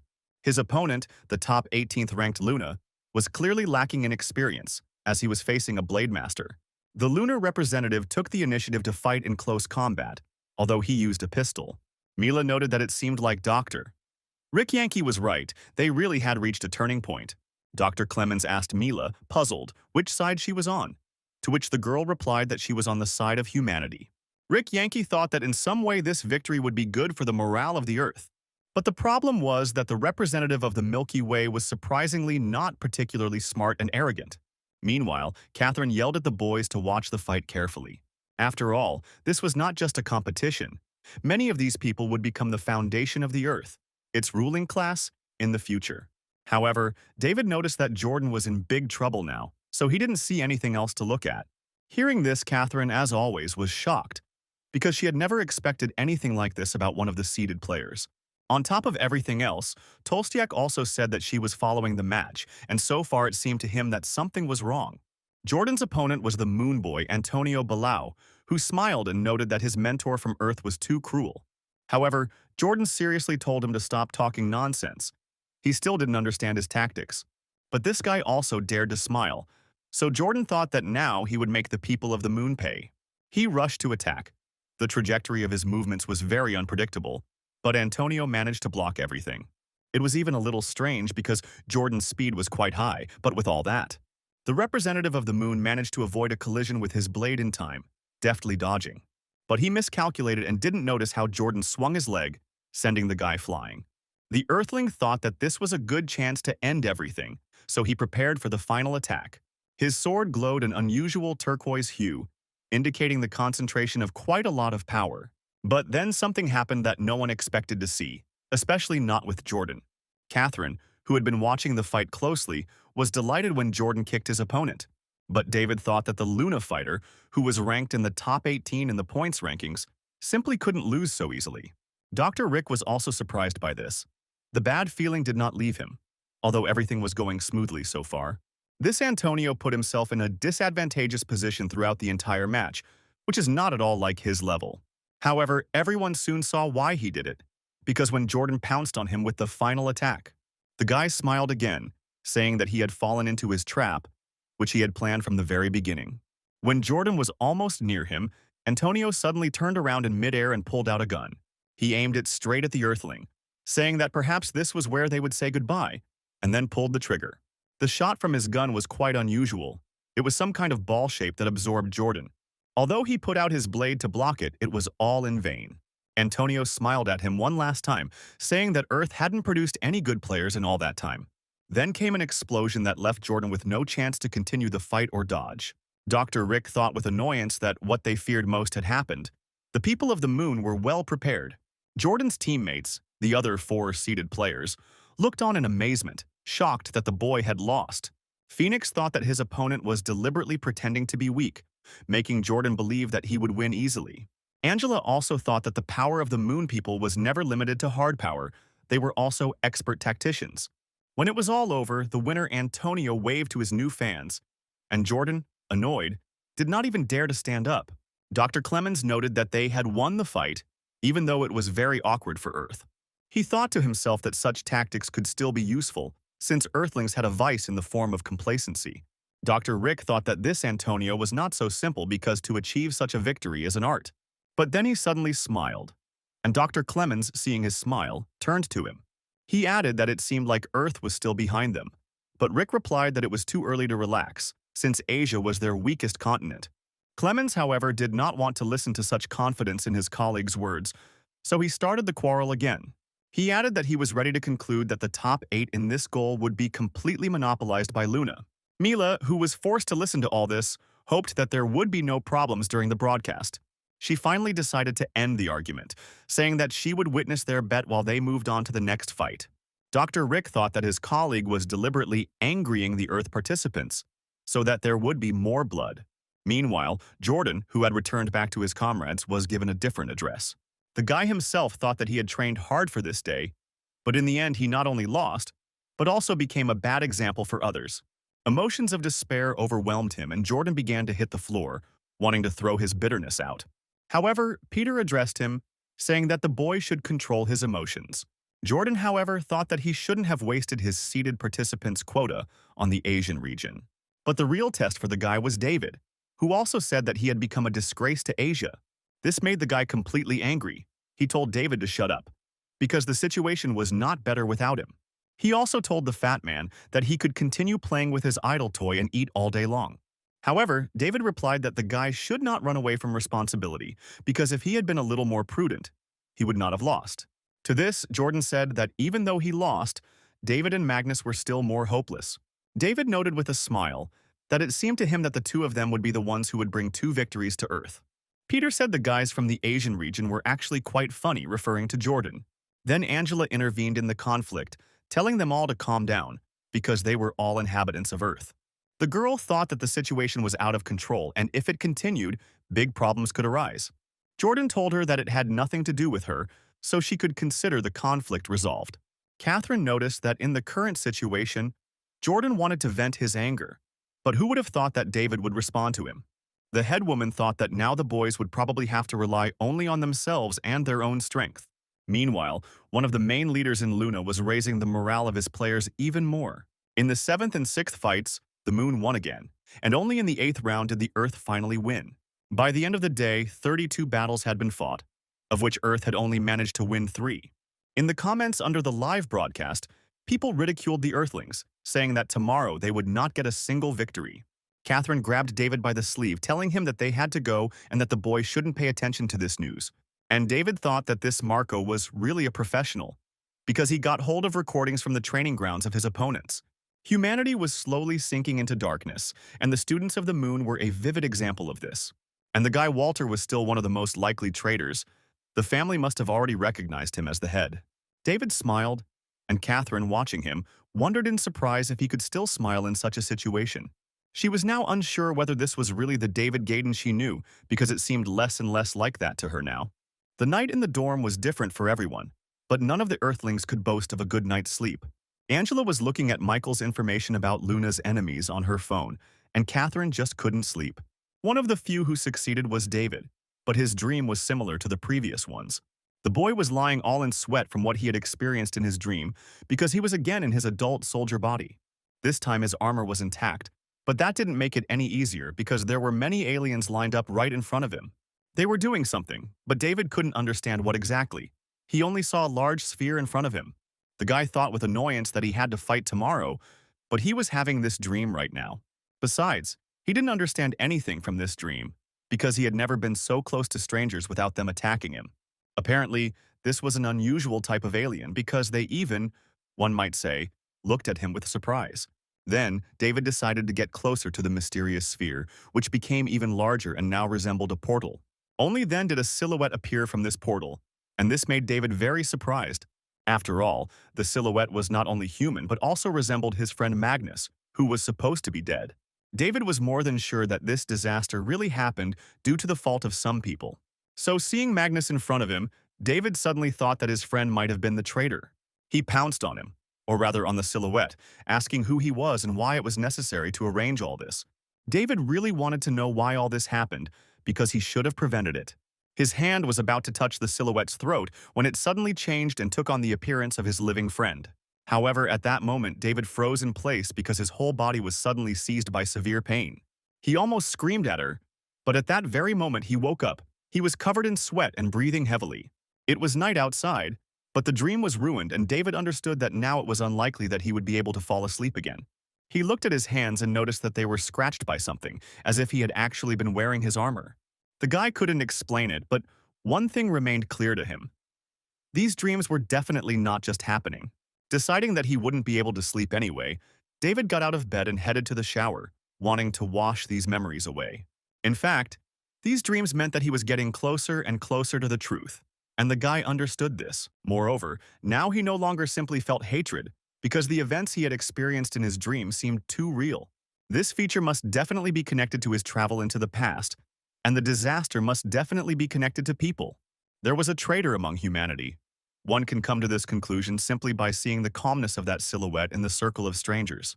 It seemed that the position of this traitor among them was quite high, David would even say dominant. It can also be concluded from this that the alien attacks on the largest cities on Earth and the Moon were clearly not accidental. It had all been decided long before the war began, and David thought he had been right in thinking that some organization was involved. Some other structures would simply not have had the resources to organize such a large conspiracy. And now he had the most suspicions about the Walter family, but first he needed to get closer to their leader. Now, in the eyes of the ruling elite, David was like dirt under their feet, so the guy didn't know how to do it. At this point, all he could do was prove himself in competitions to rise in their eyes. It was said that the competition was organized in order to determine 4 winners who would go on a space expedition. And David understood that if he wanted to know the truth, he had to become one of these people. He finished his shower and walked out of the bathroom. However, to his surprise, David saw Magnus on his way. He noticed that it seemed that he too had not been able to get a good night's sleep, and he even felt sorry for his friend. And Fatso thought that running around naked was too humiliating, because he would be disgraced in front of the entire school. Still, his worries were not in vain, because his opponent loved to make fun of Earthlings. The next morning the boys met the girls, who noticed that they also seemed to have slept poorly. Angela thought that David already had good skills, but his psychological and mental state were also important. She just hoped that this bet would not affect his inner confidence in any way. Then Catherine interrupted them, saying that she wanted the guys to temporarily forget about their argument. She added that now they just need to show the best they can. Meanwhile, The audience discussed that dark days had come for the Earth, since the score was currently 10-3 in favor of the Moon. People said that these losers should be sent to Mars, where they could be of some use. The second stage of the competition began, and by the middle of it, Earth had lost 3 more fights. David thought that the defeat in this tournament was only a prelude to the beginning of the Moon's dominance in the solar system. Meanwhile, the audience erupted in thunderous applause as Chrissy Da Vinci brought Luna her 6th consecutive win.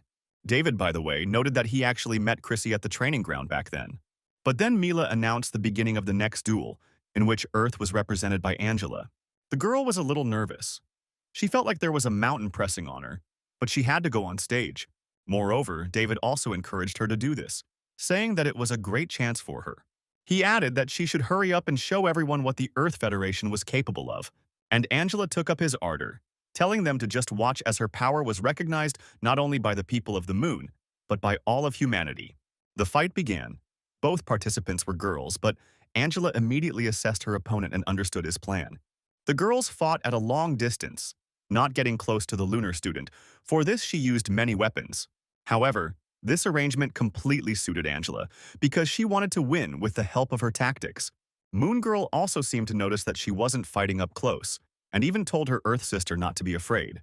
She asked if her close combat skills were so poor that she didn't dare use them. With these words, she rushed at Angela, telling her to show her all her skills.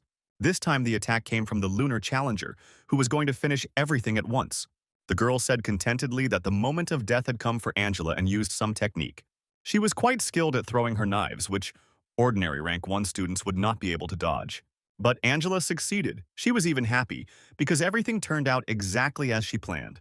After all, this crazy girl from the Moon really decided to use such a hackneyed trick against her. Angela couldn't stand this. She was ready to defend herself, so she used laser pistols. Thanks to this, each of her opponent's attacks was broken, and then the girl went on the counterattack. The Moon player was unable to react in time, shocked that none of her attacks dealt damage. Meanwhile, Angela was already near her opponent's face and kicked him with all her might. The blow was really incredibly strong. Her opponent didn't even believe that she was an Earthling. Angela asked if she still had enough strength to open her mouth, intending to finish her off completely. The next step was 100 cuts of the acrylic spiral, which the girl could not help but use. A second later, Mila congratulated Angela on winning the match, which also marked Earth's first victory of the day.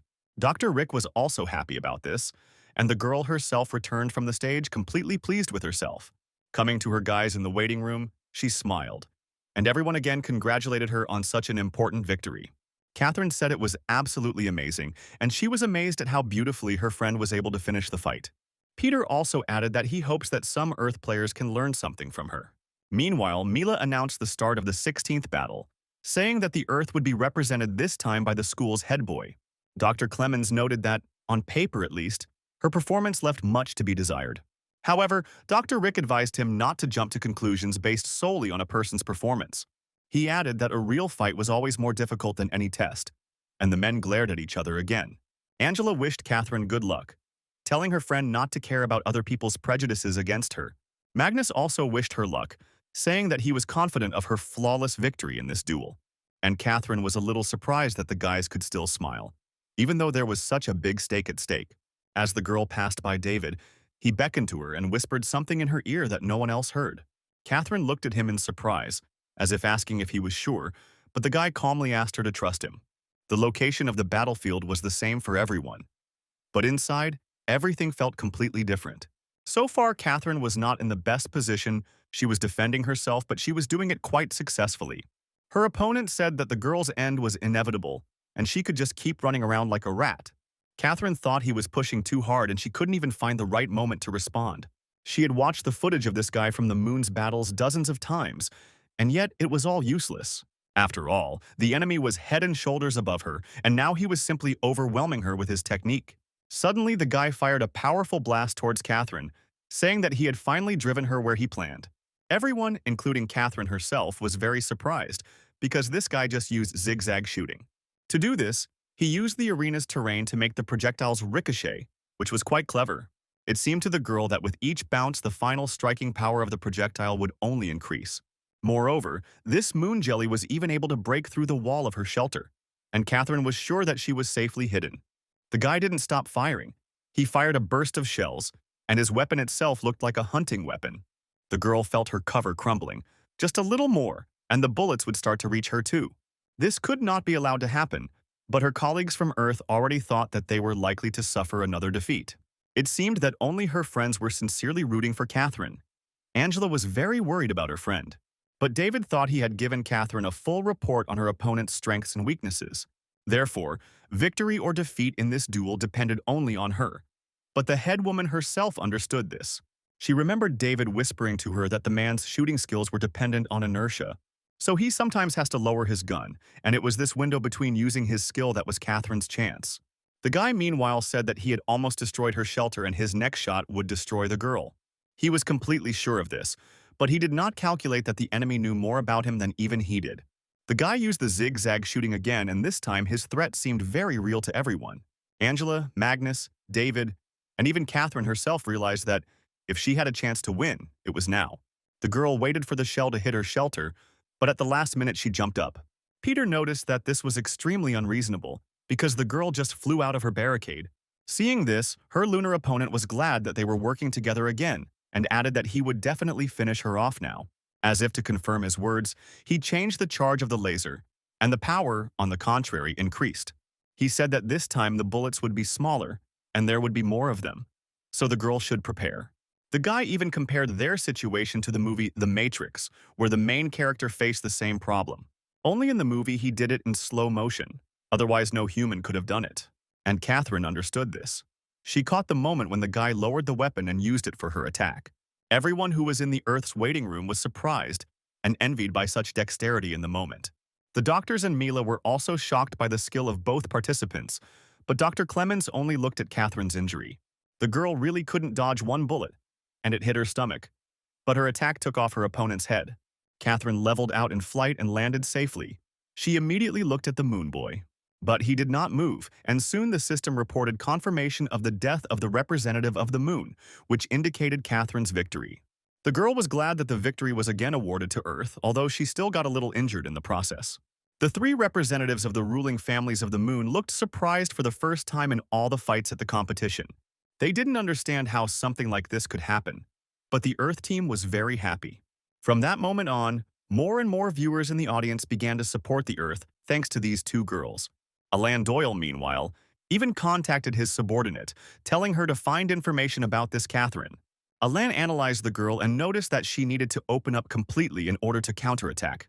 And her way of avoiding a lot of damage from her opponent's shot is very inventive. But no matter how she dodged, it would be impossible to avoid fatal damage from the next shot. So there was only one way to explain the reason for her victory in this fight, and the guy brought the picture closer to the girl's ear. There was also a small scratch visible there, which indicated that Catherine had been analyzing her opponent all this time. This is what helped her win. Alain noticed that, on the way, there were still experienced soldiers on the Earth side. But when Chrissy asked him if he really thought that Catherine was the only one to win this fight, the guy was interested in her words. Then the girl continued, saying that she thought that few people would be able to notice such a small habit of the enemy. Harry Lungberg, who sat next to them, said he could only hope their judgment would be borne out. However, Alain said that they were still ahead in the score, so now the fights became more interesting to watch. Three representatives from the ruling families of the moon realized that Earth also had guys who were capable of giving their students a fight. Meanwhile, Catherine screamed with joy as she returned to the waiting area with her friends. The remaining seated players also congratulated her on such an unforgettable and brilliant victory for the Earth. And Catherine, looking at David, thought that this guy was really amazing, because it was he who helped her. The fat man turned to his friend, begging him to tell him the same thing he had told the headman, if it would help him win. But instead, David suddenly put his hands on his shoulders and asked if Magnus knew that he was the best marksman in history. But Fatso didn't understand what his friend was trying to tell him. He thought he was hypnotizing him. But he knew that would be strange. David was also saying that all Magnus needed to win was to motivate him to defeat the hidden power, when suddenly his phone rang. Magnus was distracted by him and ran into the corridor, saying that he urgently needed to answer an important call. And David thought that it wasn't that he didn't want to help. It was just that Catherine's situation was completely different. Magnus was now on the verge of awakening his genes and taking the final step. And to know his strength, he must rely only on himself, even if in this situation he will only partially awaken. It turned out that Magnus had received calls from his friends from the shelter, all of whom were supporting him and wishing him good luck. He even saw his teacher, who said that she asked the children to do everything beautifully. But as always, she failed. But Magnus replied that right now he simply hoped that she would not allow the little ones to watch his fight. Then the woman said that he shouldn't downplay his achievements, because all the liars were very proud of him. She added that Magnus had already become an idol for his little friends, who now considered him a brother. Then they all wished him luck again and said goodbye, because Magnus also had to prepare. Hearing the kids call you the best was one of the most enjoyable things in Fatso's life, and he made his decision. Returning back, he was immediately caught by the headman, telling Fatso to get ready because his fight was next. Jordan didn't miss a chance to mock him, saying that he thought their cowardly chicken had escaped. He added that he only hoped that they wouldn't have to watch a guy run around the arena naked. What he heard confused Magnus a little, and Catherine was angry that Jordan said this right before the duel. She wanted to go up to Magnus and cheer him up, but David suddenly stopped her, making it clear that he would do it himself. He walked up to his friend and smiled, then leaned over a little and whispered the cherished decree. Hearing it, Magnus was very surprised, just like Catherine was last time, because he definitely didn't expect such a decision. After that, Fatso immediately ran off to get ready, and Catherine asked what he told him, to which David only smiled. He then simply replied that he had told his friend that he would receive 100,000 yen from the military council for winning. Angela and Catherine thought it was even kind of abnormal that such a person was allowed to compete. The remaining seated players were of the same opinion, because for them such a reward was not worth being humiliated. But Magnus simply had a different vision of it all, and he was looking forward to getting his money. Dr. Clemens asked Dr. Rick if the Earth really had such a significant difference in regions. However, he added that, be that as it may, they on the moon have long since surpassed all regions of humanity in development. Dr. Rick replied that even if one ignores his colleague's ignorance, modern science is still developing, and with it, humanity. Now he added that it was useless to crucify himself before someone who would not listen to his wise words. The next match was scheduled to take place just before lunch, and many hoped that the fight would be over quickly. The guys from the Dragon Letters School were also watching the broadcast, especially now that Magnus was supposed to speak. People said different things about him, but all the comments were mostly criticism, so it's good that Magnus didn't see them. His opponent also looked at him mockingly, anticipating a quick victory, but Magnus was not going to give it up without a fight either. He had been analyzing his opponent all night, which was why he couldn't sleep, and now he knew how to act. Angela and Catherine were surprised by the fact that Magnus's opponent was armed with a heavy sniper rifle. Peter noted that if Fatso fought at medium or close range, he would suffer a humiliating defeat. Phoenix agreed, saying that on a narrow path, the brave man wins, so if you act correctly, you can win. But Jordan was having fun. He said that he had already placed a bet that Maneus would lose in the first minutes of the match, and it seemed that only David was the one who smiled and believed in his friend, because he saw him only as a winner. This didn't please Catherine a little. The girl asked how he could even smile in such a situation.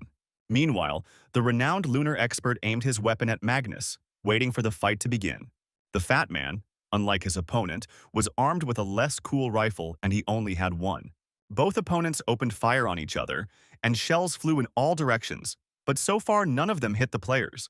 The boy from the moon dodged a rather well-aimed charge from Magnus, asking if that was all he could do. He added that Fatso didn't need to be so nervous because he wouldn't be able to hit him at all. Finally, he told him to just freeze and wait for his death because he was going to lose either way. But Magnus shouted back that he was completely relaxed, although it was more of a self-hypnosis. The fat man's system characteristics left much to be desired, and the most unpleasant thing was that they were also broadcast. The guys from the Dragon Letters School couldn't believe that their classmate had made it to the competition. After all, with such data, it looked simply ridiculous, and now they all wanted to know how he managed it.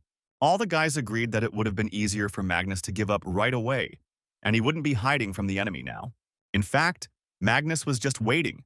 He mentally calmed himself down, saying that if he gets nervous, then all his money would simply burn up, but it would be enough to provide the shelter with food for 6 months. So he simply had to win, for the sake of all the kids in the orphanage and for the sake of 100,000 yuan. With this thought, Magnus suddenly appeared from his hiding place and opened return fire on the enemy. He fired another powerful projectile, saying it was the result of his special training. The blonde didn't see anything remarkable in this attack, intending to dodge it, as he did all the others. The only thing Fatso emphasized was the speed of his attack, but this was no obstacle for his opponent. The boy suddenly used his special technique of perfect dodge, which allowed him to dodge almost any attack. Angela, Catherine, and David were surprised to see this in practice, as it was rare that they had the opportunity.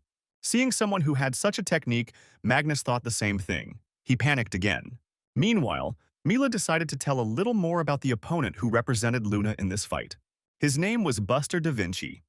In modern warfare, the physical performance of marksmen must be at its best. This was done so that they would have enough reaction time to instantly dodge their opponent's shots. And when a person reached such a level, he received an absolute advantage on the battlefield. To achieve this, all five senses must be maximally developed. But Alain thought that Mila was being a bit dramatic.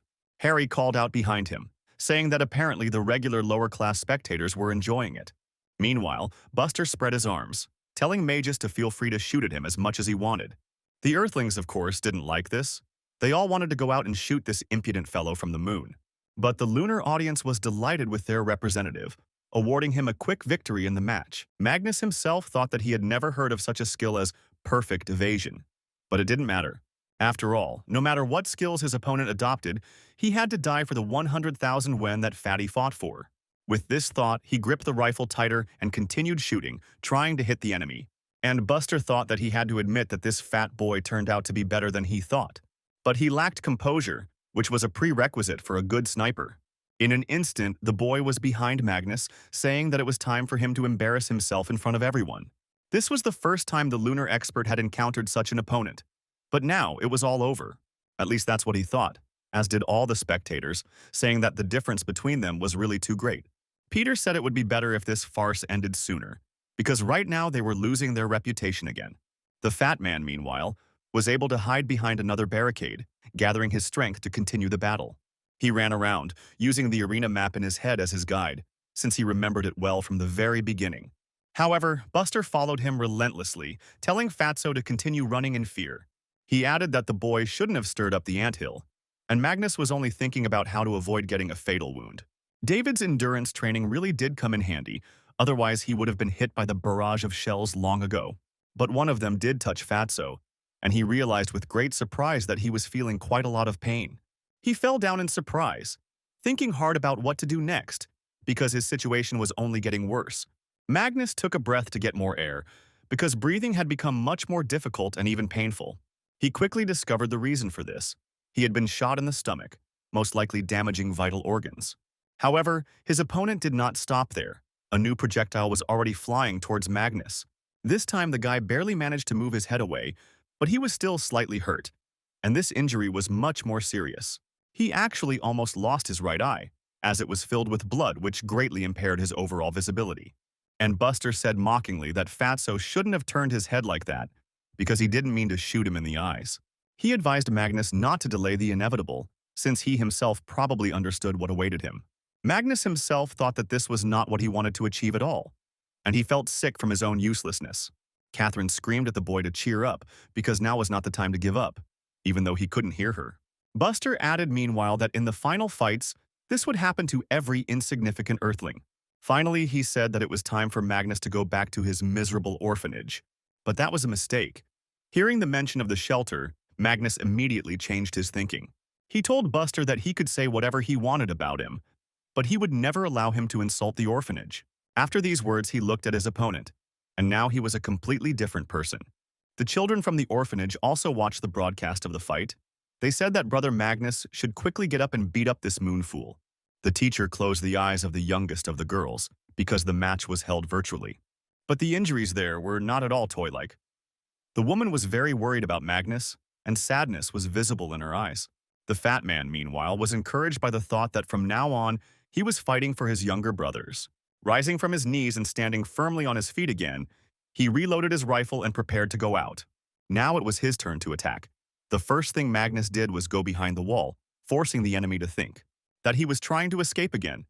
And Buster noticed that the guy seemed to have finally given up and decided to accept his death. He was so sure of it that he didn't see the spark of hatred that appeared in Magnus's eyes. In fact, Fatso was waiting for the enemy to appear in front of him in order to shoot him. He already had his rifle ready, and Buster, completely unsuspecting, rushed after him. He opened fire on the wall behind which he had observed the fat guy to be hiding.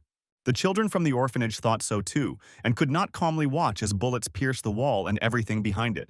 However, one girl happily noticed that everything was fine with Brother Magnus, and she pointed this out to the others. And soon Buster felt it too, and in an instant he stopped understanding what was happening around him. What was happening was that for some reason he could no longer hit this earthling with a single shot. The fat man was getting closer and closer, and Buster thought that this simply couldn't be happening, because just a couple of minutes ago he had hit him. Peter asked, as if to himself, if this guy could really awaken his dormant powers at a moment like this. Jordan was also watching the situation, surprised that Magnus had such an ace up his sleeve. And only David understood that his friend had finally awakened his genes, which in his past life were revealed in two stages. The first was when Magnus encountered aliens on Mars, and the second was when he learned of Catherine's death. Now Magnus had fully unlocked his primal gene potential and could easily cross his opponent's fire. After all, he saw all his attacks in full, and David also thought that this was the first time in 2 lives that he saw his friend awaken. Buster was no longer so confident, he was silent, and Magnus said that he had no time to play with him. The lunar expert couldn't contain himself and shouted at the Earthling to stop acting tough. However, he still couldn't touch Magnus anymore, which also amazed all the spectators. The initiative of the battle has shifted dramatically to the side of Fatso, who has already gotten very close to the enemy. He drove right under the overhang Buster was shooting from and fired his powerful single shot into it. The fat man thought it all out so that even if the enemy could detect his attack in front of him in time, he still wouldn't have enough time to react, because there was very little space on that canopy. And so it happened.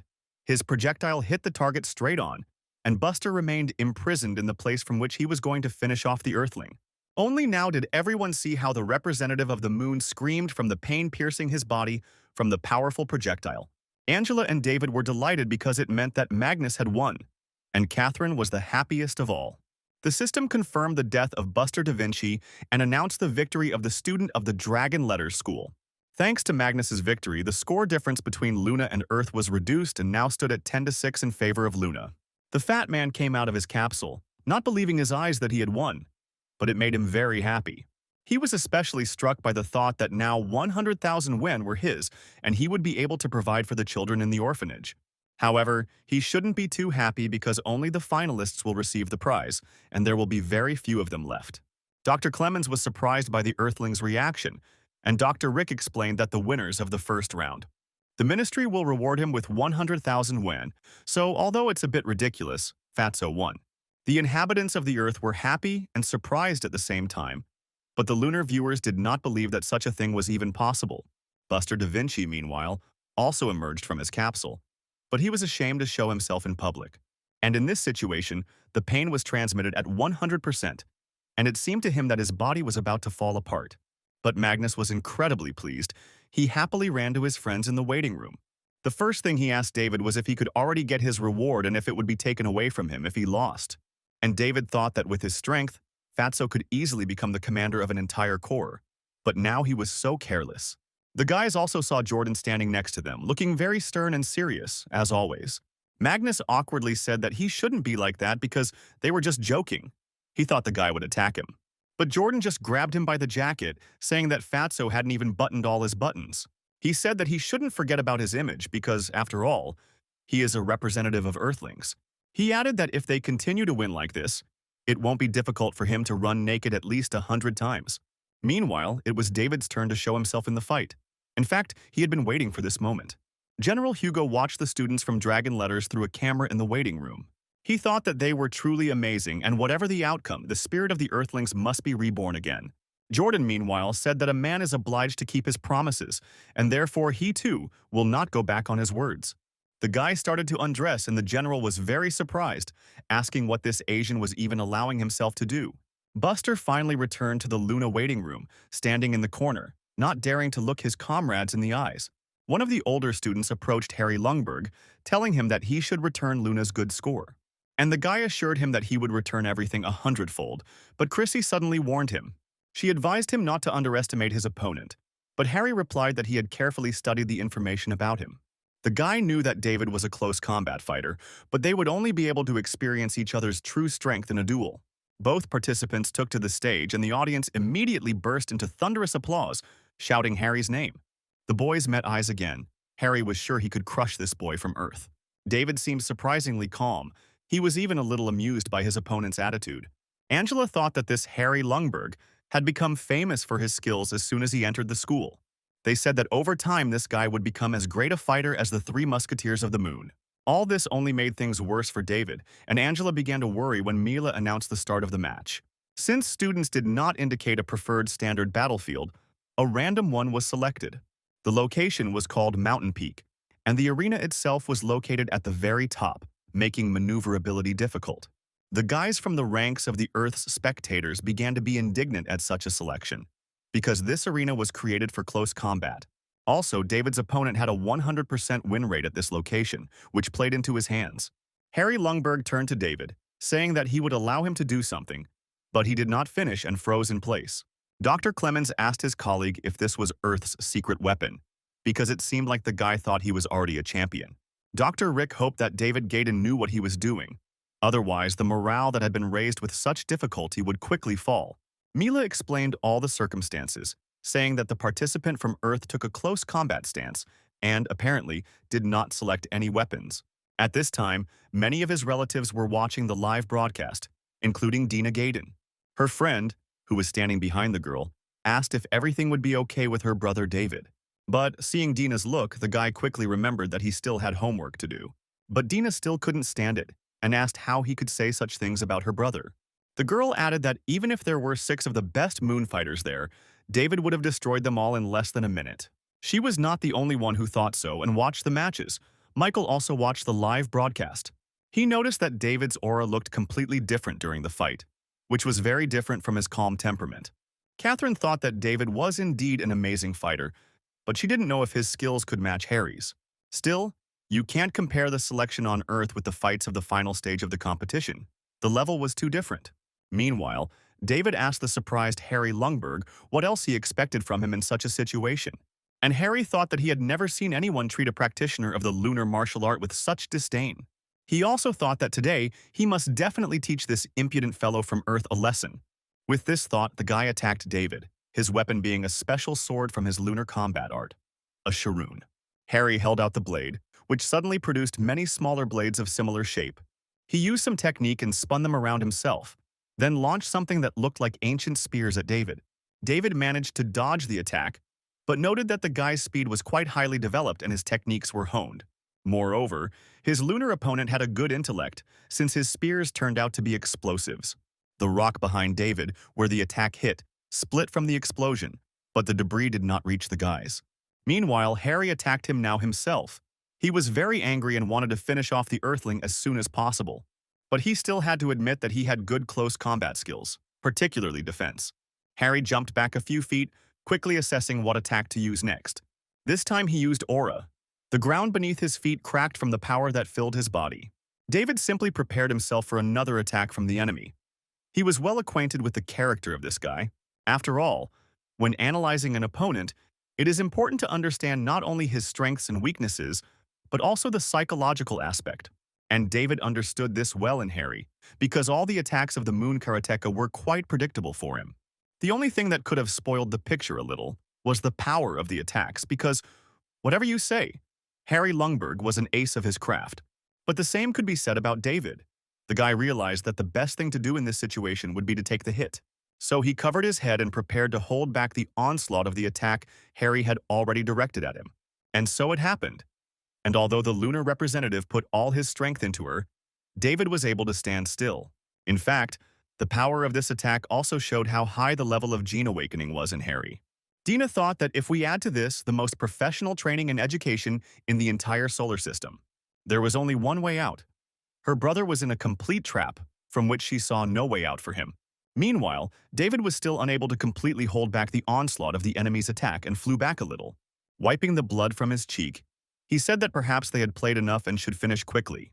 And Harry replied that if the guy wanted to anger him, then he succeeded, but now he would bear the consequences. Lungberg kicked his foot so hard that the ground shook again. He pushed off and flew upward like a bird.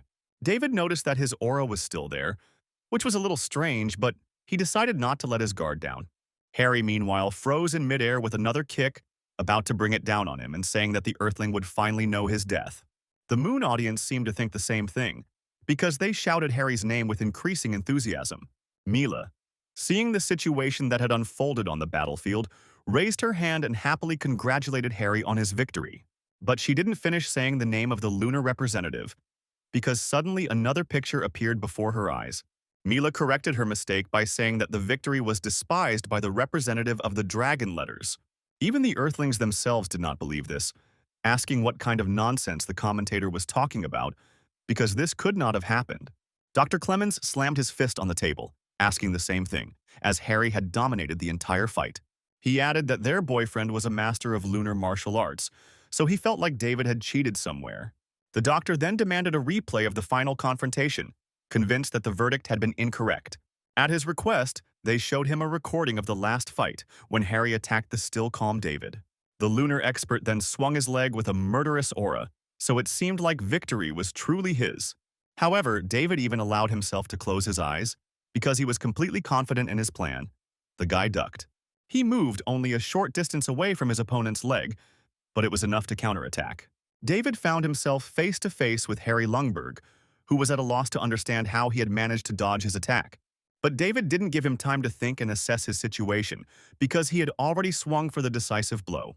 It hit the lunar expert square in the jaw, and David poured all of his current genetic power into it. This was felt by all the spectators as they watched the fight in slow motion. But the worst was for Harry himself. David seriously said that the guy moved too slowly, which is why he lost, unable to defend himself from the blow. The death of the Moon representative was confirmed, so the victory was rightfully awarded to David Gaydon. The public of Earth and beyond joyfully began to shout the name of this guy from the dragon letters.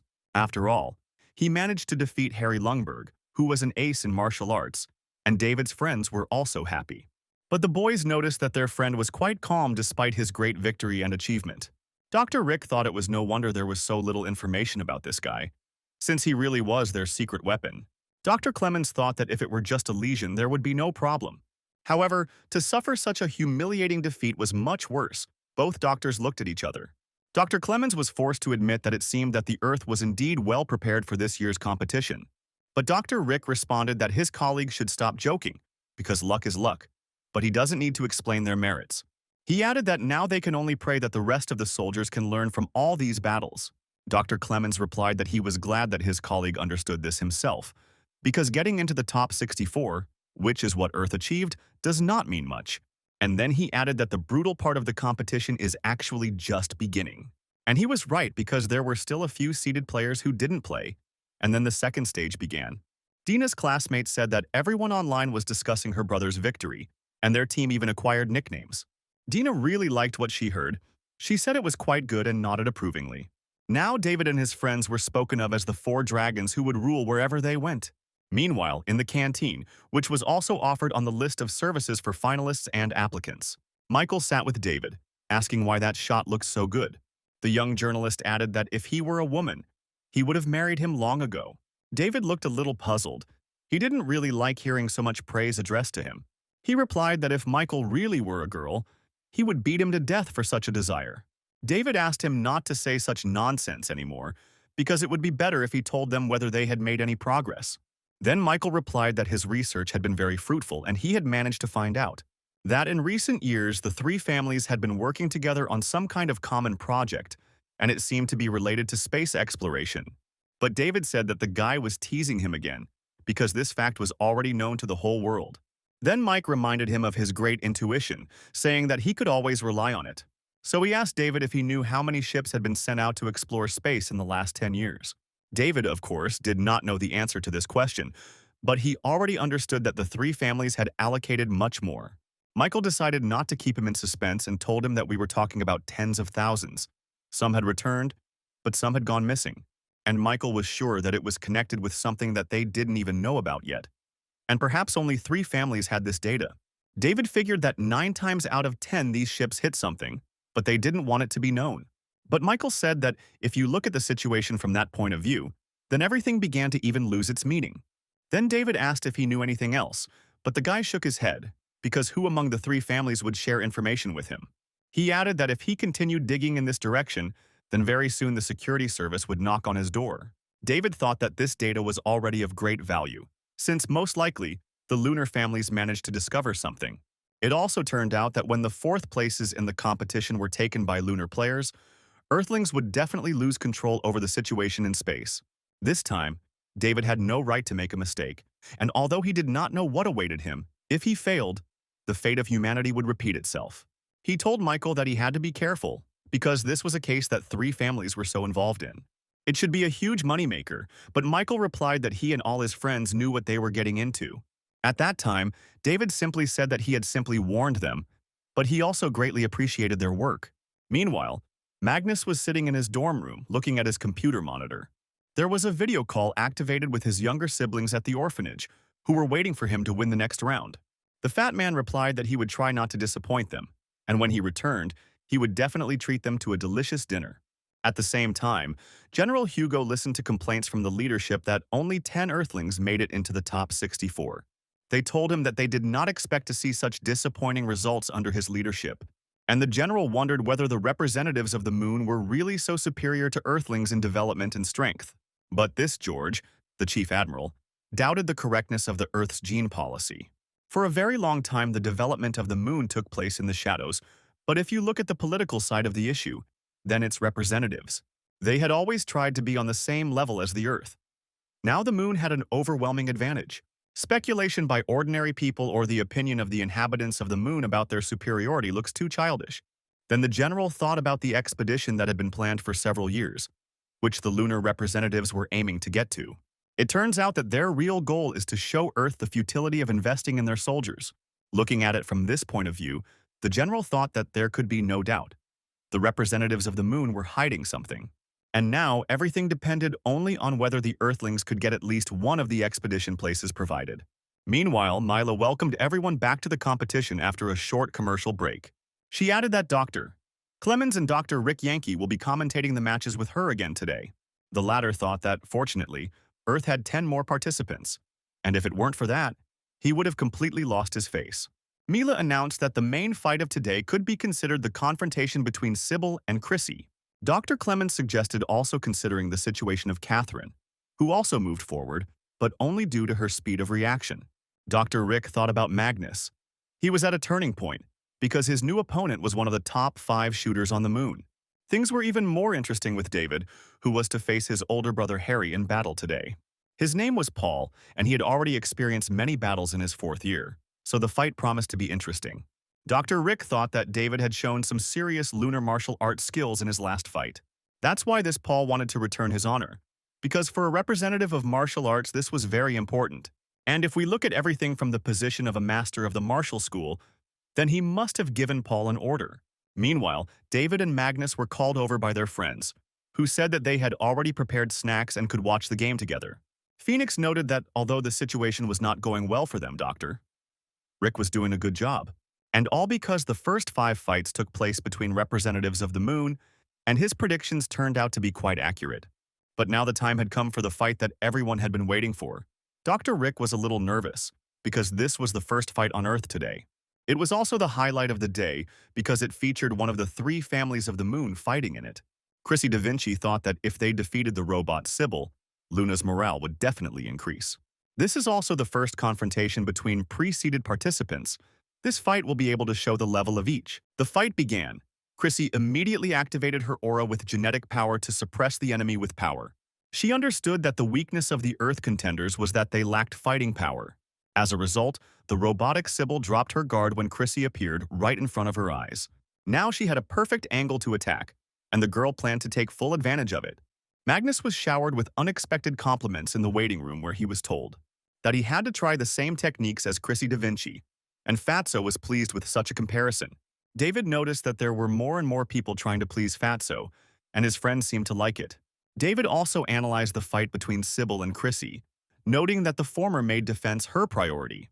But after a few blows, Sybil apparently discovered that her opponent was stronger than her. So, David felt like victory was already decided and he yawned as he headed for the exit, and Catherine asked if he was leaving already. Then the guy replied that he still had some unfinished business, so he had to step away. To reassure the headman, he added that if Chrissy was his opponent, his charm would be enough. Meanwhile, Chrissy seemed to have her sights set on victory, and the robotic Sybil began to retreat. Magnus said that his friend suddenly gained confidence, which is why he was saying such words. David, who was already heading for the exit, stopped and said that Fatso was talking too much and rushed after him. His friend managed to escape, so David returned to the corridor, deciding to go to the smoking area. In fact, he had not smoked for a long time, but this habit was integral to his time on duty on Mars. David took out an electronic cigarette and took a drag, with a sign behind him that encouraged smoking. The guy thought that it would be quite difficult to do everything alone, because he was just an ordinary soldier. Besides, who would believe him if he told the truth and asked for help with his plan? And can victory in this competition be compared with the safety of all mankind? These were the thoughts he had now. But suddenly they were interrupted by someone's stern voice saying that smoking was prohibited here. David was even scared and almost dropped his cigarette. In front of him stood Alan Doyle, the very same representative of one of the three families. At first, David even thought that Catherine had addressed him. Alain had conveyed her tone so similarly. The guy meanwhile said that it looked like someone was lost in their pleasant memories from the fight. And David replied that it seemed that one of the main seams of the moon had plenty of free time before his battles. Suddenly, he reached out and asked David for a cigarette, saying that he had always wondered why people smoked. David gave him a new flavor, which appeared on Earth quite recently, although the circulation was limited for now. Alain took this specially made product, examining the item from all sides and bringing it to his lips. Then he took a drag, closing his eyes, but after a moment he began to cough violently. However, this was understandable, considering that the lunar representative had never encountered nicotine before. David patted him on the shoulder, saying that it was because he was unaccustomed to it, but advised him not to develop this habit. Alain exhaled the rest of the nicotine, and David took the cigarette, asking what brought one of the strongest of the moon here. However, before Alain could answer anything, Catherine, who had been looking for David all this time, approached them. David panicked and wondered what she had forgotten, but the girl's expression did not bode well. Suddenly, David shook his head, saying that he had nothing to do with it, and Alain himself approached him, offering him a cigarette. At first, Catherine was skeptical about whether he really thought she would believe him, but then she realized what he said. After all, it was Alan Doyle who stood before her, one of the representatives of the three great families of the moon. Catherine finally realized that she might be facing a potential enemy, so she apologized and ran away. Even though the girl said she needed to go to the toilet, the guys understood everything anyway, and David thought that even the headman could feel awkward. Finally, Alain turned to him, saying that he had heard about David from Chrissy, and then asked, "Is David interested in moving to the moon after the competition is over?" And David thought that this guy was famous throughout the solar system, both in the past and in the present. But Alan Doyle also didn't yet radiate that aura and power of superiority, so David found something to answer him. He waved his hand in farewell, saying that if he ever missed his leader, he could always turn to him. Alan looked at David in surprise, because he clearly didn't expect to hear something like this from this representative of Earth. The guy thought that he seemed confident in his abilities, so it would be worth taking a closer look at him. Meanwhile, David had already called Catherine, saying that the headman also had a weak spot, and she threatened to finish him off. But David only joked in response, saying that he was also not a bad guy, but Catherine did not appreciate such humor. By then, he had already returned back to the waiting room for the Earth challengers, who were still watching the fight. Peter didn't understand why Sybil had so shamefully missed so many of Chrissy's attacks. Victory, of course, was Luna's. Phoenix said that they shouldn't be so categorical because Sybil tried her best. Upon returning to her comrades, she sat down in the corner. It was clear that the girl was in a depressed mood. She noticed that Chrissy wasn't even the strongest of the four lunar monsters, and Catherine heard this too. Dr. Rick thought that there were only 2 pre-seeded contestants left, but this was not a very pleasant situation. After all, at this rate, he doubted whether they would even be able to reach the quarterfinals of the competition. Harry Lundberg's older brother was adopted by the Lunar Martial Arts School, and it became his home, so to speak. So Paul Lundberg wasn't going to let anyone disgrace his home. He wanted to get revenge on David. When it was time for them to fight, he mentally addressed him, saying that today he would lose. Viewers shared information that although Paul was not so popular, the representatives of the moon had heard about his strength. Peter also noticed that it was clear from the very beginning that revenge would overtake David. But now the most interesting thing remained. Meanwhile, Catherine was analyzing her opponent. Paul was a fighter with no weak points. Angela thought about his ability to super-adapt, because in the army they made super soldiers out of people like him. They also found out that this guy was not accepted into the first corps of the Lunar Space Marines. And Catherine added that she even heard that he already has real combat experience. He took part in the destruction of a pirate lair.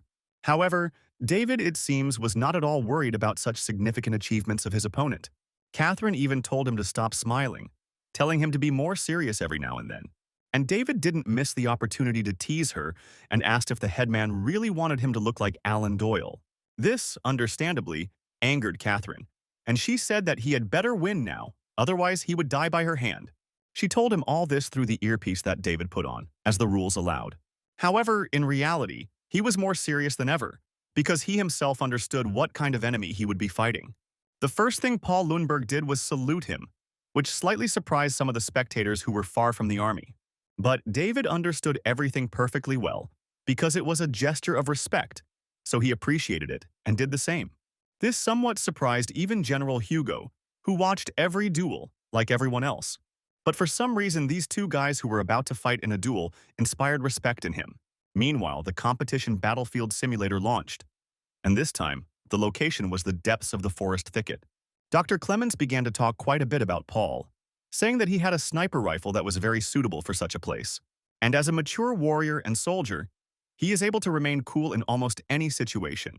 Dr. Rick replied that he had to agree with his colleague because, in essence, this battle was between a cadet and a soldier.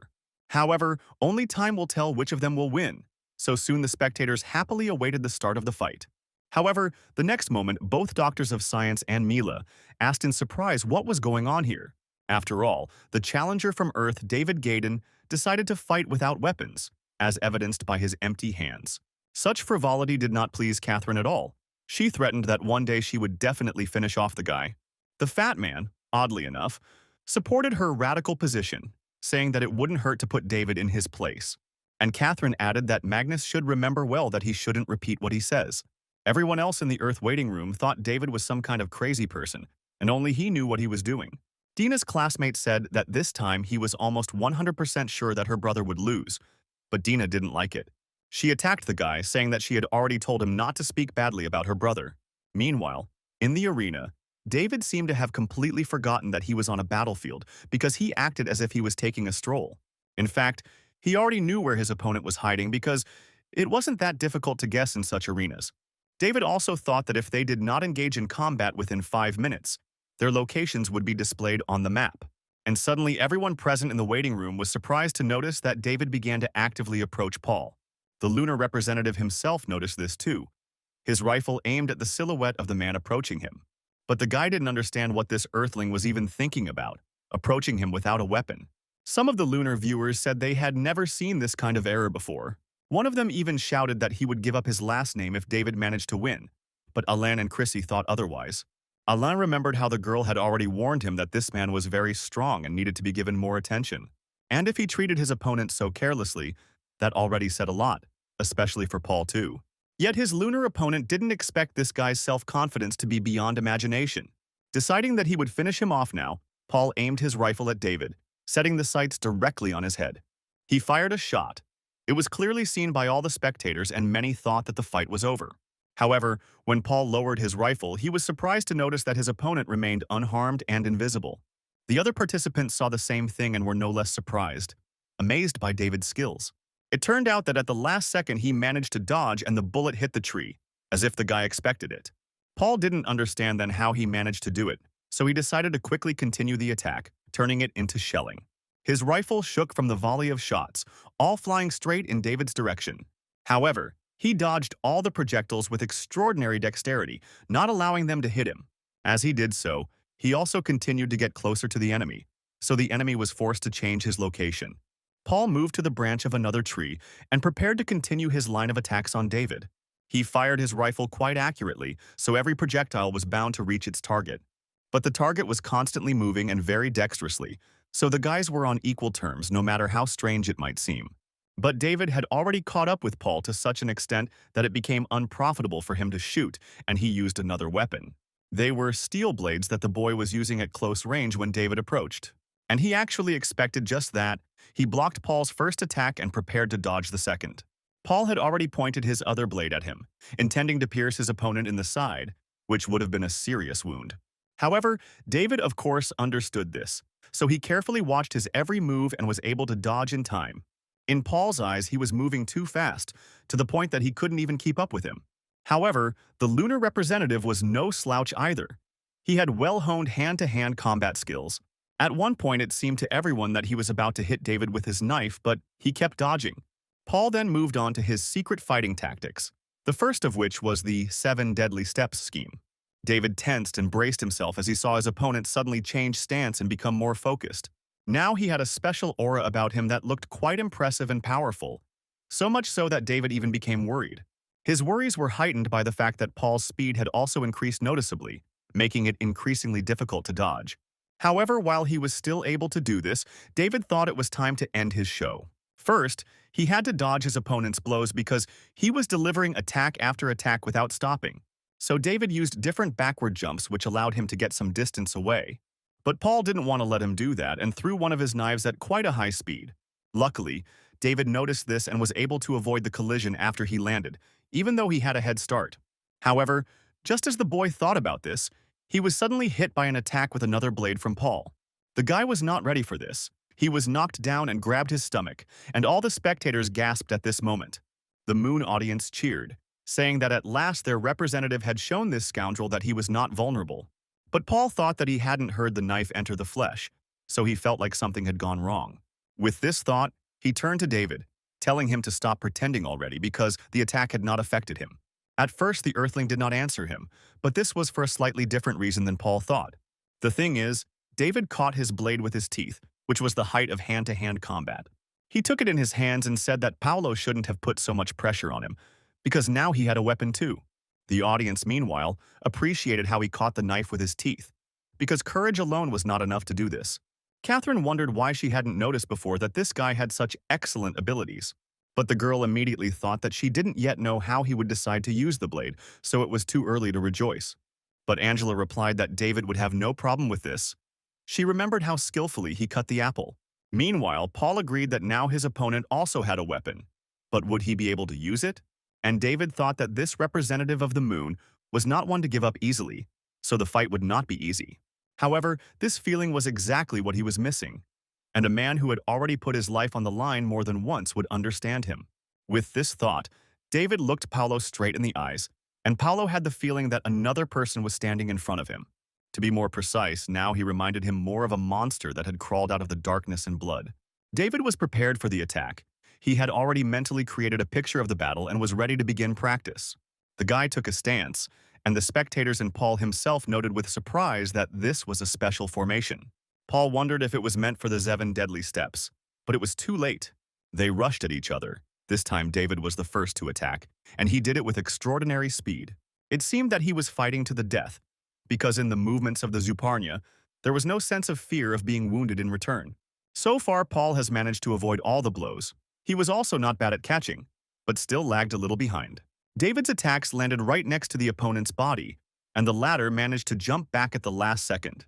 However, David did not slow down. He continued to deliver attack after attack, not giving his opponent a chance to rest. But this was a rather important aspect after all. Almost all combat principles were based on endurance. The only thing David didn't like was that his opponent was quite experienced and skilled. Because of this, the guy was unable to hurt him in any way, because he constantly managed to block the blows. So David decided to take the initiative and found a way to end the battle to his advantage. He suddenly began to move the way Paul himself had done before, although he did not understand why the Earthling needed this. Besides, David used the same trick as Magnus himself, namely, first throw the blade and then finish off. As if to confirm his words, a blade twisted by David flew towards Paul. It wasn't that it was unexpected, but Paul had to admit that this guy had good strength and speed. After all, he was able to repeat his movements so similarly. The representative of the moon did not have time to finish this thought. In an instant, he suddenly felt something hard and sharp hit his armor, breaking it. But it turned out not to be a blade, as many thought, but a real branch that David threw at his opponent. The effect of such a wound was perhaps even more severe than if David had fired a pistol. Meanwhile, the audience, both Earthlings and lunar viewers, were delighted with what he had just done. Harry Lungberg thought with surprise that he did not believe in such a scenario, where his strong older brother lost. And Chrissy told Alan that everything went exactly as she expected, and this guy Daftum is not to be neglected. Mila realized that she had no choice but to announce the winner of this match, David Gaydon. Alan, Chrissy, and Landers realized that this man could become a problem for them in the future, albeit a minor one. When Paul returned to the Luna waiting room, Landers snorted that he and his brother were nothing but trash. Hearing this, Harry jumped up from his seat to answer the guy, but Paul calmed him down, saying that they shouldn't pay attention. He added that David really does have a lot of power, so one should be more careful when dealing with him. Meanwhile, David returned to the Earth's waiting room, still showing no particular emotion. The headman immediately pounced on him, asking when he had become so cool. And David asked if the girl could stop pressing on his head, even though he still had a wonderful view of her chest. However, it was still hard to breathe like that, so Catherine, of course, let go of him and stood next to him. The other participants approached him, congratulating him on his victory and saying that the fight was magnificent. Angela, in turn, wondered if this was really the same guy who had once confessed his love to her. Or maybe it was only the battles in the arena that could show off all his amazing masculine charm.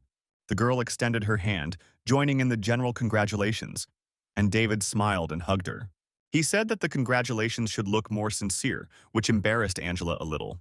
The fat man noticed that, apparently, his friend's skills in picking up girls were as good as his abilities in combat, and Angela thought that after all, David was playing the role of her boyfriend, so maybe it was meant to be that way.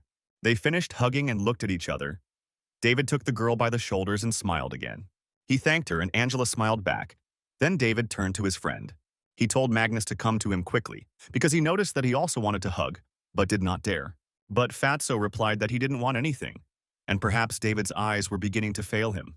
Then David outplayed his friend, saying that he was actually addressing the headman, with whom he found it more pleasant to hug. Hearing this, Magnus didn't quite understand at first, but then he pounced on him, chasing him around the entire hall. He asked if David really thought of laughing at him, but he would catch up with him anyway. Phoenix smiled as he watched this scene, but then his fight was announced and the guy went to prepare for it. A few minutes later, Mila greeted Earth with another victory, which was delivered to them by Shadow. Dr. Clemens said he still felt it would be increasingly difficult for the Earthlings to win, and Dr. Rick replied that if a soldier's eyes are blinded by pride, he can easily lose. So another day of competition passed. In the evening in the dorm, David and Magnus discussed the lunar representatives. But then the topic unexpectedly turned to Angela. Magnus was sure that she was already interested in her friend. And David, in turn, noted that Catherine was no less happy when she congratulated Magnus on his victory. As for him and Angela, David said that it was just a friendly hug and nothing more. However, Magnus did not believe him, saying that there was no point in trying to deceive him, since he already knew everything. The friend added that David had been braver before, because even though he had failed once, he should not have given up. David thought that in some ways he was right, because when he gets his second chance, he should change his destiny. The fat man also said that he would support him because he was obliged to get a goddess like Angela. But David replied that, unfortunately, even if she had a sister, there was no chance for a friend to have anything to do with her. Magnus decided to change the subject, saying that it was better for them to rest already, and they would think about it later. With these words, he went to bed. But very soon, David fell into the dream he had already seen earlier. It was the same atmosphere he felt in his past life when he lived on Mars. But right now, there was something familiar standing in front of him, something he hadn't seen very often. It was the interplanetary aircraft carrier Ares, but the guy didn't understand what he was doing there. Then he suddenly wondered why the human Air Force could not defeat the aliens. This is because the Ares aircraft carriers, nicknamed Invincible, played no role in the battles.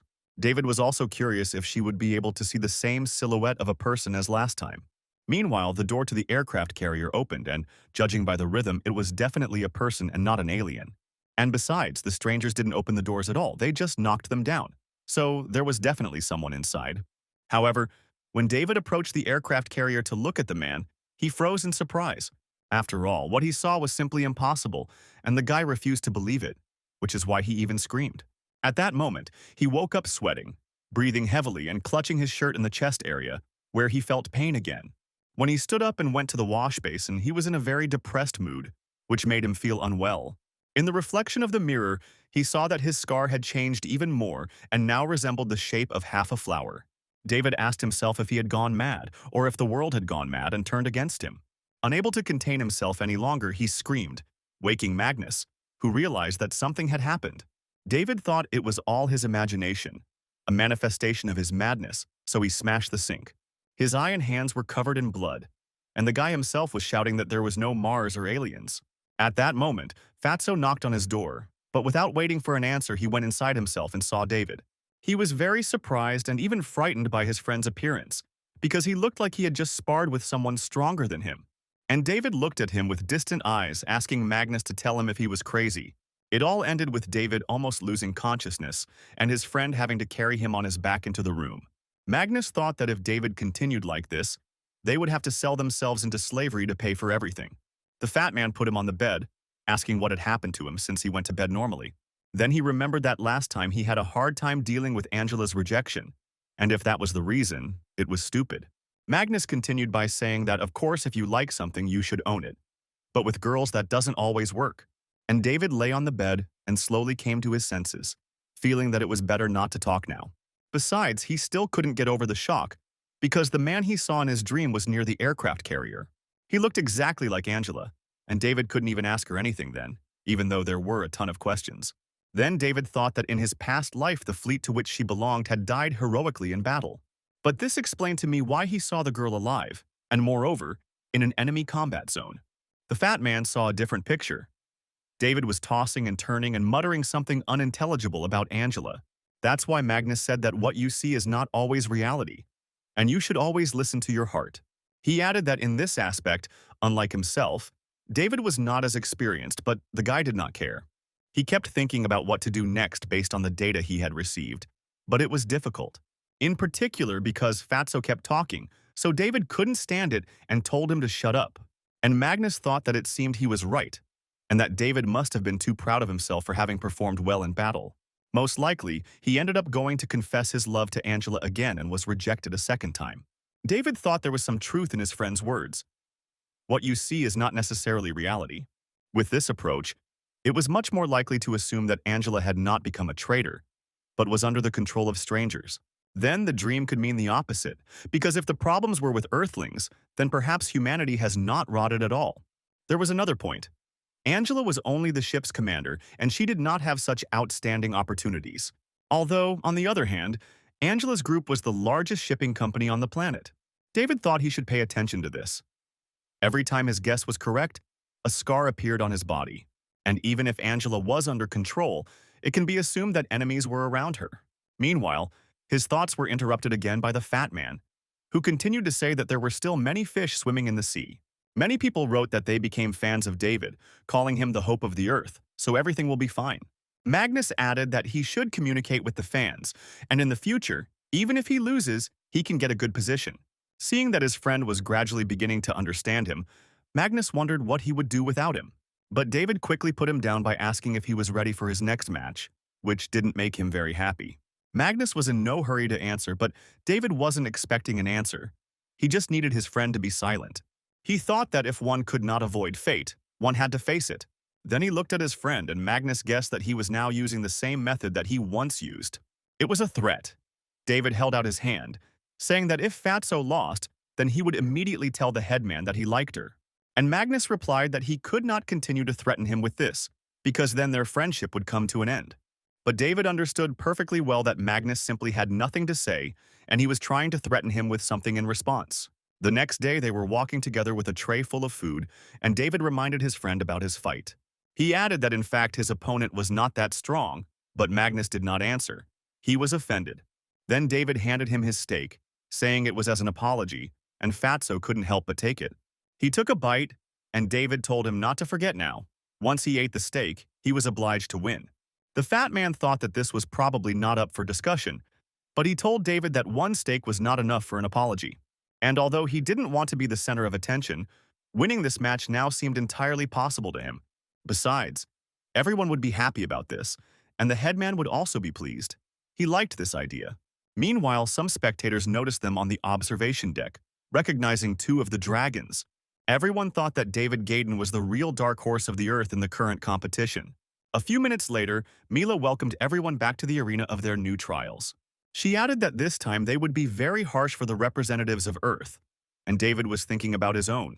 He was interested in whether Angela could really become the transmitter of humanity, so he decided for himself that this girl should be known better in order to get at least some new leads in the research. Meanwhile, Angela noticed that he was looking at her and, turning around, asked if she had something on her face. David shook his head a little sheepishly, saying that he simply wanted to ask if she had studied her opponent yet. The girl answered positively. but added that she did not think she had a high chance of winning. Then David suggested something to her, namely that when her opponent makes a serious move, her right eyebrow rises. He had just finished when Mila announced the first match of the day, Angela versus Simi. Dr. Clemens said that this Angela represents the impressive school of dragon letters, and Dr. Rick added that this fight is a big test for her because her opponent's rating is much higher. This battle was definitely going to be tough. Both girls were already standing face to face, like in the ring. Simi had 2,810 moon rating points, and Angela had 2,650 earth rating points, so it seemed like there was nothing to talk about. Dr. Clemens said that if you look at the approval ratings, you can see that Sami is 60% ahead of Angela. But Dr. Rick reminded that David had already brought one victory to the Earthlings, so the girl also had every chance. In any case, this confrontation will still attract enough publicity. After all, two beauties will be fighting. The fight began. Angela thought that everything was as David said. She really couldn't make any kind of plan. Meanwhile, Simi noticed her and took aim. Angela didn't see it, but she felt it. The next second, fire opened on the girl, and she barely managed to hide her head behind the barricade. Without wasting any time, Angela waited out the line of fire and came out of cover to counterattack. Now Simi had to defend herself. She clearly didn't expect the girl to fight back. Both contenders had good skills, and watching their fight became increasingly interesting. But Sami soon got tired of this, called Angela an annoying dugout, and changed the projectile. This time it was a cartridge similar to a sniper caliber, and the girl fired it straight at Angela. And she, seeing the projectile approaching, could not figure out how to avoid a collision with it therefore. She found no other way out but to run to the edge of the skyscraper. This was the location of their fight. The girl then jumped off the building, surprising all the spectators, but Angela had a plan, and it worked. There was a fairly large explosion, which meant that the projectile had stopped pursuing her and had crashed into something. And so it was. Angela was flying down, and she was very lucky that she did such a thing, because that way she also avoided the debris. But Simi had no intention of letting her go like that. She rushed after Angela, activating a special power. Wings appeared on the girl's back, and some powerful pillars grew on her legs, allowing her to fly. However, not only to fly but also to attack, she opened aimed fire at the fleeing Angela. Meanwhile, several more explosions occurred at the top of the skyscraper, which created a chain reaction. This time, debris rained down in all directions, and Angela had to defend herself while firing back. For a while, everything was filled with smoke and shots, which were heard occasionally in this large cloud of dust. This was also the only thing the audience could see, and everyone realized that the girls were fighting to the death. Dr. Rick thought that Angela was a rare and outstanding warrior girl, of which there were very few on Earth. Her skill level was quite high, but even so, Simi was head and shoulders above her. That was clear right away. The audience also realized that, most likely, this fight would not be any different from the previous ones, where the moon defeated the Earth.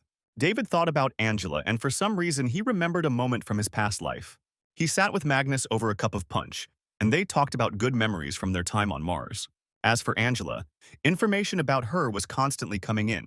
She became one of the main soldiers of the younger generation. But when he returned to the War Office to report on the situation, David met Angela again. At that time, she was already a major general, and the guy really didn't want to believe that she decided to go against humanity. But then David thought that this was unlikely, because if the aliens had the ability to control people, the war would not have dragged on. Meanwhile, Mila happily announced that participant Angela had reappeared. It seemed like she had managed to avoid all of Simi's attacks and was now ready to strike back at her opponent. Angela looked confident. She tightened her grip on her weapon and prepared to carry out her plan. Simi, meanwhile, said that she was even a little interesting to her as an opponent, and quite strong. However, she was strong for an Earthling, and she still could not stand up to the strength of a real moon person.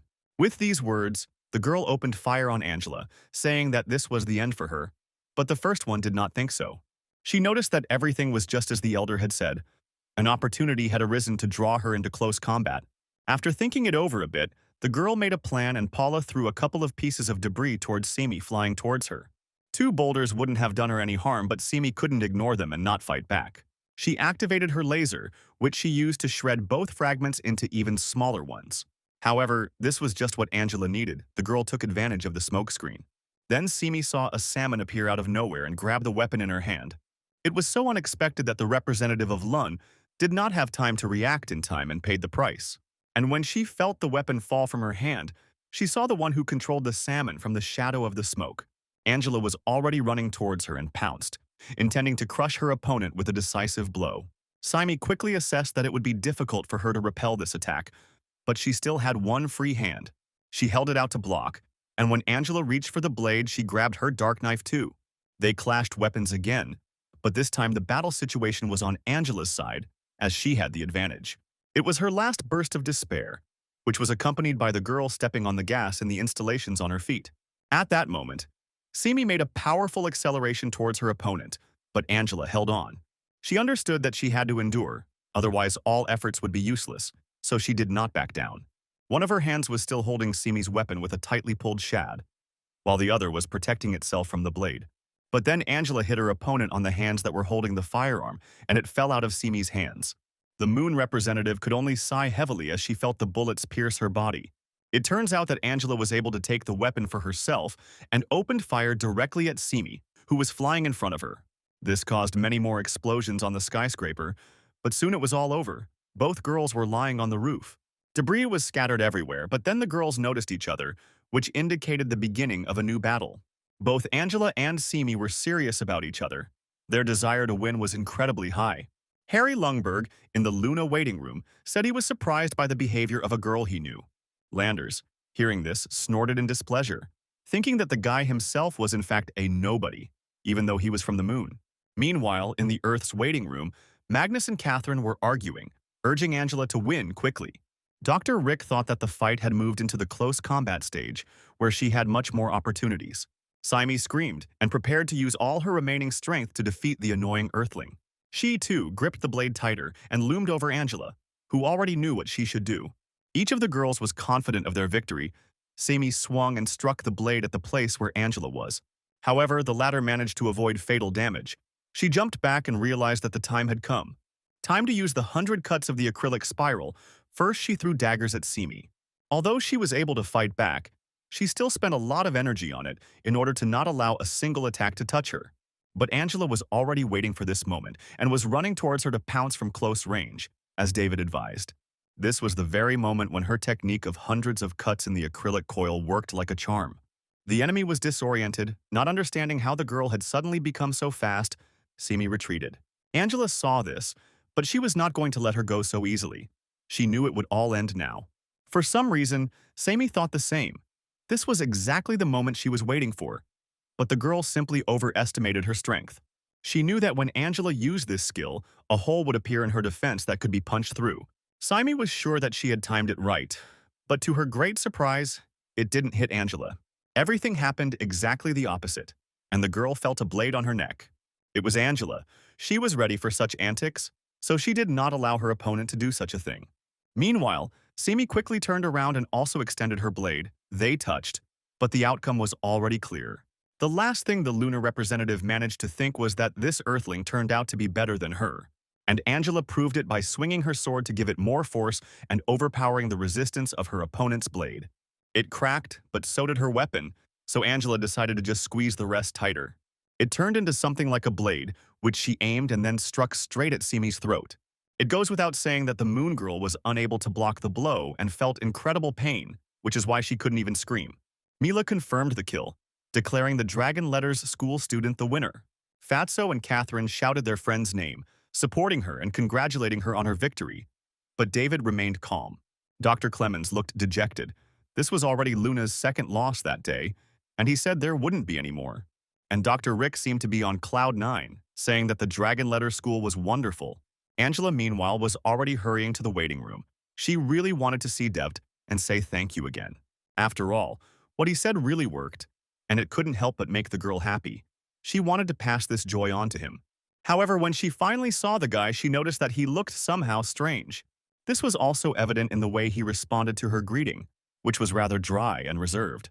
Meanwhile, people watching the broadcast saw who the real aristocrat was. In the comments, Angela was called a goddess, saying that she was 100 times better than the moon-smart people. In short, the girl had many fans who were now happy to see her in matches. They applauded and shouted her name, saying they would give everything if she could study with them. Meanwhile, at the Dragon Letter School, the students created their own fan club of student candidates. They especially liked Angela, who they were sure would be the one to win the competition. The rector thought that at the very beginning he only dreamed of her passing the first round, but in the end, all of them passed it. At the meeting, he was told that this would help their advertising campaign for the month and attract the attention of applicants. William, meanwhile, grabbed his head. He was irritated that everyone was talking only about the team from their school. Initially, he gnashed his teeth and waited for David and his company to return back. But now these four were fighting against the triple elite fighters of the moon, who were considered the strongest. At this time, Sammy came to Landers, said that she was very sorry and tried to justify herself. But the guy interrupted her, saying that they were not right for each other, because his girlfriend would never lose to an earthling. Hearing this, Simi looked at the boy she had actually loved since her early years in confusion. Then, Alain asked his friend whether, compared to real life, victories and defeats here mattered so much. He added that no one could be held personally responsible for the moon's glory, but Landers merely snorted. He told Alain to mind his own business, and Sammy burst into tears, and Chrissy rushed to calm her down. The girl thought that this defeat should not have happened, but still she could not help but acknowledge Angela's strength. By that time, she had already returned to the waiting room to her friends, but only Catherine and Magnus greeted her joyfully. Then the girl asked the head woman where David was now, and she replied that he was just here. Hearing this, Angela turned her head from side to side and finally saw a guy walking into the corridor. It was David, and Angela ran after him, shouting for him to wait for her, but he didn't stop. When the girl finally caught up with him, she said that the tactics he came up with really helped her a lot. David didn't say a word, so Angela added that she thanked him very much for his help. Then he turned around and dryly replied that he congratulated her on her victory, then smiled faintly. Hearing this, Angela was a little confused. She did not understand why the guy suddenly changed his mood. He looked very sad, and the girl suddenly felt her heart squeeze at the sight of him. And then David finished her off by saying that he still had some things to do, so he should go and they would see each other soon. Tears appeared in Angela's eyes. She did not understand why he was behaving this way and where this distance came from. Meanwhile, Dr. Clemens tried to justify Luna's honor after the loss, saying that she had no shortage of fortitude. He also said that losing one battle would not make them fall apart, and that they would return the victory 100-fold. Peter noted that it was not easy to resist their morale with such claims from the doctor. Phoenix agreed with his friend, saying that nothing could be done about it, since they had not had many surprises. Landers, meanwhile, walked along the rows where the moon audience sat, encouraging them and telling them that they were doing well. He called them brothers and sisters and even kissed one girl's hand, which made her embarrassed. Her name was Selby, and Landers said the fight she had just had was truly elegant. He added that he was happy watching him, and after that the guy went out onto a small platform. From there he addressed all the Luna fans, saying that no matter what forces their enemy applied, Luna's superiority was inevitable. She added that she hoped that in future battles there would be no mercy in the hearts of each of them. After all, they have to give 100%, and empathy will only hinder this. So, in order to crush their opponents, they should go and show themselves in the arena. At this point, he paused. Then, after thinking for a moment, Landers added that each person who made it into the top 32 would receive an award from the Walter family. This would be an additional reward of 100,000, and although he knew that this reward was a mere trifle, but the main purpose of this gesture will be that they are much better off with them than this scum from Earth. Chrissy turned to Alan, asking if he could stop him already since Landers only listened to him. But Alan Doyle replied that everything was fine, and Landers could afford to play around a little at this stage. Now Alan himself was interested in only one thing, namely, whether this David Gaydon would be able to continue to perform miracles. The next fight for a place in the top 32 was supposed to be a fight with Catherine, who was, in fact, the weakest fighter. In the past, David helped students at his school by creating combat tactics for them, and they always worked. But the question was whether she could help his headman this time, who had to fight against Albert. The guy knew perfectly well that the Earthlings analyzed their opponents in advance on the internet. But unfortunately for Catherine, he had no flaws that she could use to win. The guy was absolutely sure that he could win, and he didn't care at all what Landers said. However, Aliona's words, which he said to him when he asked him to come over for a minute, made him think. Mila announced the start of the next match. The location was now the forest. Both opponents were ready.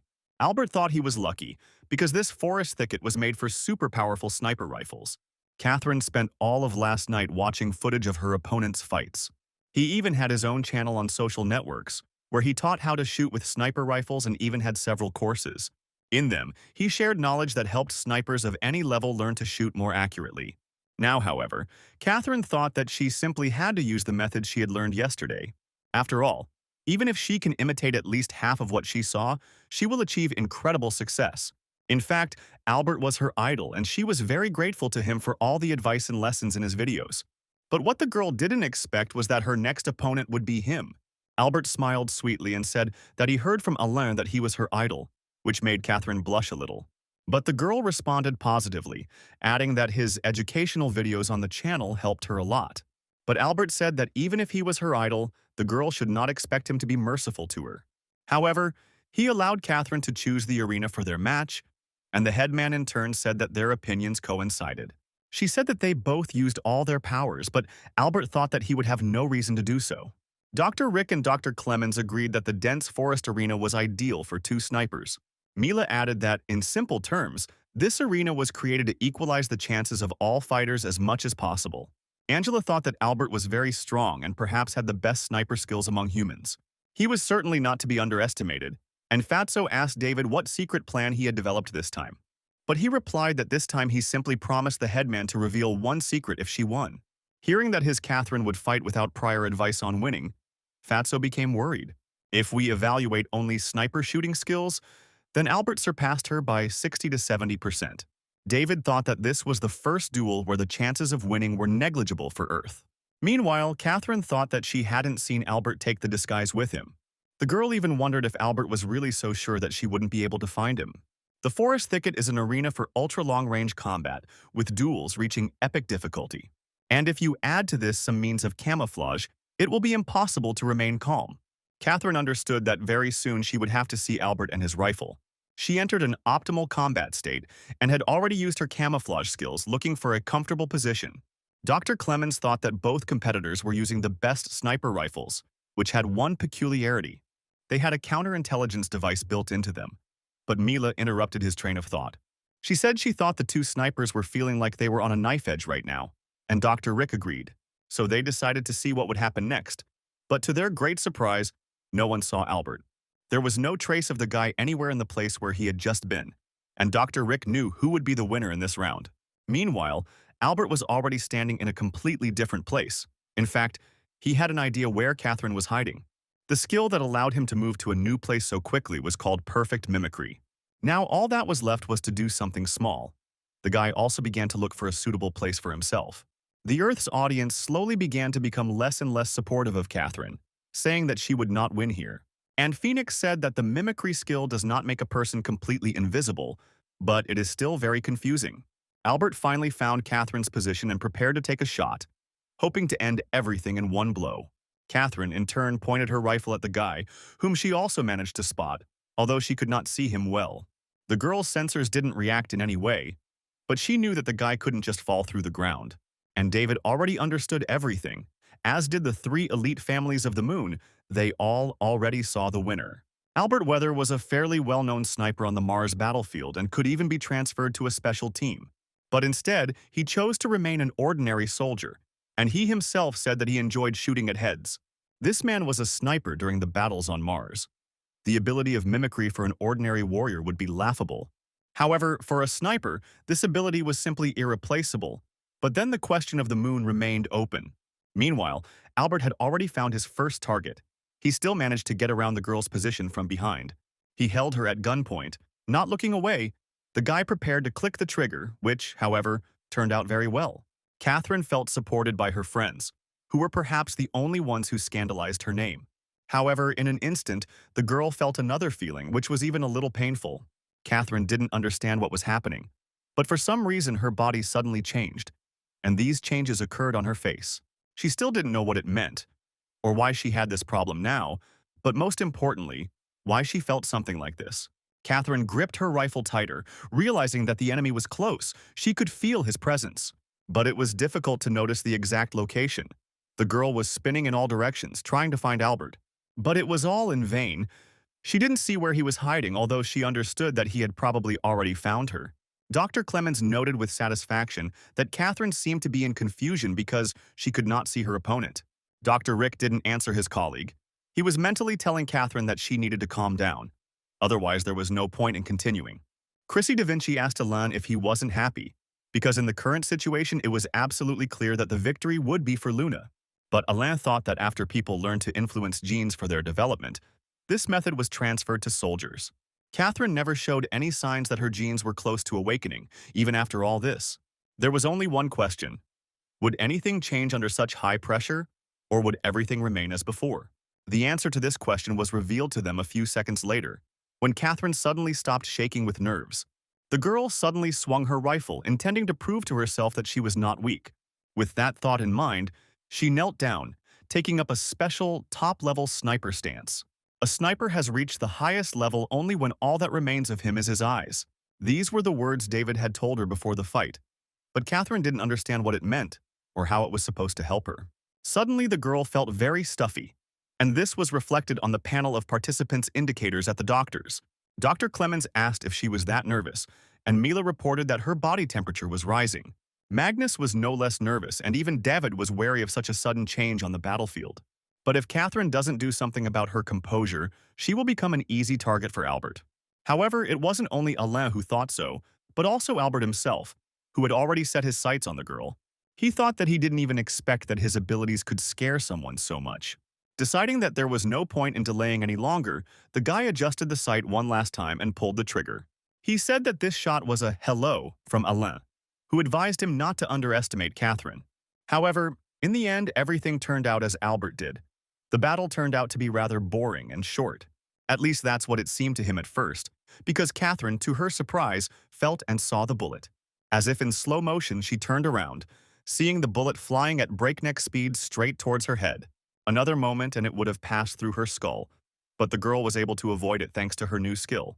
She herself did not understand where it came from, but it seemed that now she could see not only from the front, but also from behind. In addition, she developed a unique genetic ability to see through objects. She directed her gaze to the rock and immediately figured out where Albert had been hiding all this time. This discovery was something incredible. Without wasting time, Catherine aimed her rifle at the right place. She used the most powerful caliber available to her and fired. Albert was in shock. He certainly didn't expect such a turn of events and, understandably, he couldn't defend himself. There was a huge explosion, which also caused a rock collapse, so the guy would not have survived under any conditions. Dr. Clemens even opened his mouth in surprise. He was sure that this round would definitely bring victory to Luna. David and Magnus were equally shocked, especially Magnus, who was worried about the head boy. Chrissy was also surprised because, like everyone else, she was confident in Albert's victory, and only Alain did not express emotions.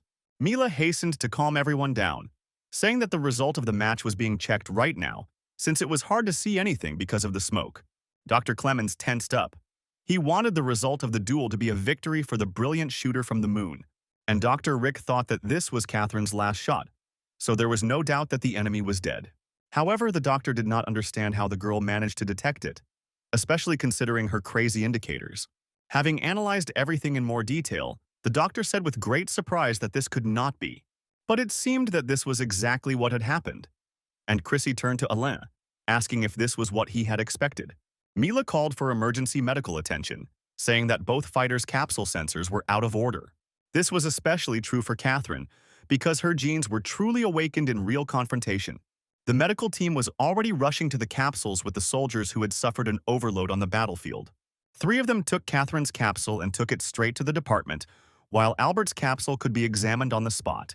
Patient Catherine had an abnormally high temperature, but the sensors also recorded abnormal brain signals. All this indicated that she had to endure a strong load. The Moon Doctor did not understand how this could happen in the capsule, thinking that the physiology of Earthlings was indeed different.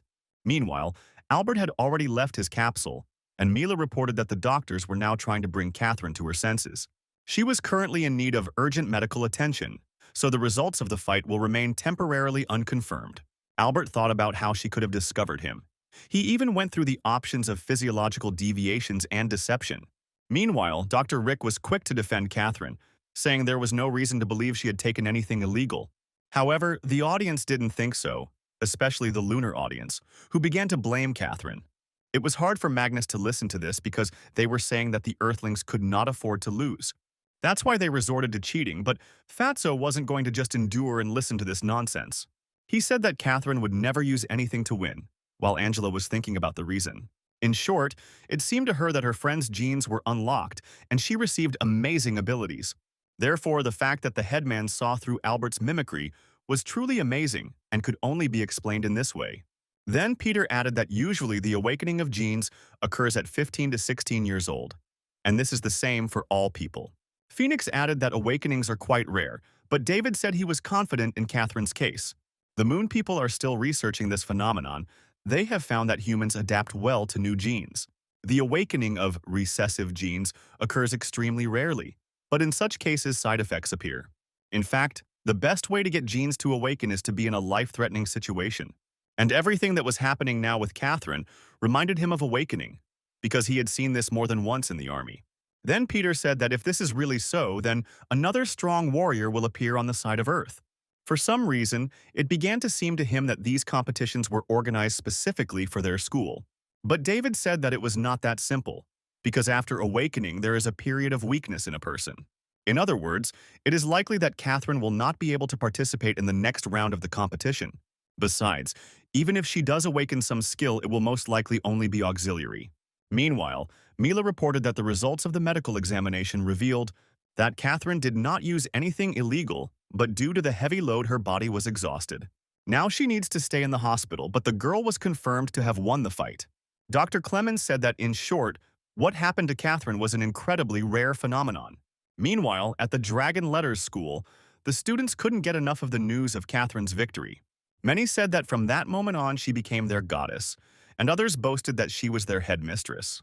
The senior students couldn't believe that another representative from their school had made it into the top 32. Meanwhile, Mila reported that it seemed that after Catherine's victory, the luck of the Earthlings had run out. Dr. Clemens happily picked up on this, saying that before the power of the moon, any participant could only surrender.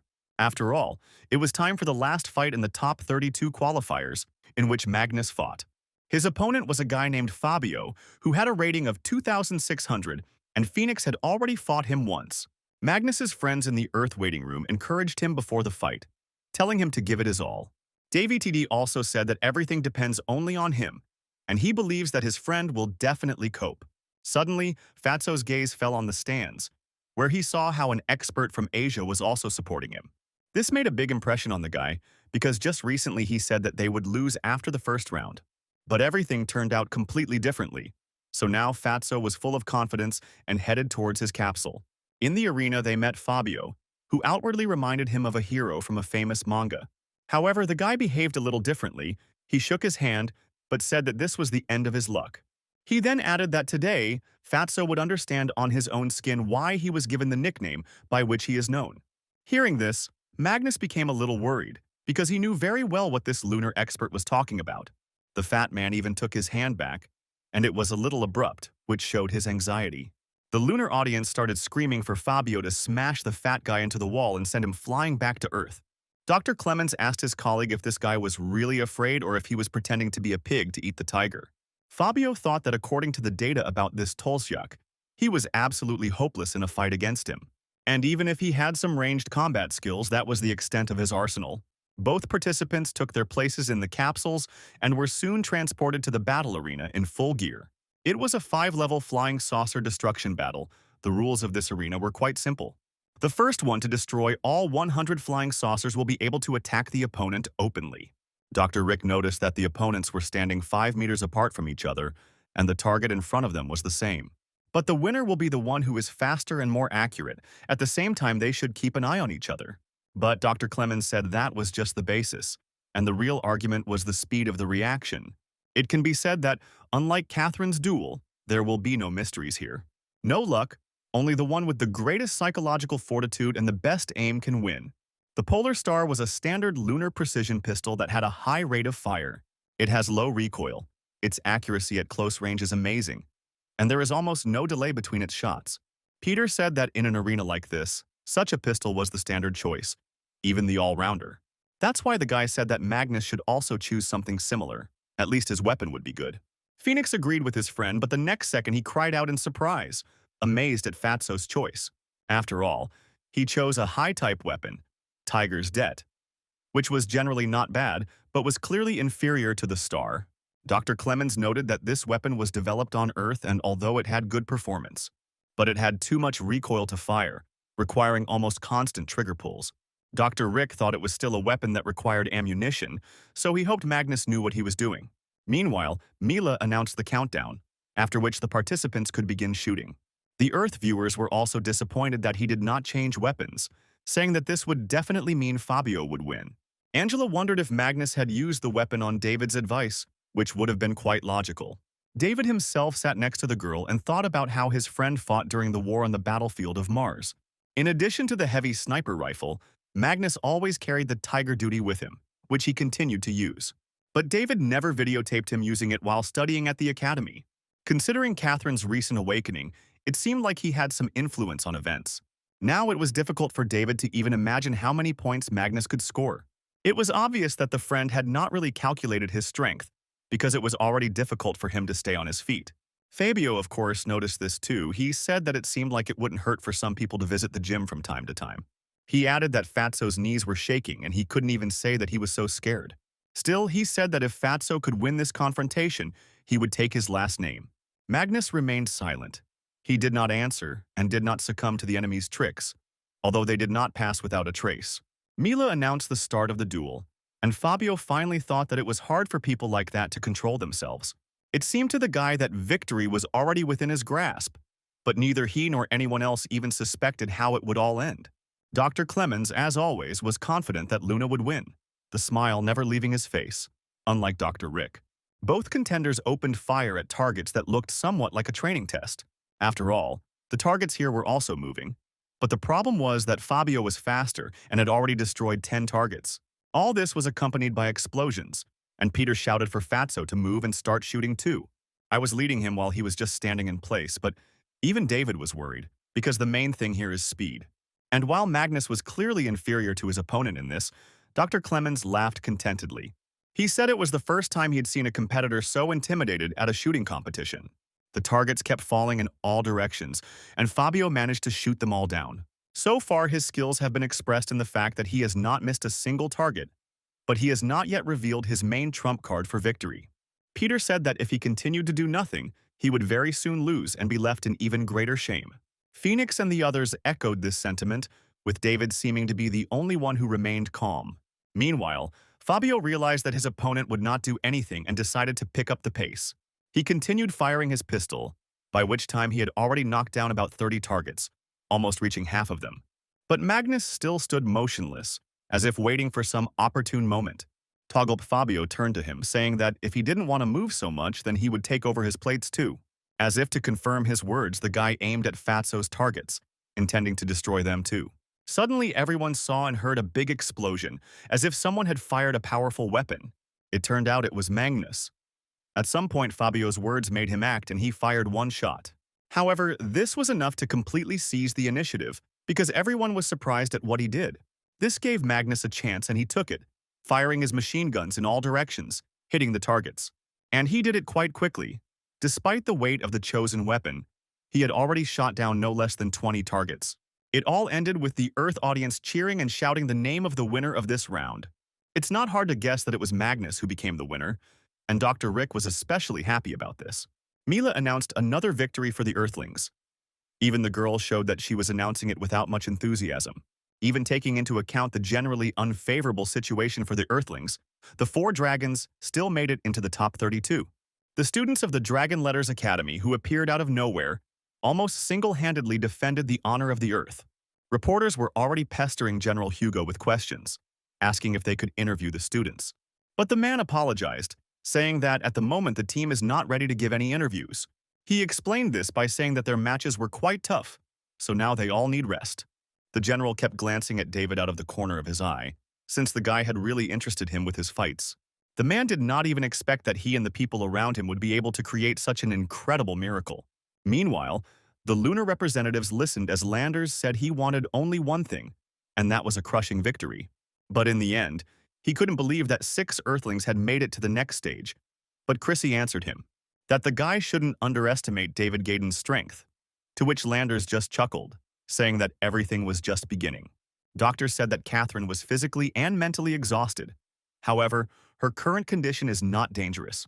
Awakening the genes will definitely cause some changes in the girl, but they should not be life-threatening.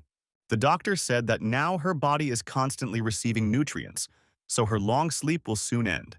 He said this to David, Magnus, and Angela, who came to visit their friend, but she was still unconscious. David was the first to head for the exit, telling the boys that the doctors would take better care of Catherine here.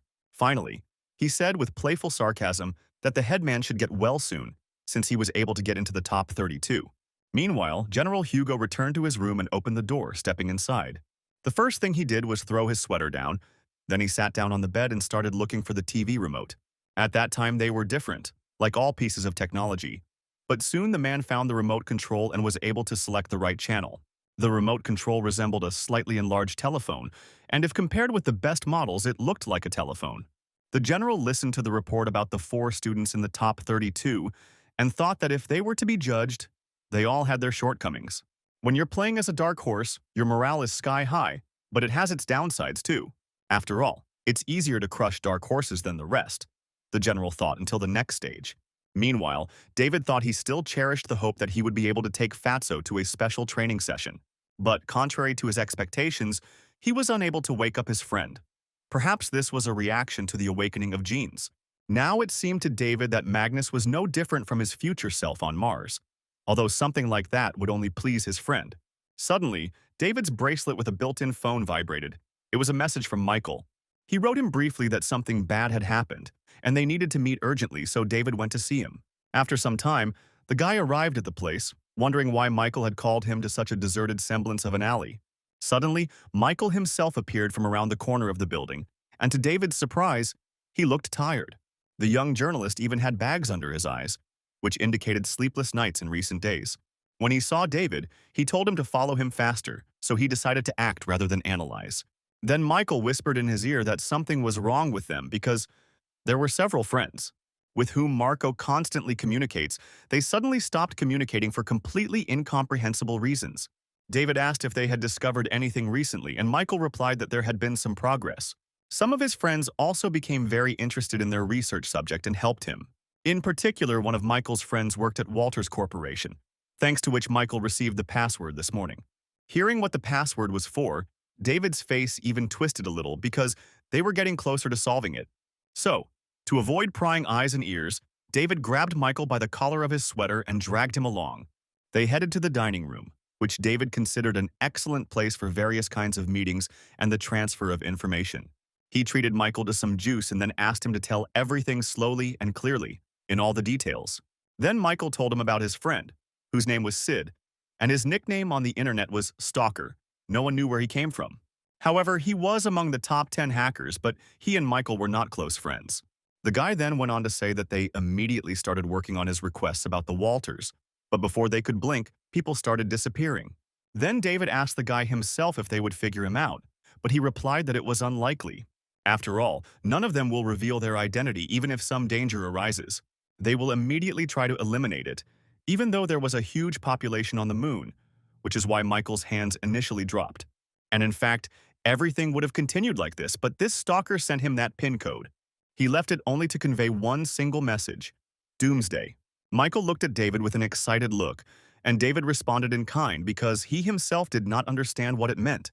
Michael asked him what they should expect in the future, and if David knew anything about this day. And he thought that he could now be almost sure that the alien invasion was not an accident. Already now, he could form several theories on this matter. The first is that the people of the moon managed to establish contact with the aliens. It is possible that they were planning something right now. And the second is that the aliens were created by lunar scientists. They could have been created as biological weapons because, if you analyze everything, they had tactics similar to humans. All these thoughts only created new questions. What if the moon really intended to destroy the Earth? Then if the moon, with the support of aliens, attacks the Earth, then Earthlings with their current forces will not be able to stop them. But then David realized that he had been thinking in the wrong direction because both federations were attacking at the same time. Finally, David answered Michael that this did not look like a war for territory or resources. Most likely, something was being prepared to destroy all of humanity, something like total genocide. However, David still did not understand the reason for this, because even world wars were fought over territories and resources. And so a war arises, the goal of which was only total destruction. It seemed illogical. Most likely, this war had its own reasons, but now they lay far beyond the scope of the knowledge that he had. He didn't have much time, and first of all, he needed to get into the top 4 in the competition. David was already wondering what could have made such an elite group do this when Michael started to get scared of him. Then David finally came to his senses. He told Michael that this mystery was still too confusing for them. He added that if they tried to get even deeper into this matter, only death would await them. So he suggested to his friend to just tie up all loose ends and enjoy life, but Michael didn't really believe him. He thought David knew something, but he replied that he was just an ordinary student at an ordinary school. But Michael immediately interrupted him, saying that David was not an ordinary student at all. After all, everything he did could be described as incredible, and his theories didn't seem so ridiculous. Then David patted him on the shoulder, saying that the guy was thinking too much because they couldn't know the answers to everything. He added that if this hacker decides to hack into the network of this financial group again, Michael should sue him. This would be a normal act of a good citizen, and he could have sent this pin to other people as well. After listening to him, Michael reluctantly agreed that there was sense in his words. At that moment, a familiar voice was heard behind them. It was Fatso, who came out of the bathroom. Noticing the guys, he asked if they had brought anything tasty. As they ended their conversation, David told Magnus that if he hurried, he could still make it to lunch. Fatso didn't like this arrangement very much because he still hadn't had breakfast, claiming that he was undernourished. And Michael asked in surprise if Fatso hadn't been knocked out of the tournament yesterday, and David realized that he hadn't watched his friends fight. He then explained that Magnus had advanced to the 3rd round, and Magnus himself looked at Michael with displeasure. He, in turn, was quite surprised to hear such news, because he did not expect that Fatso would succeed in this. Michael quickly took out his phone and started searching for the broadcast of yesterday's competition, wanting to find this fight. He said that he had not watched the fights for 2 days, but it turns out that during this time all the students managed to pass the 2nd stage. Angela had incredible adaptability during combat, making her a special fighter. Catherine, who was the first to awaken her genes during her own fight and thus defeat her idol. Magnus, who didn't have any special ability, but he fought his opponents by breaking their will. A couple of hours later, David, Magnus, and Angela were gathered together again in the Earth's waiting room. The boys yawned because they had just woken up, but now they couldn't go to bed. A few minutes later, they were joined by Peter and Phoenix, who also advanced to the next stage. Then they all heard a message from Mila, who said that Catherine would not be able to continue the competition. After all, the girl still hasn't been able to come to her senses, but this won't prevent the rest of the fights from taking place. Next up will be Shadow Phoenix versus Chrissy, Peter versus Sky Blue, Floyd. Also David versus Prince of Darkness, Landers, Magnus versus Anthony, and Angela versus Alan Doyle. Angela said it was like winning the lottery because she got Alan Doyle himself. Phoenix reminded that this guy was known as the first fighter of the moon, so he was probably very strong. Besides, he hadn't given it his all yet, so it was hard to say anything about his real strength right now. Peter said he got Floyd, who was a master of close combat, but it was still better than the moon art. The guy turned to David, asking if he could give him any useful advice, since he had already encountered something similar. Magnus stated that Anthony had as many as 3,000 points, and if they had met in real life, he would have given up at once. Hearing this, Peter laughed loudly and banged his fist on the table at which they were sitting. He said that he really admired Magnus's composure because even in a situation like this, he could joke. Then Peter broke into a motivational speech and said that they had come too far to give up. After some time, the stands were filled with spectators again, and Mila was already greeting everyone. She said that the 3rd stage of the competition would begin any minute, and Dr. Rick was thinking about the survey.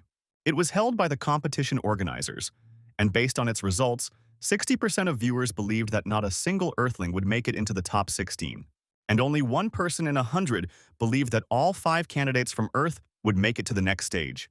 Given all this data, Dr. Rick thought there was an 80 to 90% chance he would become the most humiliated commentator in history. Dr. Clemens meanwhile turned to him, mockingly asking how many Earthlings, in his opinion, would go further. To this, Dr. Rick responded that quantity will never trump quality. After all, even if only 1 Earthling got ahead, he could still become the champion. Dr. Clemens fell silent, though he thought they would still see who would have the last laugh. Both men exchanged angry glances, each considering his own nation to be the best. Mila, who had already learned to understand these two at a glance, saw that a new quarrel was about to brew. And so it happened. A moment later, the doctors were already arguing again about whose fighters were better and who would win in the end. Meanwhile, in the arena, a battle was taking place between the moon's contenders, of whom there were many more left. Peter noted that they still had 2 more Luna fights ahead of them, which was quite tiring. And David said that victory in such battles allowed only the pride of an individual warrior of the moon to be defended. They didn't even have much of a fighting spirit. And then Peter turned to Phoenix, saying that he would soon be beaten by a goddess. The guy replied that he would pretend that he hadn't heard anything, and in the meantime the last 3 fights had finished in the arena.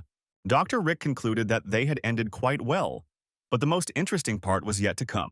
And Dr. Clemens quietly said that the old man could boast as much as he wanted, because soon he would have 5 disappointments in a row. He added that he could already foresee his colleagues' excuses beginning, but Dr. Rick said nothing. Now it's time for the 4th match, in which Phoenix and Chrissy will face off for a place in the top 16. Phoenix looked a little unsure, but that was understandable when facing such an opponent. If we compare their approval ratings, it is 36% versus 64% respectively, but the numbers are not always true. The contenders had already entered the arena, and soon a location was chosen, to which they were immediately transported. This time the arena looked especially grand, as it was located in the air at a great height. Any mistake or wrong step could be their last, and each of them understood this well. The opponents took up their battle positions and prepared to begin the competition, awaiting the command. Soon she entered, and both students forgot about everything except winning the current round for themselves and their country. Phoenix was the first to attack. He remembered what David had told him, so he kept his eyes on Chrissy. The guy had 2 crescent blades as weapons, which he wielded very well. It was one of the best melee weapons. Chrissy was wielding her sword, and when the tip of Phoenix's knife reached her eyes, she too began to act. The girl jumped up and did a somersault over the guy, who cut the air where her head had been a second ago. And the girl was already flying towards him, holding out her sword to attack. Now she had the advantage of speed. After all, she had struck from above, which meant it was much more difficult to block, and Phoenix felt it. However, the guy was able to throw the representative of the moon away, and he himself also jumped to the side. Thanks to this attack, he realized who he was dealing with, because Chrissy Da Vinci was unusually strong. So Phoenix decided that he should at least use all of his techniques and rushed at the girl with a new attack. This time he activated his genetic power, but to his surprise, Chrissy was able to hold back the onslaught. What was also striking was that she only had to put out one hand for Phoenix to realize how powerful he was. Chrissy's genetic abilities were amazing, her aura was so strong that it began to crowd out the guy. And then the representative of Duna put forward her blade, which Phoenix could not see due to his own attack. This turned out to be his fatal mistake, because a second later the sword passed through his body. Phoenix was killed in the virtual world. At least that's what all the viewers thought, but everything turned out a little differently. The first to notice was Chrissy, who realized that the guy had simply disappeared, although she couldn't explain how he had managed to do it.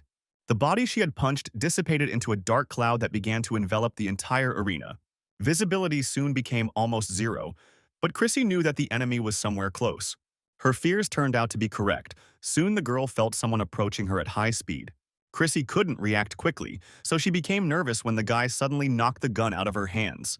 At this point, the audience excitedly shouted that the Earthling could win, and even the lunar audience thought so. Peter praised his friend, saying that he had performed a good move, and Magnus even stopped chewing from delight.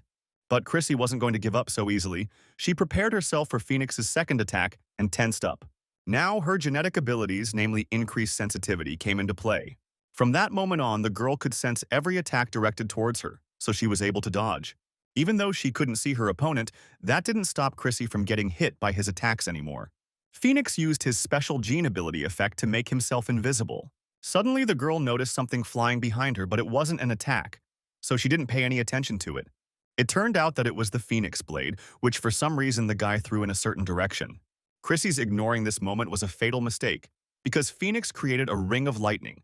It was his special lightning element attack that he used to force Chrissy into a circle where her body was pierced by lightning. Phoenix himself was already rushing towards her to finish the job and win this fight. He still had one more knife left. The guy threw the gun right at the girl, and everyone thought that this was the end for Chrissy Da Vinci. Phoenix himself thought so, but just in case he decided not to weaken his defenses or remove the invisibility effect. All eyes were on Chrissy, who had to somehow free herself from this ring, or else she would be defeated. However, Chrissy would be Chrissy Da Vinci if she couldn't get out of a situation like this. She even smiled a little and seemed to calmly wait for Phoenix to approach her. However, instead of the guy, she saw his blade. So Chrissy began to act seriously and activated her technique. It turned out to be a shield that she made using the lightning that had pierced her body a second ago. But now they became her protection. Moreover, this barrier stopped Phoenix's knife and turned it against him. Then a huge electrical wave followed, which touched the guy, and he realized that his effect was disappearing. This happened because he was attacked by his own power, so his invisibility stopped working. Seeing his special ability cancelled, Phoenix panicked, as this meant that the initiative had passed to Chrissy. And so it was. The girl unexpectedly easily knocked away his ring and appeared in front of him on some kind of wings. Now it was her turn to attack, and she smiled contentedly, anticipating a quick victory. Phoenix discovered with horror that he couldn't move. It seemed that the girl's ability also included paralysis. That must have been the reason she sent a wave of lightning at him, because she needed to find him. The lunar audience immediately picked up on this change in the fight, shouting the name of their goddess and telling her to destroy the guy. David thought that the girl was using compressed air control to suppress her enemy. Her next move would likely be to kill Phoenix, and right now Chrissy was pouncing on him. Phoenix desperately thought that he had to resist with all his might. After all, it was just a little trick. The main thing is that he still had a chance to win, and as long as that remained the case, he had something to fight for. But then Chrissy swung her leg, creating a whirlwind of her special pink aura, which she directed at the guy. A huge wave of the girl's power fell on the almost defenseless Phoenix, who did not know how to dodge it. A moment later, there was a big explosion, and all the spectators waited impatiently for the smoke to clear. After a few more minutes, the arena became visible again, and everyone saw who had emerged victorious. It was Chrissy Da Vinci, who brought another victory to the moon in its confrontation with the Earth. The Earth audience was very upset to see their representative lose, because he was so close to winning. Dr. Rick swallowed nervously, sweat breaking out on his forehead from what he saw, because Luna had just shown her level. Chrissy Da Vinci just defended her family name. Her strength exceeded all expectations. Mila had no choice but to joyfully tell the student from Luna about the victory, and Chrissy closed her eyes in satisfaction.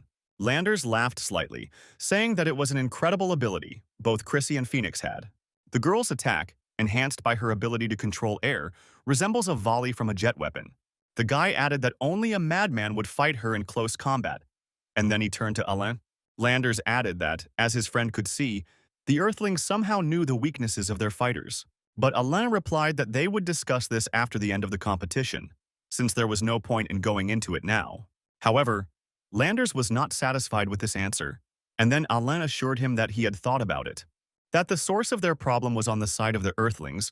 Upon hearing this, Landers boiled over, saying that he could not say that. After all, you can't turn a blind eye to such an obvious problem if it will cause even bigger problems later. But Alain just looked calmly at his friend. He saw that he did not understand the whole essence of the situation. He reminded them that he was responsible for all his decisions, so they should end this topic. Besides, right now he was more concerned with their unity than with finding the truth in this matter. After listening to him, Landers agreed, saying that he had nothing more to say. In any case, they both do everything for the glory of the moon. But the guy also thought that if something went wrong again, it would hit Aiden hard as a leader. Now he still retained his authority because he was considered the strongest fighter on the moon. But when his fall from the top of the leadership occurs, he, Landers, will have a chance to take that place. Meanwhile, the viewers of the moon and even some Earthlings joyfully greeted their celestial being. Everyone wanted to be like Chrissy Da Vinci because her wind control skills were simply incredible. They said about Phoenix that he turned out to be so fragile, and the guy himself had already left the stage and returned to the waiting room. Peter said that the unconscious mental calculation coupled with the special ability of invisibility were useless against her. He spoke about Phoenix's techniques, and David added that Chrissy seemed to be able to control even air pressure. Angela even began to despair a little because Alan Doyle was an even more amazing person. The girl couldn't even imagine what kind of abilities he would eventually have, and this made her nervous. David noticed this. He thought that Alain and Floyd were about equal in strength to Chrissy, so you can already imagine how difficult the next matches would be. But Peter noticed that Magnus had an unseeded player. After all, there were only 5 candidates among the seeded players of the moon, and Fatso was lucky not to end up in the arena with one of them. Although Magnus himself did not understand it, soon his fight would become the cause of either joy or grief for his team. Meanwhile, Mila announced the start of the first afternoon match, in which Peter represented Earth. He faced his next opponent, who looked too confident. General Hugo continued to watch the suffering in which the Earthlings were taking part. There weren't many of them left, but Peter's opponent was now recognized as the strongest participant. This opinion was shared by the Earth's military ministry, and it was they who had the best chance of breaking into the top 8. However, in the list of the most terrifying opponents of the Earthlings, Floyd occupied the first place, surpassing even Alan Doyle in this. It was very strange, but both contenders found themselves in an arena that was somewhat similar to the previous one, where Chrissy and Phoenix fought. Now, both opponents were close combat specialists. Floyd held his weapon forward. It looked like a simplified version of a halberd. Peter also decided to show his blade and pulled out a rather large steel sword that looked majestic. Now they were only waiting for a signal from Mila, and the girl soon sent it for the command to begin. Floyd quickly assessed his opponent's capabilities and weaknesses and thought he would attack first. And Peter did the same. Only his sword turned out to be much larger than it seemed at first glance. Its blade was 30 centimeters thick and its length was almost 2 meters. Drawing his sword back, the boy prepared to deliver just one crushing blow to his opponent and cut off his head. As expected, his sword was the first to reach his opponent's weapon and fell upon him with all its weight. Floyd immediately felt the pressure with which this strong man was pressing, because Peter's dimensions were truly impressive. He could easily overwhelm his opponent with his weight, but in competitions this was not enough, and the big guy understood this. Still, he decided to try all the techniques using Phoenix's tactics and activated the first technique. First, he swung his sword with great force, causing a hurricane, and then used the heavy sword technique. Peter was known for his skill with a heavy sword, and students like him were hard to find. Floyd was now one of those who felt the full power of this golden boy. It was extremely difficult to hold back his onslaught. The Moon representative realized that he couldn't last long like this, and if he didn't come up with something, he would lose this round. Meanwhile, Peter prepared for the next blow, which was supposed to pierce the guy. He swung his sword again and brought it down on his opponent, but this time Floyd used tactics. He stopped the huge sword with his blade, which amazed most of the spectators in both audiences. But Peter was already hovering over him for another fatal blow, intending to break the guy in half. He put all his strength into this maneuver, hoping that it would be the last one in this battle. But it was not so. His sword, quite fast for its size, rushed towards Floyd's head, who understood what he should do. But then, Peter changed the trajectory of his sword and pointed it upward, intending to attack again. This time, Floyd realized that he couldn't avoid the collision and prepared to block. It was becoming increasingly difficult to withstand Peter's heavy blows, and Floyd realized that he was starting to give in to him.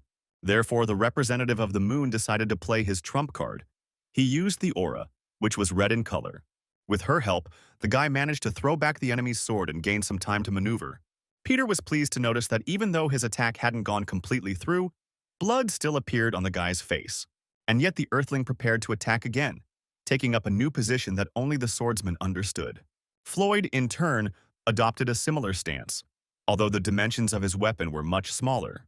The boys rushed at each other again. This time, Floyd had no intention of defending himself and was going to go on the attack. His thin blade was actually incredibly strong, allowing him to maneuver around Peter's large sword. The next moment, the guy found himself in a good position to strike, and he took advantage of it. To defend himself, Peter had to either dodge the guy's swing or block it with his sword. But the problem was that he wouldn't be able to raise the sword in such a short time, so only the first one remained.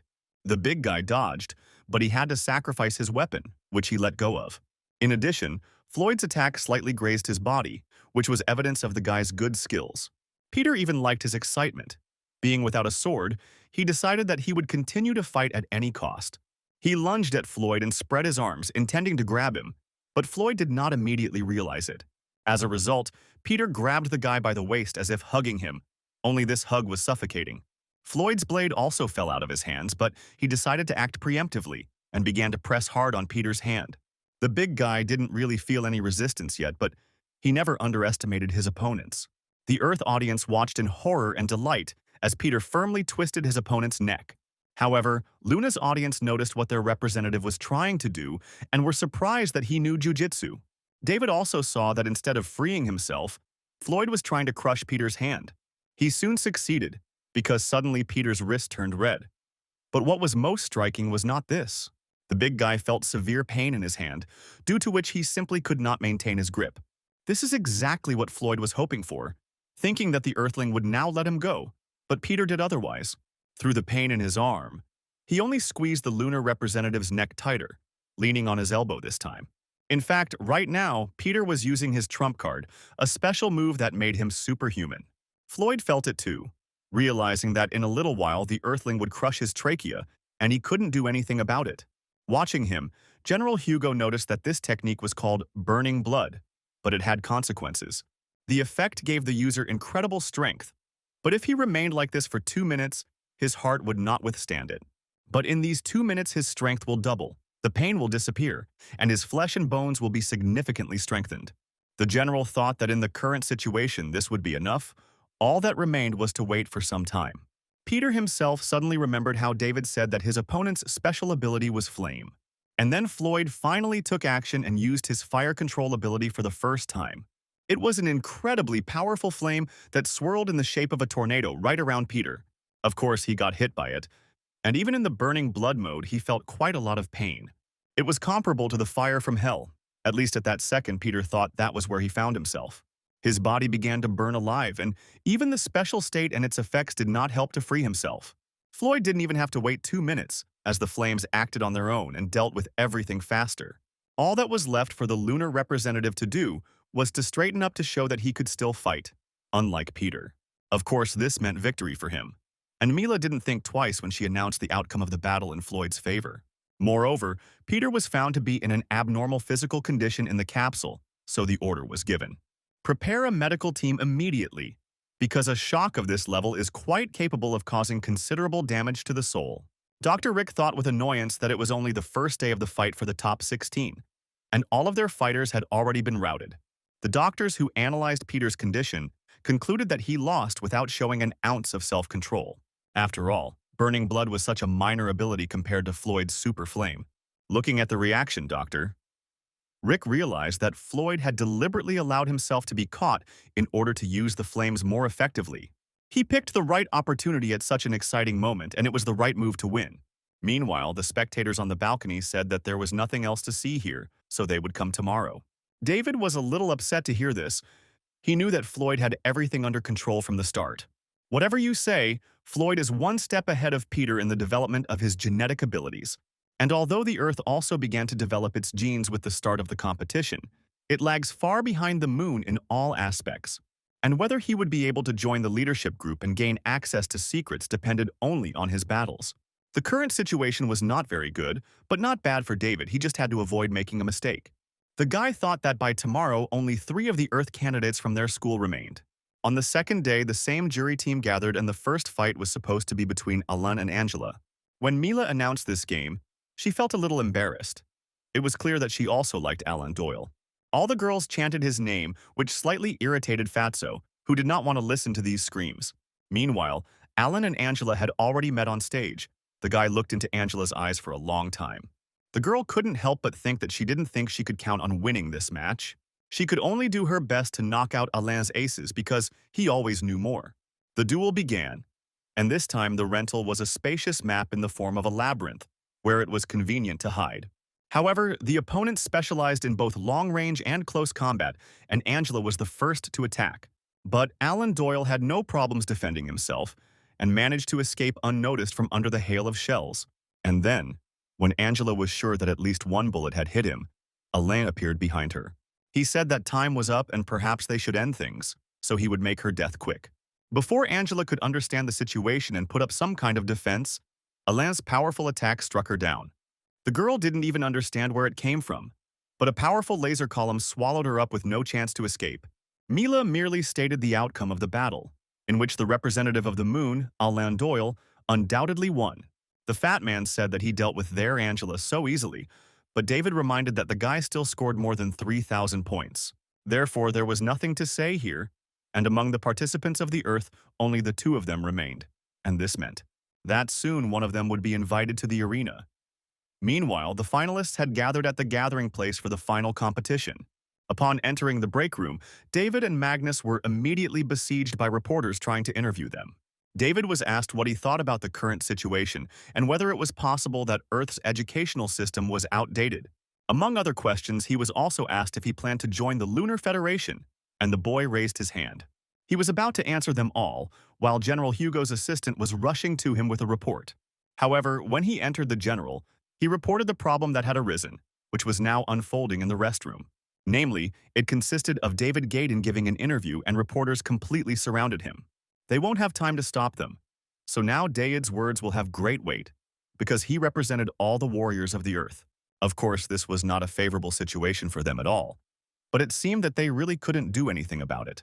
David, meanwhile, said that he didn't understand why everyone was so excited, because it wasn't that important who got into which top.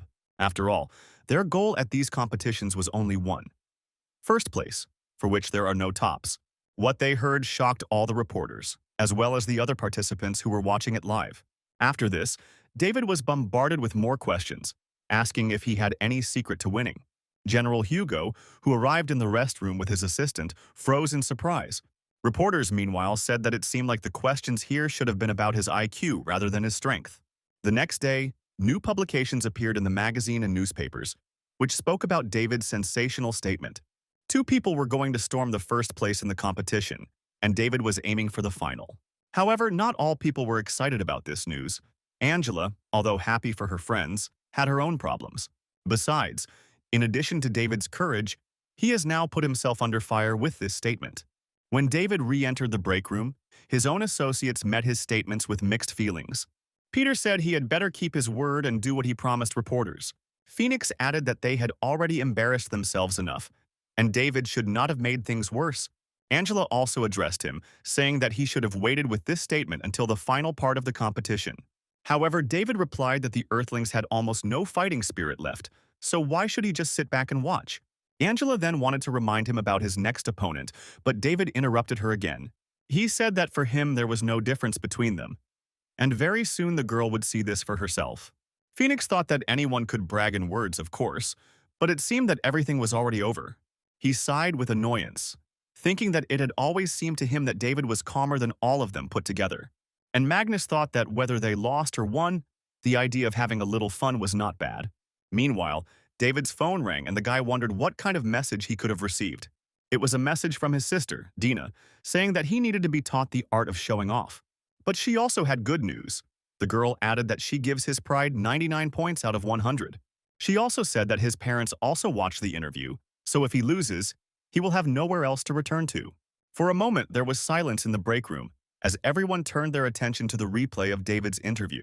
It was broadcast on all channels, both on the moon and on Earth, and everyone heard again about the guy's goal to take first place. Anyone who had not yet seen this statement stopped taking any action in surprise. One person, who was also a student at the Dragon Letters Academy, was especially happy about this. It was William. The guy thought that the most accurate definition of David's actions would be death. After all, initially he could have simply finished the competition modestly and already received his share of privileges. William even doubted whether he even knew who Landers was, because did David really think that this man? He would simply ignore the provocations of such scum. Fortunately, their fight was about to begin. He would put everything in its place. David and Landers were already preparing to go on stage, waiting for the announcement of their fight. The lunar inhabitants did not like David's character at all. They wholeheartedly rooted for Landers, wanting to see David's downfall. Dr. Rick also thought with annoyance that this child did not know that one must always leave oneself some room to retreat. Throughout the tournament, he kept showing more and more surprises, but now it seems his tricks are over. The guys had already met on stage. Landers was the first to extend his hand, saying that today he would feel what real power was. David didn't respond to this. He just smiled at the lunar representative, showing that he was not afraid of him. The guy then shook his hand, and the audience thought it would be interesting to watch this David get put in his place. Some said it wouldn't take Landers a minute to finish the fight. A few more seconds passed before the opponents moved into the arena of their battle. Landers was known as the Prince of Darkness. He had an unusual black cloak, and his weapon was a sharp sword. As for David, he again entered the fight completely unarmed, which again surprised all the spectators. Landers was even a little offended by this, because in this way he seemed to be mocking the lunar fighters. On top of everything else, David added that they should finish everything quickly, since he still planned to make it to dinner. Dr. Clemens angrily remarked that the Earth student was truly crazy to go out unarmed against Landers himself. And Dr. Rick almost cried, because after this battle, his professional career would certainly be over. The Moon audience was also angry about David's outburst, shouting for Landers to crush him. And he said that in order to be one of the seeded players, a person must have level 3 abilities.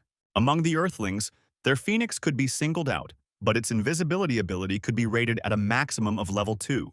But Floyd's ability, Volcano, is a level 3 ability, the same as his own. Landers held out his hands, saying that he would let David die from his ability as a judge because he was the last hope of the Earthlings.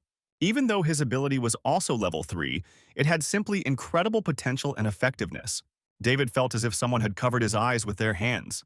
He could not see anything at all. In other words, David realized that he had completely lost his sight. But that was not all the effect of the technique. Then he lost his hearing, and now the guy was no stronger than an ordinary deaf and blind person. This was the effect of Landers' special judge ability. But David thought that he was now the Prince of Darkness. Dina, who was watching the fight on Earth in the public viewing room, asked her friend, why was her brother standing there motionless? To which her friend replied that he was under the influence of Landers' special technique. David had lost both his sight and hearing. Not to mention Landers. Anyone could beat her brother now? Then Dina realized that anyone who came under the influence of such a skill would be shocked.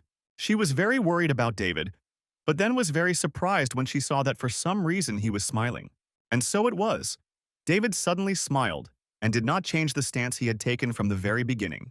He then began to reason out loud, saying that he felt that physical contact was needed to activate this technique. Landers grimaced in displeasure, and David asked if he should be disqualified for that. After all, the guy definitely used it on him before the match, although he still did everything he could. Namely, he gave him an unforgettable unique atmosphere, but Landers interrupted him.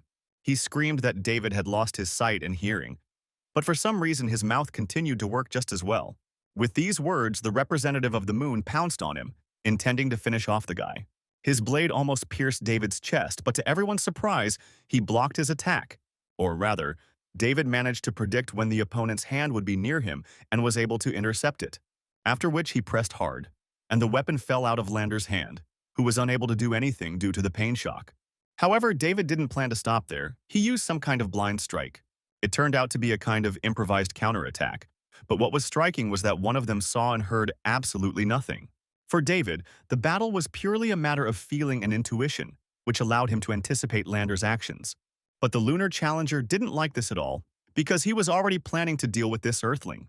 To break free from his hold, the boy kicked David, pushing off of him and flying some distance away. He planned to pounce on David with another counterattack, but there was something he didn't understand. Landers couldn't help but think that the strength of this David Gaydon was quite unusual, because when he grabbed him, he lost the feeling in his hand, even though he had trained with more experienced fighters in hand-to-hand combat before this. This made Landers feel insecure in a way that he never usually did. After all, David had lost both his sight and hearing, but he could still somehow see him. The guy wasn't even sure that something like that was possible. But when Landers' gaze fell again on the smile that never left David's face, everything became clear. The lunar expert judged that the Earthling had definitely used his senses of smell and touch. It was sad to admit, but David's skills were truly impressive. But that didn't change the fact that he had already lost. Suddenly, Landers grabbed the hem of his plan and began waving it like a propeller in front of David. The fat man asked, taken aback, what trick the moon boy had decided to use this time. Peter replied that he was trying to confuse David's charm and came up with these countermeasures very quickly. Angela, meanwhile, became even more worried about the guy, because with all her heart she wanted him to win. David was indeed a little confused. He stopped smiling and wrinkled his face, trying to track the enemy's actions. And Landers, seeing that he did not understand when to expect the attack, realized that now was the right moment. Suddenly he grabbed the hem of his cloak, intending to throw his blade between it. Landers took aim and threw the knife immediately after swinging his cloak near David's eyes once more. The blade's tip had almost reached the guy, although he didn't see it. But David managed to get out of it this time too. At some point, he again felt that something was approaching him right in the eyes, so he had to protect himself. Then the Earthling inhaled air, which for some reason became a bright bloody color, as if he was inhaling blood itself. Suddenly, David's hand intercepted the weapon flying at him and grabbed the hand of the one who threw it. This is because Landers had rushed into the attack after throwing the blade to finish off David, but he had not expected this turn of events. He froze in surprise, which quickly turned to horror when Landers saw what the boy was about to do. And David, still without emotion, raised the blade that he had just obtained and swung it at his opponent's hand. It was unclear how he guessed the trajectory because he could have just as easily cut off his own hand, but this did not happen.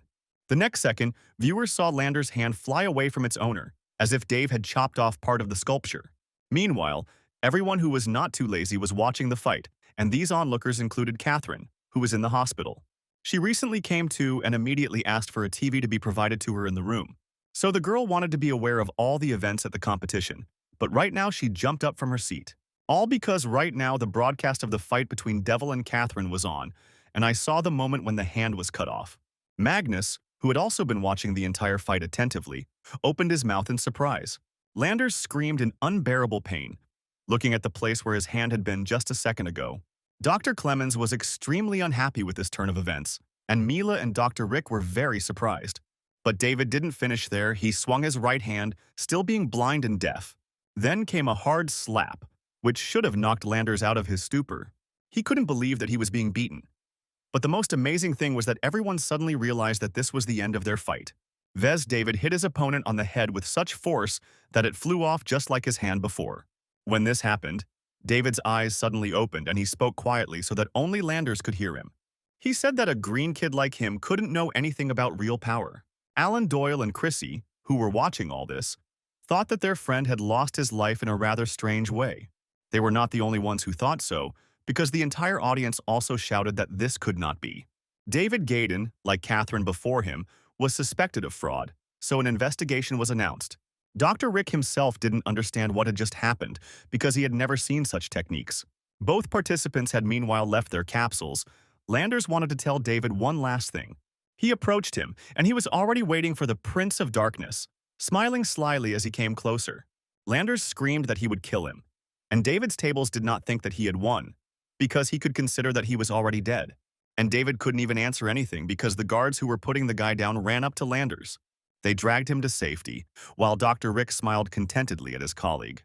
After all, he had always been an eloquent speaker, but now it was curious to see what he would say this time. And Dr. Clemens said it was truly one of the most bizarre victories he had ever seen. He didn't understand how David Gaydon could move and navigate so well under Landers' technique. But the main question was not even that, because the fact that David hit Landers with his palm and not his fist spoke in no way about his kind heart. Then Dr. Rick turned to his colleague, saying that the strangest thing about this fight was his unprofessionalism. After all, Landers was the face of the moon, and it was impossible to say exactly how strong he was, but he should learn manners. Dr. Rick thought he had felt like he was in a prison these last few days, but now he could finally breathe a sigh of relief. And Dr. Clemens had no choice but to admit that their player had lost his mind during the match. But this little provocateur David Gaydon was actually a nobody to him. After all, Landers would be more merciful if it weren't for his daily sermons to journalists. Meanwhile, the spectators were still recovering from the shock that the Earthling had managed to achieve such a beautiful victory. Finally, Mila announced that after a thorough investigation, David's victory was confirmed. The audience burst into loud cheers, everyone greeting the guy and wishing him luck. Some girls have already completely turned into his ardent fans, saying that they want children from him. General Hugo was also watching all this, and he never dreamed that they would be able to go so far. The decision to give David Gaydon the opportunity to fight in this match turned out to be the right one.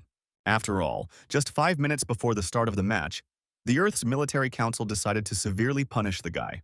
They sent orders to arrest him, citing the damage his actions had caused. A serious blow to the Earth? However, now he showed his talent and wiped everyone's nose, achieving victory. This guy just wanted to shake that jar of spiders after all. He had the blood of Earth's military running through him. Now all the plans of the representatives of the moon have been disrupted by David. He will become a real thorn in their side. David himself thought that he expected something a little different from Landers, hoping that in his anger he would reveal interesting abilities. But in any case, this lunar egoist remained his main suspect, and Angela was following him. Dev and Dee were heading to their break room when they suddenly stopped because of a sharp pain in their chest. He leaned against the wall and grabbed his heart area, squeezing it and wondering if it had started again. However, he did not find any new marks. This time, the sensations came straight from within his heart. And this time, it only stung once, so the guy didn't understand how this damn skill even worked.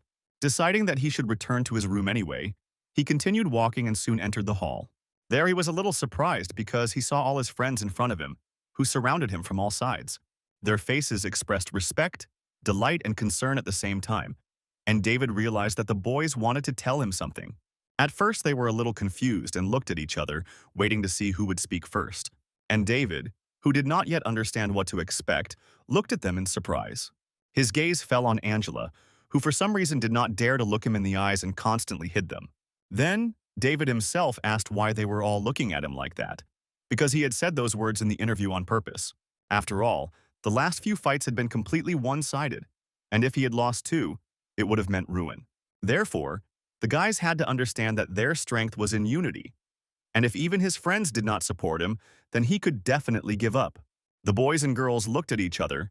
They understood what David was talking about, but they had difficulty obeying him.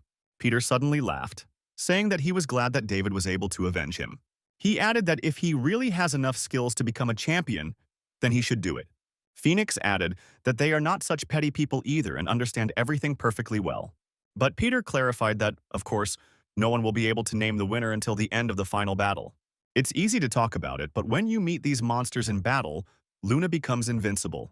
Even their Asian friend said that they were all members of the same team and that David would have a tough time ahead. Therefore, they must support him in any endeavor. After all, he is their last hope.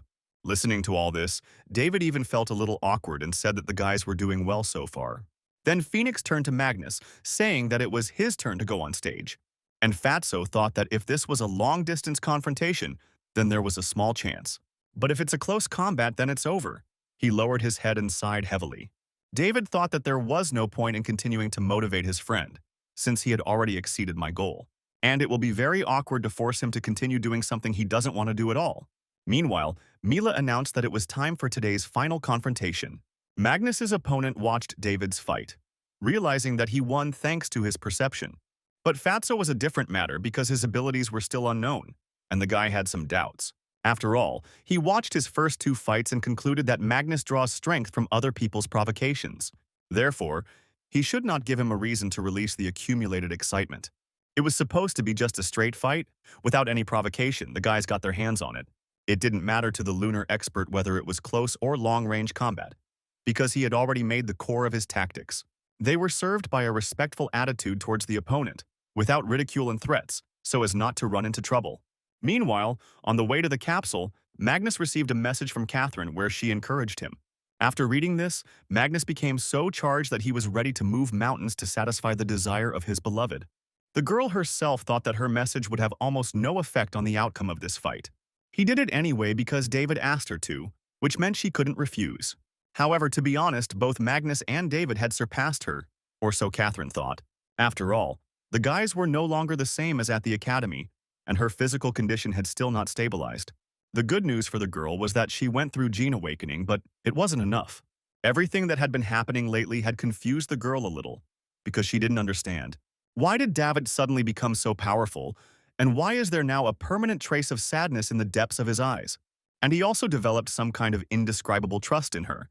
And Catherine involuntarily wondered if he really liked her. But that clearly didn't make sense because he definitely liked Angela, but it was still weird. David, however, thought that his strong friendship and trust with Magnus was forged during the war. Therefore, he understood his friend like no one else, and now it was Catherine who could have the greatest influence on him. And so it happened. Fatso entered the capsule, fully charged for victory.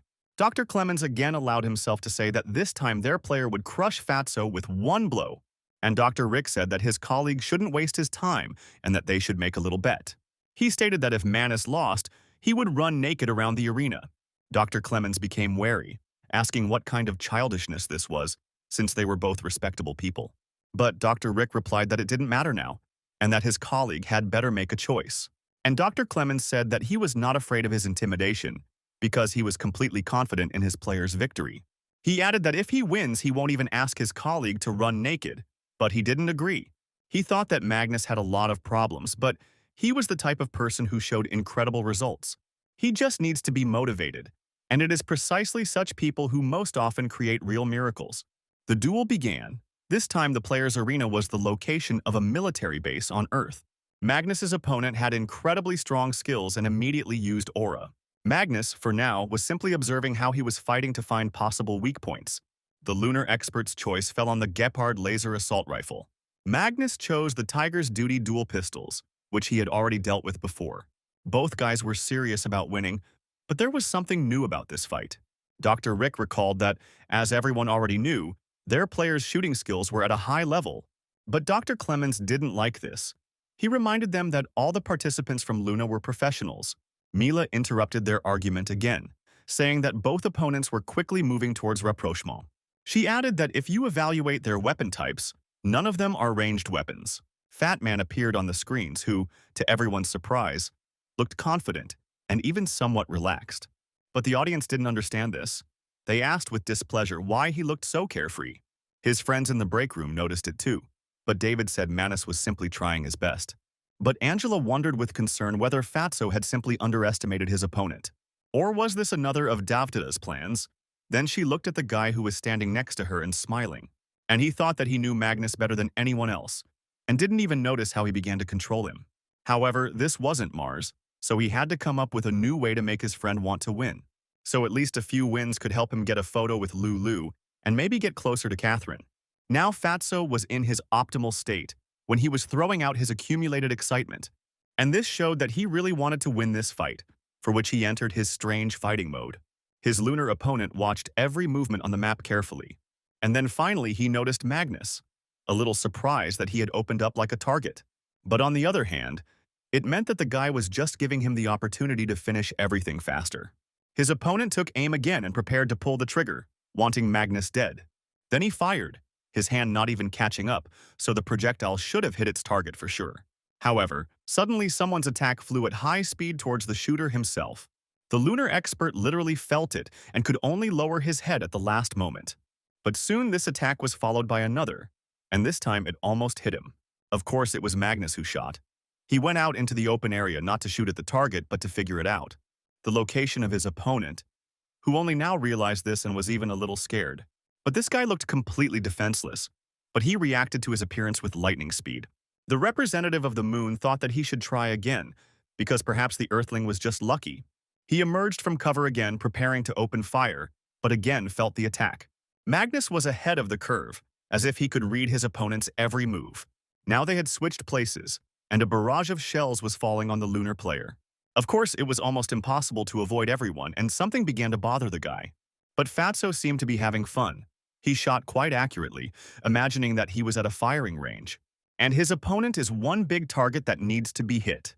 Magnus called to him so that the boy would not be afraid and would come out of his hiding place. For Magnus himself, it was too bold. The audience thought he was crazy with his confidence. The lunar audience watched the fight with curiosity, and the Earthlings chanted for Magnus to keep up the good work. The enemy thought it was unheard of for someone with a rating below 2,000 to be able to fight back. Who had a rating of 3,000? Because this spoke of his own unprofessionalism. So the guy screamed, "Does Fatty really think he can beat him?" He grabbed the weapon and ran away from the roof where he had been sitting all this time, thus changing the location. And Magnus thought the same thing, reasoning that it was time for him to change his position. Only after some time did his opponent feel the barrage of shells again. This time he hid behind a truck, but Magnus found him, still shooting. The lunar expert found himself at a disadvantage again, as he still couldn't stick his head out. He could only watch the enemy out of the corner of his eye, waiting for him to finally stop shooting. However, instead, the boy saw only the cheerful face of Magnus, who seemed to be having fun. Suddenly, he said that since his moon friend did not want to come out, he would lure him out himself. And then his words were reinforced by a powerful volley from the pistols, which he put together to form a rifle. The fat man added that he would destroy him along with his shelter. And so far, that is what has happened. His opponent, seeing the truck coming towards him and about to explode at any minute, thought Magnus was crazy. It seemed like the guy only had to use his last trump card. If we were to describe the appearance of the moon fighter, then a strange eye could be seen on his face. And a moment later, the guy's entire body was covered in the same green ghostly color. Now the guy wasn't afraid of getting hit by Magnus because he avoided every one of his projectiles. The fat man was surprised by such a sudden change, but his opponent was indeed already almost near him. As he got closer to Magnus, he realized that the boy could become intangible. Surely this was one of the abilities of his genes, but now he had to figure out how to deal with it. The guy said that the end had come for the Earthling, and prepared to finish him off. And only now did Magnus notice that he had passed through him too and was behind him. The moon representative kicked Fatso in the back, causing him to fall forward. He also felt a lot of pain, as his back had almost no protection against physical attacks. As a result, Magnus fell face first into the ground, flying quite a distance away. But this was not enough for his opponent. He instantly approached him and fried Magnus again. Blow after blow continued to fall on Fatso, causing him serious problems. The moon audience applauded, saying he should have done it from the start. Dr. Clemens also noticed with satisfaction that Fatso's rhythm was off and turned to Dr. Rick. He said that he still had time to retract his words, since victory was only promised to one of the participants. And it will most likely be their lunar representative, because right now he is targeting the defenseless fat man. Then the air was cut by a multitude of shells fired into it, but the battle still continued. Magnus was not going to give up his principles so easily, and he had only one principle: to win for Catherine's sake. With that thought in mind, he instantly jumped to his feet and opened fire first, before his opponent. To everyone's surprise, Fatso's movements also became much more complete and precise. Suddenly, he began to spin, creating a kind of tornado that would repel all attacks directed at him.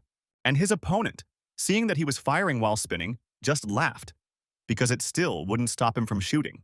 But he didn't take into account that Magnus was an excellent shooter, and even while spinning, he hit him for the umpteenth time. His opponent returned fire, and now it was a battle of marksmanship between the two contenders. But soon everything became clear when one of Magnus's projectiles shot through the Moon Boy's head.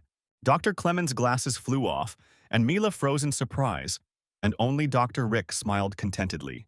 Meanwhile, in the arena, Magnus slowly slowed down and stopped spinning. Mila announced that the winner was once again a student from the Dragon Letters Academy. Dr. Clemens was thinking about how he would now have to run naked around the arena. But then Dr. Rick turned to him, saying that they had managed to become good friends during this time. Therefore, he will not have anything against it if his friend refuses the terms of the bet. Meanwhile, Magnus's friends were ready to joyfully welcome the new winner from Earth. David remembered that his friend had previously used this technique in the war, calling it the rotating dragon spiral. When using this skill, its accuracy reaches an extreme level. In the past, during the battles on Mars, before David himself went through an awakening, Magnus saved his skin several times, so perhaps he had awakened before him from the very beginning. However, he did not tell him about it then, so as not to spoil his self-esteem, and now his friend remained just as modest. The Earth audience joyfully shouted his name, and someone even said that this fat man would become the king of weapons. There was some truth to this, as during the war, Magnus helped develop the famous Smirch pistols. He was also said to be the first person to complete all 3 rounds using only ranged weapons. That's why he was named the best shooter of the competition, and the title of best fighter went to David. This time, the Dragon Letters Academy showed a truly unexpected result. General Hugo wondered with curiosity how far these guys could go. But one thing was clear. They became a real team that would become the best in the future. As the Earth participants left the break room, they again saw reporters in front of them. Phoenix said that it looked like it was going to happen again now, and David looked at the approaching journalists. They were already holding out a microphone to him to interview him, and the camera was shining. First, he was asked what he was feeling now, and then he was asked to say a few words on behalf of the participants of the Earth. Hearing this, a smile appeared on David's face because he realized that this was a good opportunity. The guy suddenly said that this competition turned out to be quite easy. A journalist from Luna asked if this was really his way of expressing his contempt for Landers. After all, he recently defeated him in the most unusual way, which earned him fame. And David, seeing that the woman had rather ample breasts, said that he would answer her question if she came closer. The woman did so, and Daft, enjoying her company, said that it was a shame on the man who tried to humiliate others. Then the next journalist asked if it was true that he used a special ability in battle. And then they turned to Magnus, asking him to answer a few questions. He was asked if Fatso had any secret that allowed him to achieve this winning streak. And Magnus smiled contentedly and replied that Lulu had taught him all this. When another journalist asked if he had already made his next plan, Fatso replied the same. He said he planned to spend time with Lulu, which left those around him a little uneasy. Still, few people knew that Magnus idolized the famous idol, considering her his goddess. The journalists wanted to ask a few more questions when suddenly one voice interrupted them all. It was a woman with red hair who asked David if he really thought he could become a champion. The guys looked at their leader in unison because David could no longer be called anything else, and he put his fist up and said that he already had the heart of a champion. All that was left was to get the title. It was already getting dark outside, and the competition itself was coming to an end. There was still about half the way left. Meanwhile, Magnus gained fans who brought him gifts at special points. And Fatso sent most of it to his younger children at the orphanage, where they were very happy about everything. It is also worth mentioning about Catherine, because the number of her fans has also increased both on Earth and on the Moon. But the girl was not forgotten by her friends. Angela, Magnus, and David regularly visited her. Angela always came with some fruits to support her friend, but something was bothering her too. Namely, she did not understand why David suddenly became so indifferent to her. Looking at him, she no longer felt in him that interest in her that once burned in his eyes. But even though it was really unpleasant to feel all this, Angela couldn't do anything about it. After all, they never even started dating for real. And when he himself confessed his feelings, she rejected him with her own hands. With this thought, Angela peeled some more tangerines for Catherine and handed them over to feed her friend. She looked at her with gratitude, and then glanced at the guys and became a little embarrassed. They looked like they were attending a funeral, so Catherine turned to them. She told them not to pretend that she was sick, because the doctor said that she was fine. But Magnus recalled that the doctor had said that she was still on the list for further observation. He wanted to add something else about the awakening of genes, but David interrupted him with a slap on the back of the head. And Magnus realized that he had said too much, because Catherine still hadn't developed any new abilities. It was like winning the lottery and then finding out your prize was $1. But Katri replied that she was fine, because she never even dreamed that she would face awakening. She was even more interested in finding out how Fatso dealt with it, since he also went through an awakening. Magnus replied that he couldn't say anything specific, but while they were at the academy, his appetite had increased. And then, over time, he simply began to feel that his strength had increased, and his body's reaction had noticeably sharpened. Angela asked if he had any other effects from waking up, but Magnus only replied that he had eaten more. The girls were a little disappointed because they expected to hear a more comprehensive answer. But in reality, awakening was considered to be quite a painful process. As previously dormant genes underwent awakening, the flesh and bones of a person underwent a transformation. But looking at Fatso, it didn't look like he was in any pain, so the heavens themselves must have been helping him. Then Catherine asked David if he would tell her about his awakening if he had already gone through it, and he replied that this was no longer a secret, since he had most likely already gone through an awakening. He noticed that his physical abilities had also improved, as had his appetite, but he began to sleep poorly. In particular, he was having nightmares more and more often, and hearing this, Angela felt a little uneasy. She thought that perhaps it was because of them that some misunderstanding arose between her and David. And Catherine told her friend that, come to think of it, the appetites of these two had actually increased. She addressed the boys, saying that now a huge number of people are placing their hopes on them. She felt like the boys must be under a lot of pressure, but they said there was nothing like that. Then Catherine said that Angela should help her control these two idiots. And Angela, with an awkward smile, told the boys that now the whole world was talking about them as the god of war and the king of weapons. However, she asked if they had to be so self-centered, and David reminded her that all the people of the moon behaved that way. At that moment, another team member, Michael, entered the room with good news. He reported that the lists of battles for entry into the top 8 had finally appeared, and the guys were ready to hear them. Michael began to read out the division. The first fights were Chrissy against Fader, Alain against Bob, Olivia versus Betsy, Brandon versus Anthony, Beasley versus Phil were the next half of the day. But when Michael got to the evening fights, he was very surprised and even a little worried. He then announced that Antaeus would be going up against Magnus and Floyd would be going up against David. Even Catherine, lying on the bed, realized that this was a very bad draw. Michael agreed, saying that Antaeus's abilities were best suited to counter Magnus. Thanks to his ability to communicate with the ground, he was able to receive information about enemy actions and make accurate predictions. And Angela added that the most terrible thing about this was Athea's pace, which was the fastest and most brutal. So far, none of his opponents have been able to cause him a single drop of damage, as if the earth itself would bless him. But David's opponent was invincible in close combat. Also thanks to his ability, Catherine did not like this at all. The girls agreed that the draw was clearly designed to throw them out of the tournament. But to everyone's surprise, David said it was actually excellent. He added that he had actually wanted to fight Floyd for a long time and had been waiting for this moment. The guys, as always, were shocked by their friend's statements, but this no longer surprised Michael so much. He thought that this was to be expected from their boss. He must have already thought of a way to win. In fact, even in his past life, David was thinking about how to spar with Floyd. To his great regret, the gap between them was too great, but now they were equal. So David cleared his throat and said that he actually wanted to try to be friends with him. After all, in the future, if he wants to have a picnic, he won't even need to light a fire.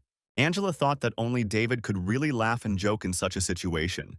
Once the battle for a place in the top 8 begins, all arenas will be open to level the playing field for all fighters. There will even be an arena in space, and all this is aimed at weeding out the weak and promoting the strong. They talked like this for about another hour, and then everyone went to their rooms in the dorm. The fat man fell asleep instantly, but David tossed and turned for a long time because he couldn't do it. His stomach suddenly started to hurt, which was completely inopportune, but the guy couldn't do anything about it.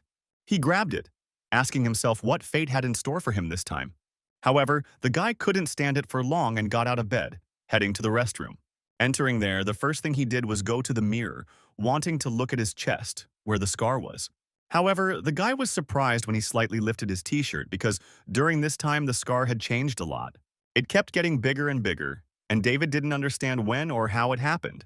He only saw that the scar had already reached his stomach, which made the guy even more nervous. The scar still had the characteristic purple dents, but that was not all. David was surprised to discover that he had developed another foreign growth. He even thought that he had become infected with something, but it was unclear what. The alien attack is not supposed to happen for another 5 years, so they clearly couldn't have infected him. Therefore, the infection he received occurred at this time, but it was unclear how. At first, he thought it was Michael's doing, but the man was trustworthy in every way. Then suspicion fell on the pre-match check, in which the Luna representatives could have done something to him. However, at that time they still knew nothing about him. And then a third option came to David's mind, Angela. In her dream, she was too suspicious, but in reality she was suspicious of their family, who headed the transport corporation. There was a lot of pressure from Luna, so it can be said that the girl had some kind of motive. But at the current rate of spread of this infection, he still had a chance. At least that's what David thought, convincing himself that he just needed a little more time. The next day, the competition continued, and now, the place in the top 4 was determined. The audience was incredibly happy about this, because the strongest fighters remained, which meant the matches would be interesting. Meanwhile, Mila greeted everyone again and announced that the first 2 fights would be among the Moon fighters. Dr. Clemens said mockingly that the Earthlings had only 2 fighters left, but soon the strongest of the lunar representatives would win, and all the trash would be weeded out. That's how it's been going so far, with Alan Doyle and Chrissy Da Vinci easily defeating their opponents. Angela said it was no surprise that they both managed to progress to the next stage. Finally, the time has come for the third duel, in which the first Earthling Magnus will face the moon monster Antaeus. During this time, Fatso had already formed a considerable fan club, which now supported him. Both members headed onto the stage, Magnus looking serious and collected. Now he had more confidence in his abilities, but Antaeus tried to break his faith. He said in a mocking tone that his luck had come to an end, and that he would not last more than a minute in the arena. This announcement heated up the interest in this fight even before it started, so everyone was prepared to see something incredible. After some more time of additional necessary procedures, the contenders finally began the battle. The location of the match was again a forest thicket. Only here the landscape was slightly changed. Antaeus was the first to attack and chased Fatso all over the arena, trying to wear him out. Magnus just managed to break away from the guy, but he was already flying towards him on a piece of rock. Antaeus hung in the air for a moment, mockingly telling Fatso to show himself. However, he then noticed that he had been waiting all this time for him to appear so he could counterattack. Magnus chose a new weapon for this fight, which he also wielded very well. The pistols were somewhat similar to his previous ones, but they had one peculiarity, namely that now Fat Man could shoot both single shells and bursts. But while Antaeus managed to dodge all attacks, he approached Magnus, and he continued to shoot, completely focused on the enemy. Perhaps due to his maneuverability, Antaeus was able to descend to the ground without being hit. However, the guy thought that this fat man was already awakened, and this caused certain problems. After all, the chains of the soul blocked Antaeus himself, and Magnus needed time to shoot. And no matter how fast he shoots, the flight path also takes some time. And Antaeus himself could easily determine Fatso's next movements. And when he made another shot, he pushed his fragment at him. Magnus's projectile hit a piece of rock, causing an explosion and a smoke screen. But Magnus knew that now his opponent would try to take advantage of this and attack. And so it happened. Antaeus appeared at the moment when Magnus least expected. However, Fatso was still able to notice his attack in time and dodged at the last moment. Antaeus struck with his claws only the air where Magnus had stood a second ago, and he was already aiming his pistol at the lunar expert. Antaeus himself understood this, but he had another trump card that Magnus was not ready for. It was the guy's weapon, which he slightly modified with his gene power. He hit Fatso with it, and his body was pierced by an electric one, which for some reason was pink. Magnus felt pain and was forced to jump away from his opponent to come up with a new tactic. And Antaeus glared at him, because he had already seen the end of this battle, which would end in his favor. Magnus meanwhile managed to get back on his feet and aimed his gun at his opponent. But Antaeus didn't seem to care. He said that next time he wouldn't hit so weakly. The fat man remembered that this guy's special ability was related to the earth. In addition to increasing your speed with it and constantly changing trajectories, he also felt the movements of the enemy, who was in contact with the ground in any case. Peter, who was watching the fight with the others, said that Magnus should hurry. After all, in order to win, Antaeus only needs to get close to Magnus before he himself is killed. But that was exactly what Fatso was counting on. He wanted the guy to come closer. That's why he allowed him to do this, pretending that he simply couldn't keep up with the pace of his attacks. But Antaeus finally flew close enough and almost touched Magnus with his claws. And he decided that this was the perfect moment, so he went on the counterattack. Antaeus thought that now was the perfect moment for him to end everything. But when he saw what Magnus was about to do next, he was almost speechless. After all, Fatso suddenly grew in height and bent over the ground, getting ready to do something. He hit the ground with all his might, causing Antaeus to even fly up. The guy asked the Earthling if he was tired of living, since it was a suicidal technique. But Magnus calmly replied that they could fight like this for about another minute. And the Green Man wasn't joking. He instantly pulled out another pistol and opened aimed fire. The whole subtlety of this plan was that Magnus caused a small earthquake in this way. It was then that Antaeus began to wonder if this fat man knew about his perception through the earth. For now, the initiative had indeed passed to Magnus, and Antaeus was left to defend himself. The fat man understood that he needed to deal with the enemy while they were in the air. After all, he won't be able to shake the earth forever, which means he will lose sooner or later.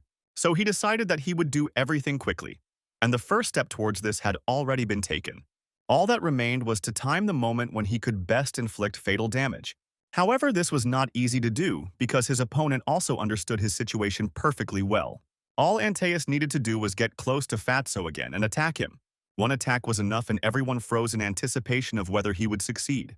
Now he will stretch out his hand to activate his claws at the right moment and attack. And then there was an explosion, and a pile of smoke again filled the entire space. But soon the audience saw Magnus, who was thrown back by the powerful recoil. His friends thought he might succeed this time, but David shouted at his friend to be careful. Of course, Magnus didn't hear him, but David warned him about Antaeus, who still managed to survive. He said angrily that Magnus was quite clever, which caused him trouble. But now all he could do was think about how he would die. And with these words, Antaeus swung. He cut off Magnus's hand, in which he held one of the pistols and did not have time to react. Having landed, the guy again prepared for another maneuver to finish the job. So, a moment later, Magnus's second arm flew off, which was not good at all. Antaeus approached the helpless earthling. Now there was no doubt that he had won. However, David didn't like his behavior, because the guy could have ended everything with one blow. Instead, he licked his blade, saying that Fatso's fate was to die with both his arms cut off. He wanted to provoke his opponent into emotions, wanting to see in them despair and pleas for mercy. But instead, Magnus just looked at him with eyes full of determination, and this infuriated Antaeus. He swung again and slashed at Magnus's eyes, confirming the kill. The lunar audience was delighted. They made fun of Fatso, who had previously been nicknamed the King of Weapons. The arena chanted the winner's name, awaiting the next no less interesting match. Meanwhile, Magnus emerged from his capsule and hung his head sadly, hearing his opponent's name over and over again. He was heading back to the break room when he suddenly heard David's voice somewhere ahead. He really did run to him first. He was clearly worried and concerned about his friend, because he immediately put his hands on his shoulders and said that there was nothing to worry about in his defeat. But Magnus still apologized. Feeling awkward, he said that he had disgraced himself after all. Then David replied that he didn't understand what he was talking about because he made it into the top 8. Many people never even dreamed of getting so far, so he was a great guy. These words made Fatso feel calmer, and David thought that he would not be able to forgive Antaeus for his insolence. When the boys returned to the common room together, they were already met by everyone else, joyfully greeting and congratulating Magnus. Peter said that he was a great fellow and did not disgrace the honor of the Earthlings, which they were all very proud of. Then the girls approached Magnus. Angela and Catherine hugged him, agreeing with everything he said. After some time, they decided to sum up the morning battles, in which Luna had won a complete victory. Peter said that they also watched a fight between a certain Barry, who proclaimed himself to be the Flash. This man had a level 3 lightning ability that he could use to accelerate. So turning to David, the guys told him to be careful, because he could get caught too. But he replied that they shouldn't worry, because he had already come up with countermeasures against him. While he was still saying this, an unknown man in a blue helmet appeared behind him. He turned to the guy and asked him to come with him, not giving him the opportunity to ask anything. The man added that General Hugo wanted to speak with him alone. Upon hearing that the general himself wanted to meet with David, everyone was surprised and stared at the guy. Although he didn't understand why this happened to him now, he guessed what the conversation would be about. When Antaeus won, the lunar audience began to look down on Earthlings again. After all, they had only one contender left, who, as people thought, would also soon be eliminated. But General Hugo thought differently. He understood that David was their only hope. As for Magnus, his opponent overdid it a bit, although within the rules. Still, real combat is more brutal than this, so there was no need to complain about it. After all, honor lost on the battlefield is also returned on the battlefield. This is something worth remembering always. As he was thinking about this, the person the general had sent his assistant to fetch finally entered the room. David Gaydon stood before him now, the man on whom everything now depended. The general sank into his chair and lit a cigarette, and David remained standing opposite him. The guy saw that the man was collecting his thoughts, choosing the words he wanted to say. The general thought, putting out his cigarette, which is typical for cadets of David's age. When you meet him, you get all kinds of nervous reactions, but this guy was calm. David Gaydon, born in 2280, was a native of Beijing and had difficulty entering the academy. In the first 2 years, he had average grades. The general placed special emphasis on this and finally spoke to David. He said that in young people, going through gene awakening can leave them with a variety of reactions. But he had a rather strange variation of it because he acted sometimes for the sake of glory, sometimes not. And this is exactly what he, the general, wanted to talk to him about. Here the man paused. Then David, after waiting a bit, reported that he did not understand what Comrade General was talking about. But the man said he didn't think his words were clear to the guy after his unsuccessful confession to Angela. There have been changes in his body, and recently his behavior has become mature and serious. Therefore, the general wanted to know why he had become so reclusive lately. David thought that even in his past life he knew this man only superficially. That's why he still couldn't say exactly which side he was on, even though the general was born on Earth. Based on current information, the problem lay in the interior of the moon, and the Earthlings, so to speak. They just got shot while lying down, so David replied that he didn't know what he wanted to hear. But the general continued to stare at him. He said that he would simply draw conclusions based on what the guy told him. Then David replied that he did not know whether he had gone through the awakening at that moment the general had spoken of. However, after that incident, his thinking in battle became clearer. He only added that he began to have frequent nightmares and that they were connected with the future. David revealed that he was leading humanity in dreams, including a world war that would destroy both the moon and the Earth. But he didn't have the background necessary for this, so he decided to take a high position in the army.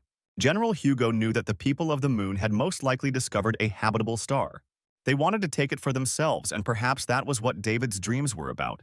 So, after thinking for a bit, the general said that the next thing he told him, the guy should keep a secret. He then informed him that Luna was working on a very important project and needed 4 researchers. They will be the semi-finalists of these competitions, and if David makes it to the semi-finals, he would tell him more about it. Here the general paused and asked the boy what he thought. And David thought that the general should be on his side, because the aliens' entire plan was for Earth to be in passive defense. On the lunar side, as an Earthling, he had no chance of getting inside, so it was worth starting from the Earth side. In the future, the moon will lead the launch of the Aurora project, but the Earth will have no initiative there. And although he and the general were thinking in different directions, the essence was the same: how the expedition turned into a disaster. Therefore, David reported that he was quite confident that he would be able to fight for the championship. And the general liked it. He banged his fist on the table, telling the guy to show everyone the power of the Earth. David nodded and turned to leave, as he already had to prepare for his fight. But the general thought that the main thing for Earthlings was profit, and Luna made many concessions in order to take full control over the project. This clearly showed there was a problem, so David should have finished in the top 4. At least they would have a chance. In the meantime, Mila announced the start of the next match. This was the final fight to reach the quarterfinals, in which the last participant from Earth would fight. All the Earth Federation spectators chanted the name of their last hope, while the lunar audience shouted the name of their challenger, Floyd. Dina, who never missed a single one of her brother's matches, was now more excited than ever. Dr. Clemens commented that Floyd of the Moon was emerging from the left aisle into the arena. The guy looked completely confident. It seemed like he didn't care about this fight at all. David was already walking towards him, and he also didn't show any particular signs of excitement. He was even smiling a little. His exit from the right passage was commented on by Dr. Rick with particular passion. The opponents met eyes and seemed ready to start a battle right on the stage. A few minutes later, the guys were already in their capsules, ready to move. The system generated a virtual arena, which this time was the roof of a skyscraper. But the audience was much more surprised by something else, because all eyes were on David. And all because this time the guy chose a weapon, which was a lava blade. Floyd had his ever-present rapier, which he wielded masterfully. The guy also noticed a change in the enemy's mood, realizing that he was serious. Mila noticed that they both chose titanium swords. David's even had elements of lava. Clemens said mockingly that it looked like the god of war had started using weapons. And Dr. Rick said it was a bad respect between the powerful, and his colleague was simply too young to understand it. All of David's friends were also watching the fight in the break room, with Peter especially keeping an eye on everything. After all, Floyd had been his opponent before, and it seemed like he was deliberately waiting for him to get close. All because the guy had the ability to cause a volcanic explosion, which would become a thorn in David's side. David himself also understood perfectly well the main strengths of his opponent. However, he had no intention of losing. Looking at Floyd, the guy had already decided how to act. He took a fighting stance and prepared to defend himself, but it was only a test to find out Floyd's motive. Both opponents smiled slightly, as each of them understood the other's next move. The next moment, they rushed at each other with incredible speed. This indicated that both had already undergone the process of gene awakening. David ran towards his opponent but did not swing his sword, which slightly surprised the audience. Floyd held his blade in a position that would allow him to strike first. A second later, their weapons touched, and a very powerful aura formed around them. It was so strong that it became visible even to the spectators who were frozen in their seats. Floyd looked at David differently, because the fact that he was able to withstand such an attack spoke volumes. The boy from the moon thought that he really was completely different from the rest of the participants on Earth.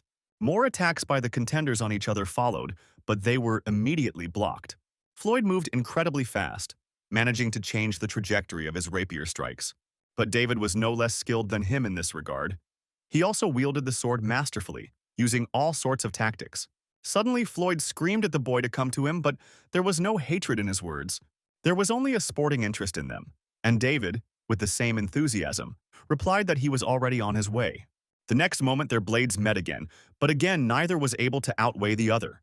This time, however, the guys remained in their places, deciding to use a different method. It was fencing, which was equally well developed in both. However, each tried to get the other, coming up with all sorts of clever tricks. Finally, Floyd decided to move into a more aggressive fight and took a new stance. He suddenly swung his legs like a taekwondo fighter, but none of them hit David, after which he created some semblance of a shield. But one precise blow from David to its center finished it all. The boys found themselves at a distance from each other again, which meant that another clash awaited them. Floyd rushed first because he suddenly realized one major problem. It was present in both of them, and it was a weariness that overtook each person. Sooner or later, they would both collapse, so it was necessary to finish everything before that. David understood this too. So, having dodged the enemy's attack, he went on the offensive himself. He managed to time the moment correctly and grab the lunar expert, preparing for the decisive blow. David hit him first with the handle and then threw him up for the final blow. He aimed straight at his opponent's neck, but somehow he managed to pull himself together. Seeing the tip of his blade rapidly approaching, Floyd gathered the rest of his strength. Thanks to this, he was able to react in time, putting out his blade to defend himself. Thus, David hit the edge of his opponent's weapon, which prolonged their fight a little. Realizing that he now had to regain his strength, David retreated. He left large marks on the roof, indicating his awakened state. But David, like all the viewers, was surprised by the fact that Floyd became a little different at that moment. Luna's audience became active again and began to support their player with even greater fervor. And the people specially assigned to monitor the health of the opponents in the capsules were surprised. Peter also thought that he assumed Floyd hadn't gone all out against him, but he didn't know it was that much. After all, he had been using his powers from the very beginning, as if to say that he was worth reckoning with. Meanwhile, Floyd turned to David, saying that he had used 80% of his strength. David, as it seemed to him, gave 60 to 70%, so now he will pay for it. The blade in Floyd's hand suddenly caught fire and began to resemble hot iron. The Moon audience screamed that the guy should have done this a long time ago. After all, even though David Gaydon from Earth was strong, his abilities still decided everything. However, David still held his blade forward, and a smile flashed across his lips again. The boys rushed at each other again, although one of them now had a weapon many times more powerful. There was very little time left before the collision, and many people had a feeling that it would be the last. Their blades met, but to Floyd's surprise, David's weapon remained intact. The guy thought it would crack after being exposed to such high temperatures, but David still easily repelled all his attacks, not allowing him to touch him. Floyd then decided to go all out and used 90% of his power, causing him to look like a demon. An ordinary soldier would have probably lost just because of this, but David had a well-tempered mind. He continued to push back the attacks of his opponent, who was already starting to get angry and lose his temper. Suddenly he stepped back, only to attack with a new technique, a concentrated wave of dragon flame. David realized that if he started running, he would be burned alive, so he simply put out his sword. He could only protect the guy's eyes because the size of this flame was incredible. David himself realized this. He realized that this was probably his opponent's last trump card, but there was no way to avoid it, so David came up with his own way. He began to swing his sword quickly and intensely, creating a fan effect. At that moment, there was a big explosion and the guy was thrown back. However, David had a strange feeling, because the sensation from this flame was close to that of others. Some alien species had similarly powerful flames, although the flames themselves were black. And Floyd stood in shock that this earthling made only 20 high-speed sword strikes and broke through his attack. David, meanwhile, felt a familiar pain in his chest, and it was not at all timely. The spread of the alien virus suddenly accelerated, and its power seemed to be drained. Until now, he had fought by holding back his emotions and strength. But contact with this flame had disrupted everything. There was clearly something wrong with his opponent's volcanic ability. So David rushed to the attack to finish it quickly, but Floyd was already waiting for him with a new attack. He raised his sword and swung it around, spreading fire around a large area. David, who had approached just in time as he thought to attack, was again too late and was attacked himself. Angela, Magnus, and Catherine couldn't contain their emotions at this moment.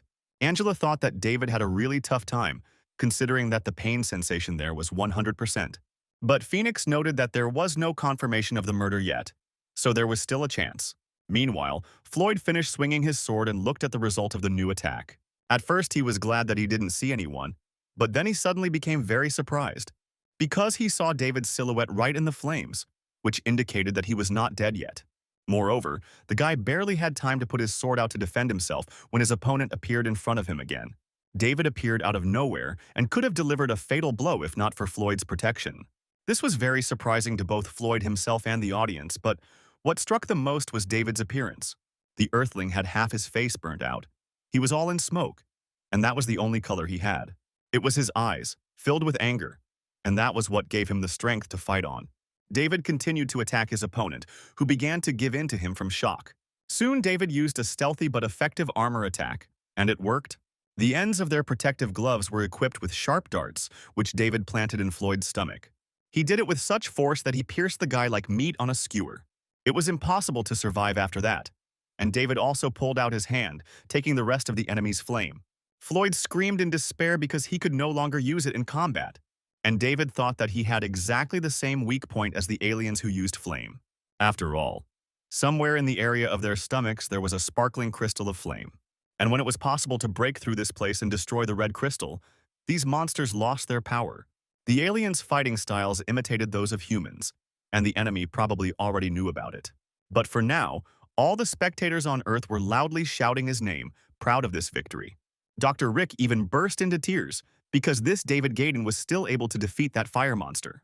If everyone had been eliminated before the quarterfinals, the Earth Warriors would have lost their dignity at least until the next competition. But thanks to David, this didn't happen, and they also had a special privilege. Namely, participation in the Moon Expedition. General Hugo thought about it quite a bit. Meanwhile, at the Dragon Letters Academy, David's victory was being broadcast for the third time. How did the students feel when they heard that a representative from their school had made it to the semifinals? Dina happily hugged her friend, saying that her brother was amazing.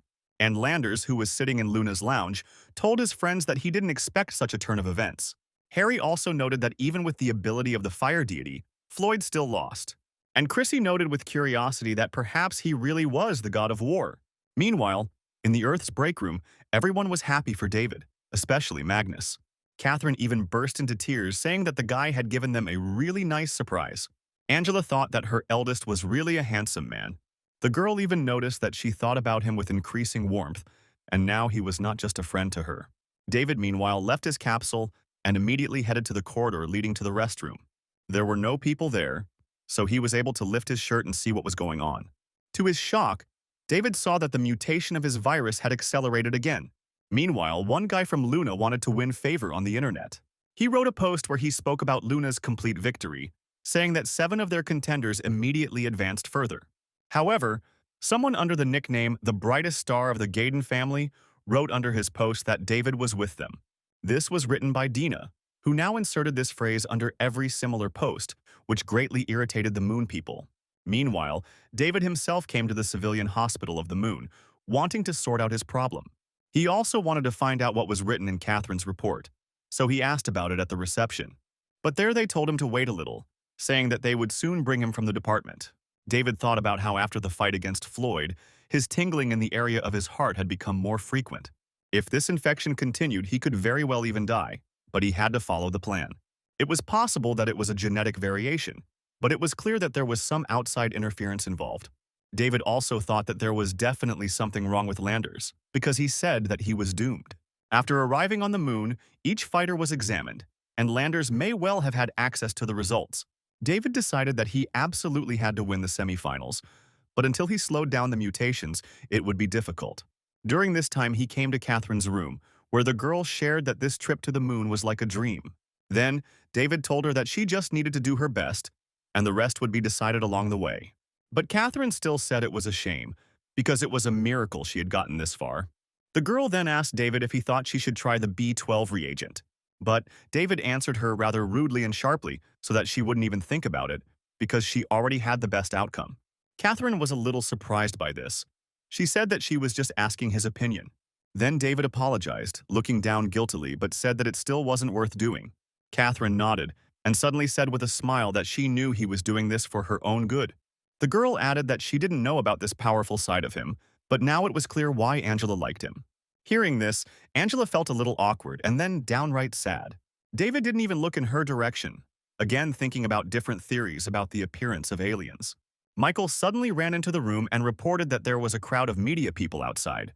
They refused to leave without interviewing him, so David went to them. He wished the headman a good rest and thought about the B12 reagent she had spoken about. It helped unlock abilities faster, but those who took it went crazy after a year or so. In his past life, David couldn't do it, but this time he was going to make it to the semi-finals to get the opportunity for Earth. He didn't yet know how he should judge Michael, and for Angela, he only hoped that she wouldn't turn out to be a traitor. As for Fatso, this was his comrade, with whom he always fought side by side. He went out into the street to quickly deal with the journalists who had crowded there during this time. He was about to give his first interview when suddenly someone called out to him. David turned around and saw Landers, Chrissy, and Alain, and thought that he had been looking for an opportunity to meet the first one. David turned to him, saying that he knew the boy had not accepted defeat, so he offered to give him a chance to correct his situation. But Landers did not rise to the provocation. However, at this point they were surrounded by the media, asking their new victim about his defeat.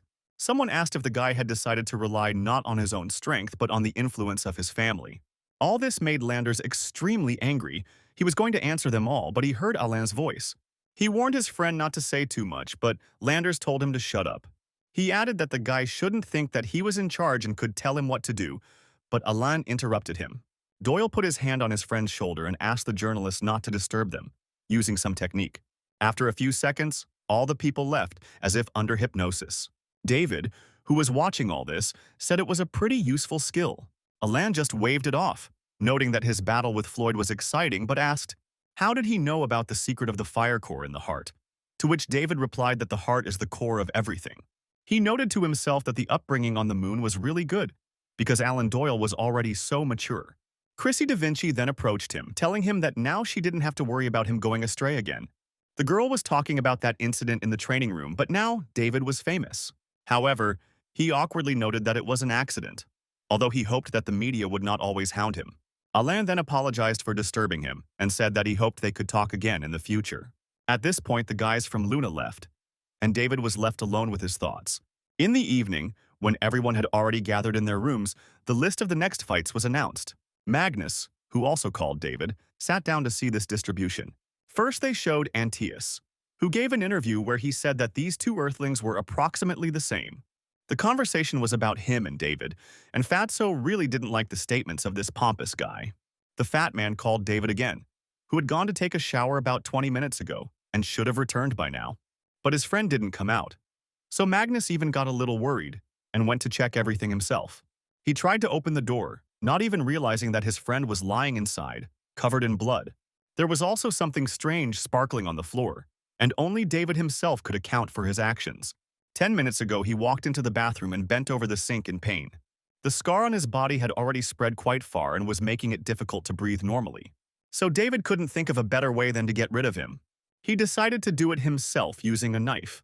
In his past life, even on the battlefield of Mars, the chance of infection was low.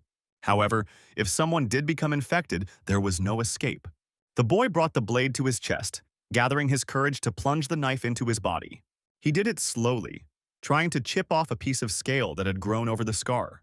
He thought that by cutting off these scales, he could at least slow down the transformation. In this way, he could buy himself a little more time, but he had to pay for it. The blade had already entered his flesh. Now the guy was experiencing terrible pain, but did not stop the process. A few minutes later, many of these scales were lying on the floor, spattered with blood. And David continued to pick at them, digging his knife into his body through pain and suffering. He wanted to get rid of as many of these things as possible and not let himself turn into a monster. After all, this was exactly what the virus from the aliens led to in his past life. David was breathing heavily. He had already lost a lot of blood and felt unwell. Shouldn't have been any blood poisoning, and all he had to do was bandage the wound. David covered the operation site with bandages, and that was the last thing he could do. Because the next moment his vision went dark and David realized that he was losing consciousness. He let go of the knife and it fell nearby, and that's how the guy ended up on the floor. When he tried to open his eyes, he saw Magnus and Angela in front of him. They looked happy and were very glad when he woke up. The fat man noticed that he was just in time, because they had been sent meat and alcohol, and David slowly realized, to his surprise, that he was on Mars. Suddenly, somewhere ahead, some noise was heard from underground. And then some monster appeared in front of David and took his friends. The fat man screamed in despair for his friend to come to their aid quickly. And it was at that moment that David woke up, still slowly opening his eyes. He touched the wound on his body it was still holding, although not perfectly.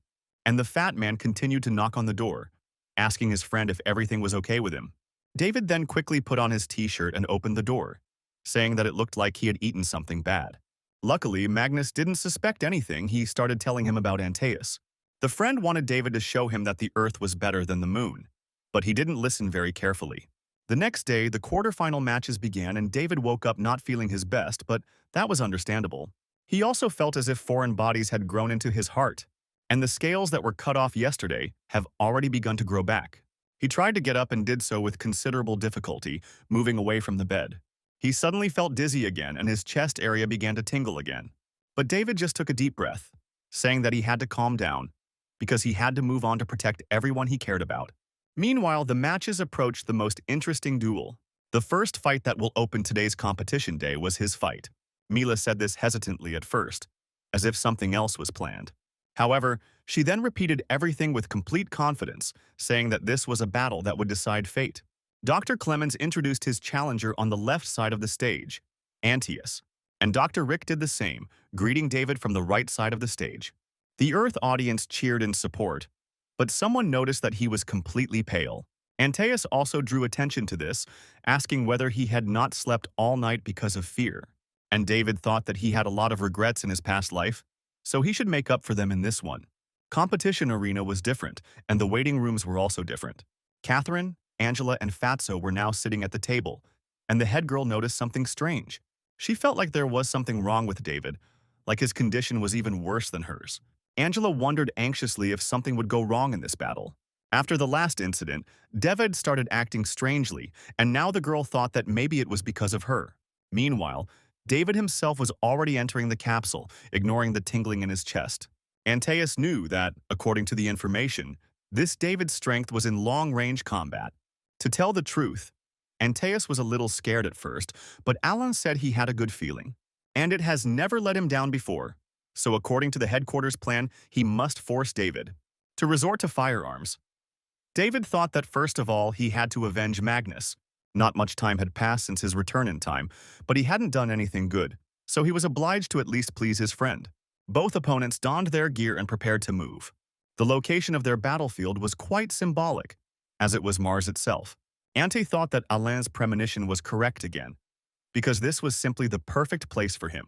Dr. Rick noted that Antaeus's choice of weapon was too vulgar, as he also took a shield. He did all this with the Remon rifle, which had good firepower. Antaeus thought that if he stuck to his tactics, he could win. David, meanwhile, looked concentrated. He had not yet opened his eyes. And when he did this, he was very surprised to see the battlefield of Mars in front of him. Dr. Clemens was no less surprised to see that the boy had taken a human-type weapon for himself. Taking him into long-range combat was simply pointless. But if you were going to take him, then take two at once. After all, these were paired pistols, and the audience was also surprised to see his choice. Someone remembered a man who recently completed a legendary rank assessment competition quest for the first time. Now, given the shooting technique in the video, one would assume that it was none other than David. People started opening the recording of the walkthrough en masse and comparing the guy in the video with David. The similarity was simply astonishing. So many made an impressive discovery for themselves. It turned out that David was much stronger in ranged combat than they thought. The news about the secret expert that had spread throughout the world was reported to General Hugo. He decided that it was too late to block the news anyway. But given David's current physical condition, now was not the best time for this. So the general passed something on to his assistant, who replied that he understood everything. The guy went to carry out the task assigned to him, and the general returned to the battle. Antaeus, meanwhile, analyzed that the energy of this dried-up soil is quite fluid. So it was even easier to control than on Earth, which was very good for the guy. After all, he knew that even Alain and the others wouldn't dare fight him here, so he hoped to see the same fear in David's eyes. However, he looked calm, thinking that Mars felt quite realistic here. It was still just as deserted and uninhabited, and the force of gravity here was twice as strong. David thought that it all seemed like a dream, and that he seemed to have found himself in his last fight from that life. The audience also looked at him with special trepidation, as if the guy was about to do something unique. But Catherine didn't like his behavior. She reproachfully said that he found time to pose. But on the other hand, it meant that his condition seemed to have returned to normal. Antaeus, however, also looked calm. He was the first to open fire on the enemy. The battle began, but David did not even look at his opponent, which irritated Antaeus. But in reality, David was just coming up with a plan for this fight, and he finally finished it. A characteristic smile appeared on the boy's face as he dodged the first projectile. And then he continued to dodge all the following shots, not forgetting the tactics he had just come up with. David knew that Antaeus posed no threat to him, since his target was the other enemies of the moon. Antaeus himself also noticed that the level of this earthling was different from all the others. He was truly strong. So the guy increased the intensity of the shots, unaware that he had fallen for David's trick. Firstly, Antaeus could not hit him in any way, even though the distance was not particularly great. And David didn't stop smiling, because in a little while he would move on to his plan. The plan was to lure the guy along and then attack him unexpectedly. David fired literally from behind his body, and Antaeus barely managed to put up a shield to block. However, it was not in vain that David chose only one pistol, since its power was very great. Antaeus had to move away a little, and although he was surprised that an earthling was capable of such a thing, but still, the guy knew that he was in his element, so he couldn't lose. He opened fire on David again, and he jumped back again, preparing to counterattack. This time he put both feet forward, bent down slightly, and fired one powerful volley. Antaeus still put up his shield, but now it turned out to be a mistake. After all, it was not enough to hold back the onslaught of such a powerful impulse, so his shield cracked. Antaeus was very surprised and frightened at the same time, having lost his protection. David's next projectile passed right by the shoulder of the lunar challenger. This meant the end for Antaeus, and David targeted him, saying the match was over. Seeing the pistol in front of his eyes, Antaeus thought that he had really lost. However, at that moment, David suddenly felt a pain in his heart again. This time the pain was even stronger, and he even dropped the weapon from his hand. The judges watching the fight noticed that Antaeus seemed to have been very lucky, And David thought that even though he controlled the power of his superpower, the alien virus still manifested itself. It happened at the most inopportune moment. He grabbed his chest and fell to his knees. Surprised, Antaeus watched him and quickly realized that in this state the guy was not a threat to him. The lunar expert stood up, asking what was wrong with him, since just a second ago he was invincible. And now, he suddenly found himself in a state in which even an inexperienced cadet could finish him off. Antaeus took his blade out of a special compartment in his armor and approached David. He said that although he doesn't understand what happened, it's a great opportunity for him to win. The spectators also shouted what David was doing, saying that the judges should stop the fight. All his friends were also worried about their friend. They didn't understand why he suddenly fell. Dina was equally impressed by what was happening, and she also received a strange letter. Antaeus, meanwhile, plunged his blade into David's stomach, hoping that he would die quickly. And David seemed to dive underwater and go deeper and deeper to the bottom. It seemed that just a little bit more and he would really die, when suddenly the guy heard something. These were the distant voices of his family and friends, calling him to wake up. There he saw his little sister Dina and the head girl Catherine in front of him. And then Magnus and Angela showed up, and David realized he couldn't just leave them all behind. That was not all. The guy gathered his last strength and seemed to break the ice over the river of his despair. In this way, he was able to get out of there and grab Antaeus by the hands.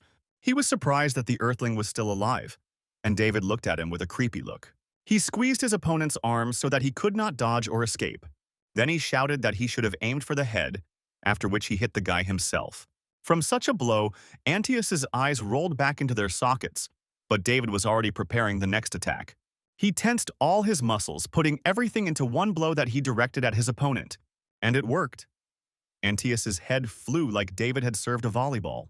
Mila cheerfully announced that Earth's representative David Gaydon would advance to the finals. However, suddenly the capsule with David revealed abnormal indicators in the Earthling.